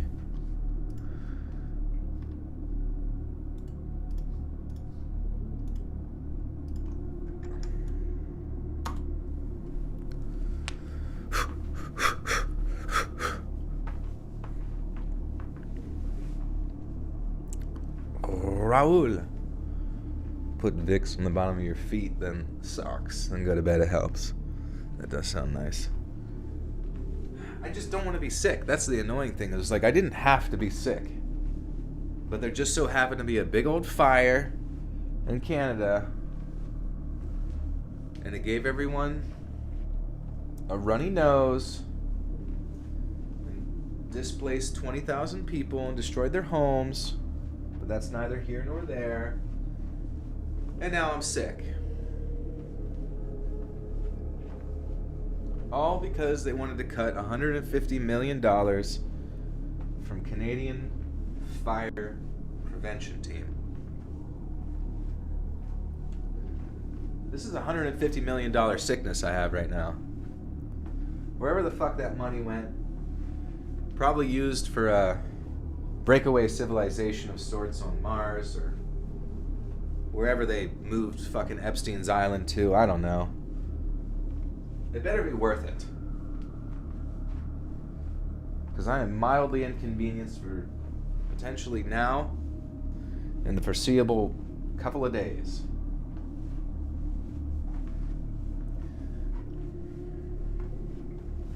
Anyways. Raul!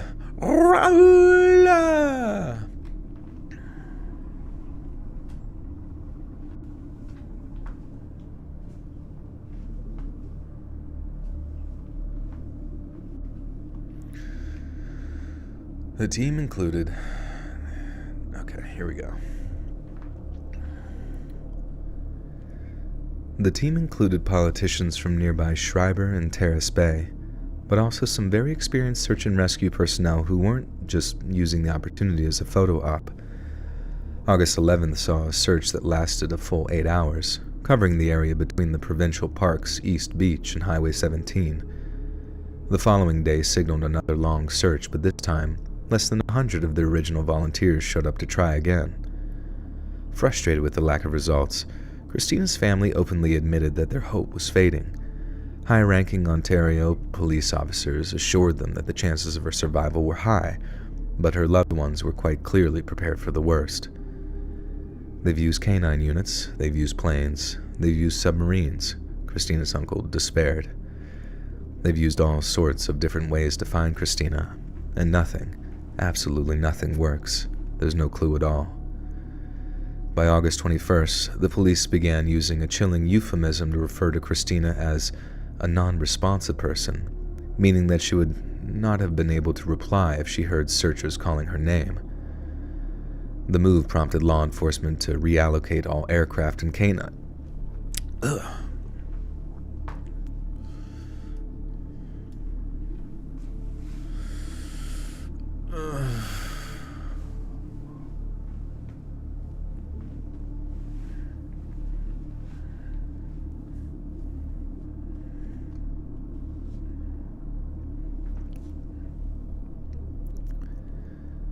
The move prompted law enforcement to reallocate all aircraft and canine units away from the search, leaving only a skeleton crew of 20 officers to continue the effort.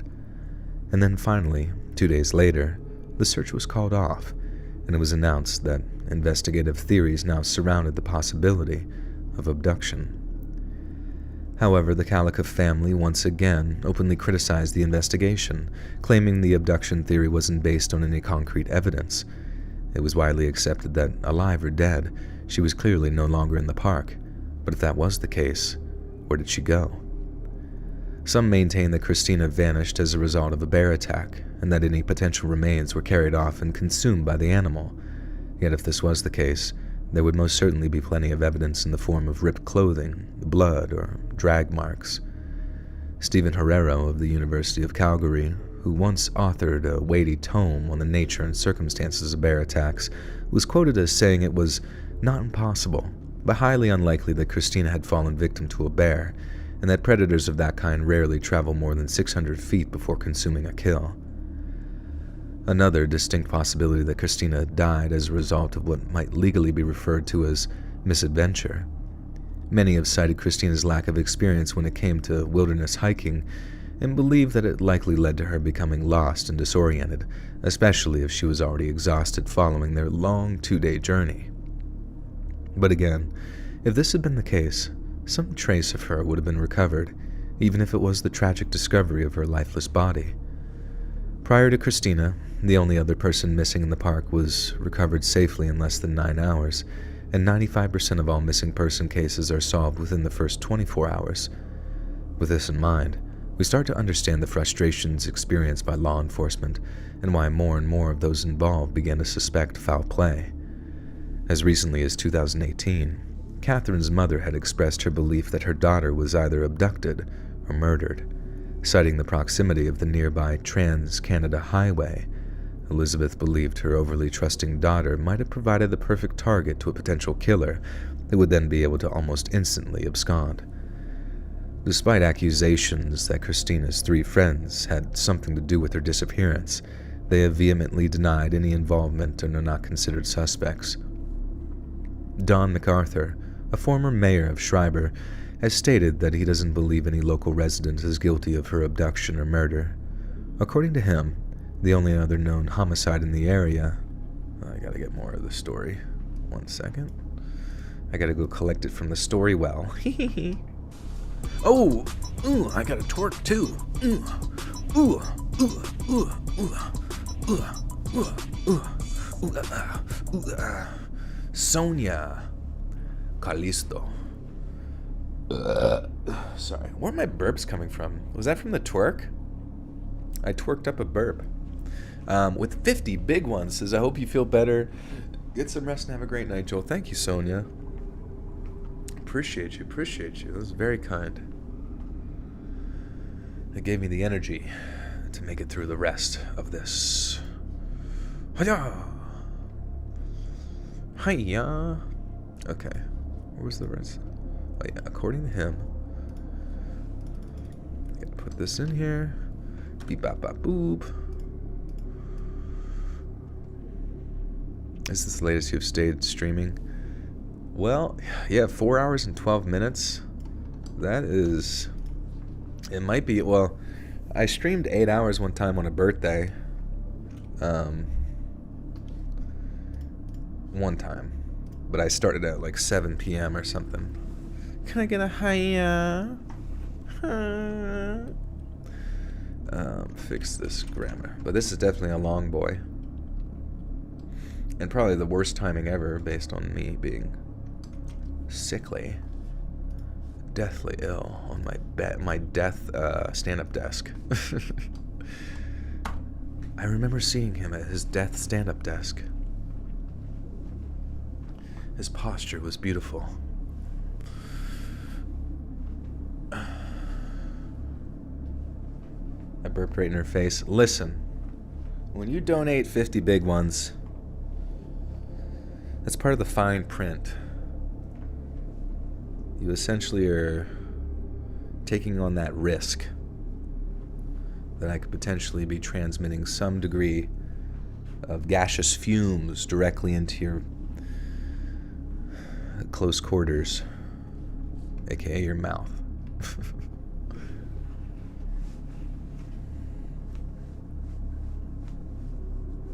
Will you ever do another drunk stream after how your B-Day went? I don't think so. I don't think I'll ever do it again. I don't like drinking. Normally, I go a pretty decent time before, like, getting absolutely shit on by the alcohol. But now, the past 2 times I've been drinking this year was when I went to that comedy show with my friend. Threw up publicly, like at a fucking bar on the porch. Somebody rubbed my back. That was very nice of them. But other than that, I was spraying it out the side of my hands. You know what I mean? Not my proudest fap. It was not the best time to whip it out. But, you know, nature calls. No, but, you know, and then on my birthday, I don't know. That one was planned, too. I was like, I know what I'm going to drink. It's only going to be this. I've handled it before. It's not that much percentage. And then my body is just like, what are you doing, you fool? You absolute bean of a man. Mischievous dog. Nerve. Welcome to the Buttersock Cult, my friends. My friend. My individual friend. You now have access to bonus content. Thank you, Nerve.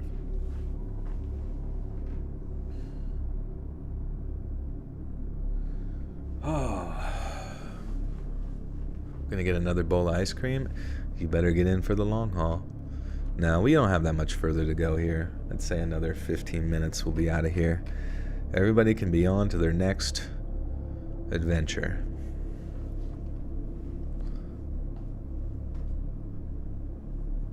Joel, just up the bar a bit so you don't ingest so much early on. Yeah, I guess in my head I thought to myself, I'm like, I could stick to those same numbers, like every $50 increment or whatever. And honestly, since I wasn't really keeping track, that probably made it worse too, where I was like, well, fuck it, time to take another. Hey, off-topic question. I'm planning on getting a gym membership soon. Any advice for how to start and not quit after a bit? Well, you got to go in with a goal in mind, and you got to go in with a plan. You're going to need a workout plan. You're going to need to know how to do the workout. So if it's possible, try to get a workout plan online. Maybe try to procure a trainer as well, at least to like pay them to take you through the workouts and teach you proper form just for your own safety. And then obviously diet is going to be really important too. So trying to communicate with somebody that can help you figure out a diet plan, or at least those are a little bit easier because you can figure it out online. Hey, Nerve, thank you for the 5 gifters. To Aaron Wilson, fuck you, Deanna's S, Panda Niece, and Jazzy T.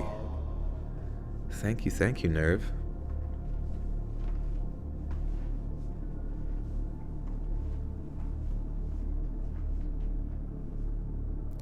Appreciate you. All of you have access to bonus content. But yeah, it's just, consistency, having a plan, a workout plan, program, as they say, good nutrition, good sleep, good hydration, and just understanding that, like, starting this journey isn't just like, I'm going to get in shape for like a year. You are starting a lifelong journey where fitness is the focus. And you're going to be hot. You're going to be one of your hot friends. Everyone's going to be like, oh, that dude's hot. That's so sweet. That's so cool that he's hot.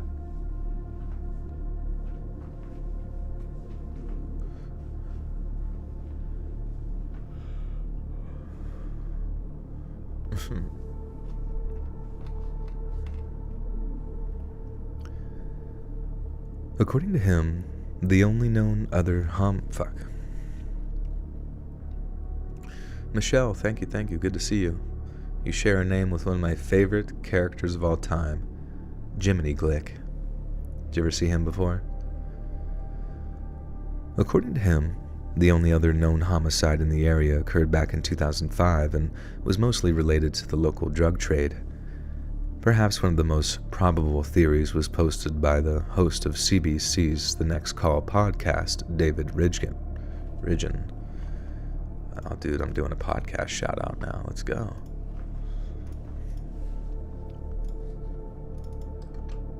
Ridgen? No. Shit. How you say Ridgen?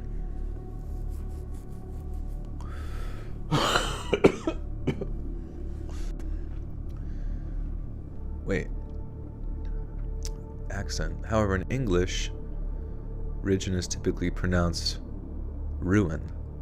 Really? Ruin? Randy.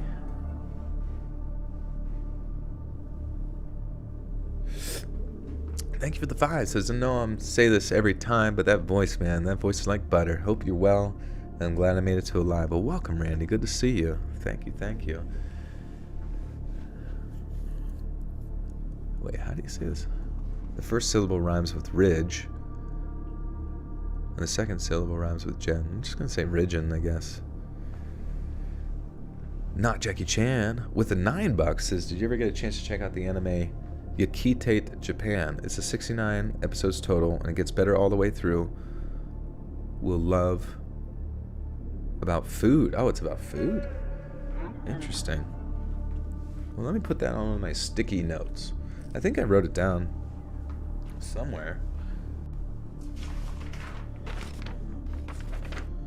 Is it on this sheet of paper? This shit of paper? Hey there, hand me a shit of paper if you could. Like paper covered in shit? Yeah, that one. There you go. Yeah. I got it written down. I haven't had a chance to check it out, but I definitely will, Jackie Chan. Thank you very much. Thank you. And Carly Ray, welcome to the Buttersock Cult. You now have access to bonus content.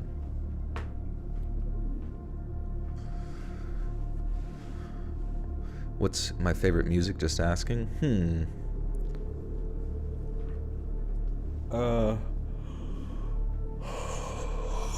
I'll put it in the chat and you can listen to it whenever you get a chance. Let me find it.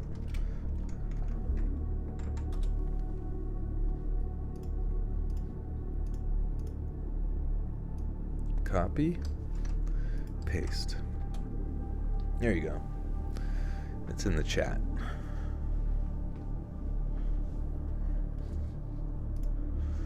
Okay, we are so close.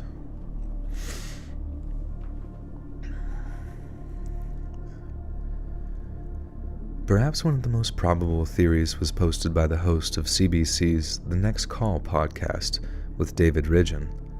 He suggested that convicted child predator Denise Laville... God, now I gotta look up this name. Jesus fuck. Dennis Laville...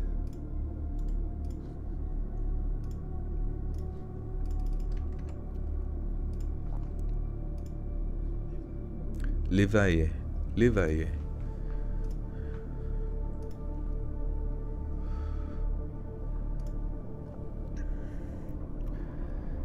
He suggested that convicted child predator Dennis Levaille might have been involved in Christina's disappearance, given his history of abusing teenage girls. What's more, her disappearance fits into the window of time in which Levaille was actively preying. Ridgen has theorized that following her run, Christina took off her socks to wade into the waters of the Hewitson River, and it was there that she was ambushed by her killer. He dismissed the notion that the socks recovered from the river could not have belonged to Christina, saying that they only appeared larger due to being submerged for so long. Ridgen's theories, though seemingly well thought out, have been roundly dismissed by the Ontario Provincial Police, who don't believe Christina was deliberately or maliciously killed. In fact, one or two detectives even floated the idea that Christina intentionally disappeared to sever ties with her community and family. It certainly wouldn't be the first time that a member of a strict religious community had a sudden change of heart, and rather than face the ire and shame of their loved ones, they disappeared themselves instead. However, there is a strong evidence to suggest that Christina had a wonderful relationship with her parents and continued to share their deep Christian faith. She was unwavering in her attendance of certain Christian youth organizations, and even after pulling out of her most recent conference, she opted for a week.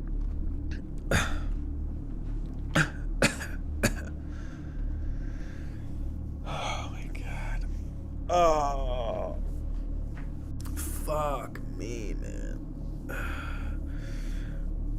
Oh, I can feel my body's inability to regulate its temperatures, and it's really fucking annoying. It's like I'm salivating? Yeah, salivating a lot for some reason. And it's keep choking on my own spit. Not even somebody else's. My own.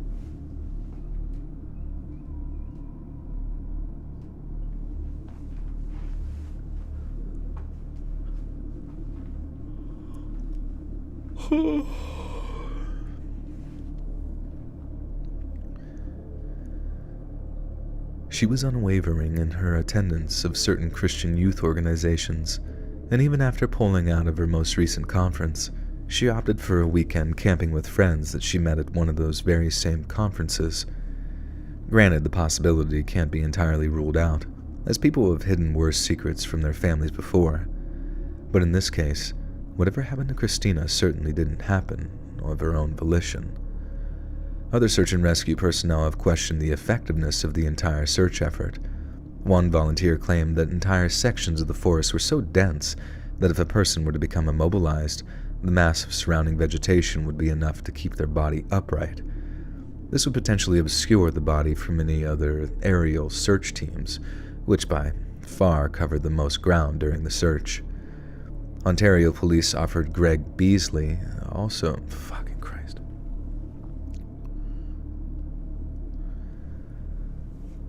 Ontario police officer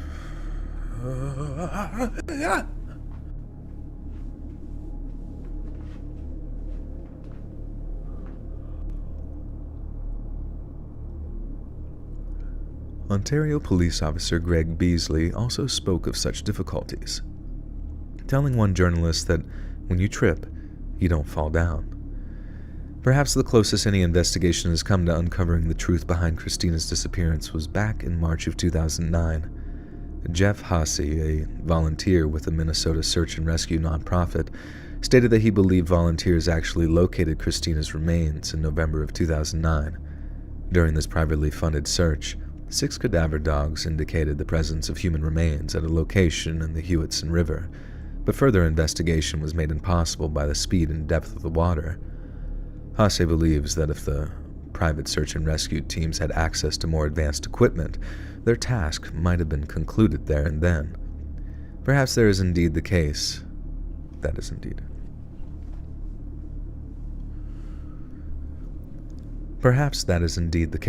and Christina Kaleka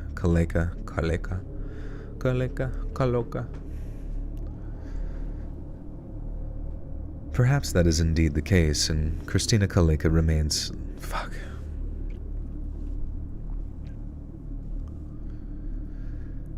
Perhaps that is indeed the case, and Christina Kaleka's remains lie deep under the waters of Rainbow Falls. But just as many other leads in the case have proven to be dead ends, perhaps the reason she's never been found in the park is that she's no longer there. As one police officer noted, the absence of remains is perhaps the best possible indicator that Christina was abducted, which begs the question, has the predator who took her met with some other kind of indirect justice, or do they still walk among us?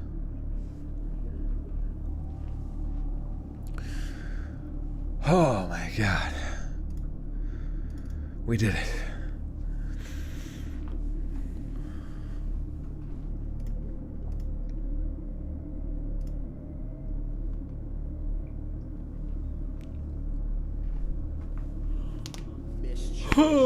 Hannah Rosalie, welcome to the Butter Suck Cult. You now have access to bonus content. Oh, let me do a stretch. Oh my fuck.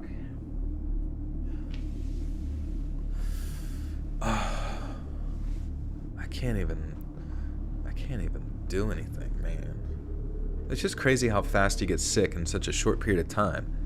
But like getting well takes fucking forever. Alright, let's read this outro quick and we'll get you guys out of here and on to the rest of your lives. Yes. Hey friends, thanks for listening. Click that notification bell to be alerted of all future narrations. I release new videos every Monday, Wednesday, and Friday at 7 p.m. EST, and there are super fun live streams every Sunday, Tuesday, and Thursday night. I'd love to see you there. If you got a story, be sure to submit them to my subreddit, r/Let'sReadOfficial, or submit one over email, and you might even hear your story featured on the next video. And if you want to support me even more, grab early access to all future narrations and bonus content over on Patreon, or click that big join button to hear about the extra perks offered for the channel. And check out the Let's Read podcast, where you can hear all of these stories in big compilations and save huge on data located anywhere you listen to podcasts. All links in the description below. Thanks so much, friends. And remember, toasters, toast, toast. Wait, somebody said that, right? Carly Ray with the 2. Get better soon. Thank you, Carly. And thank you for your first ever super chat. Toasters, toast, toast. Okay, that's good. I got that right. All right, friends. Thank you again so much for everything. Getting me through even the hard times of being sick and gross. But I will get better, and I won't miss an upload, I promise you. But this one You get early access over on Patreon. It's only $1 a month over there. You can do a free trial for a month, which is like 12 separate uploads you get early access to, and you can download the audio and all that good stuff. Pretty baller. And then I'll go ahead and get it up on YouTube. Same time, same place. Monday, which is today, at 7 p.m. EST. Oh, God, I don't know where the burps are coming from. I haven't eaten anything all day. That's weird to me, honestly. Toasters toast, bro. Anyways, that's about all. Peace out.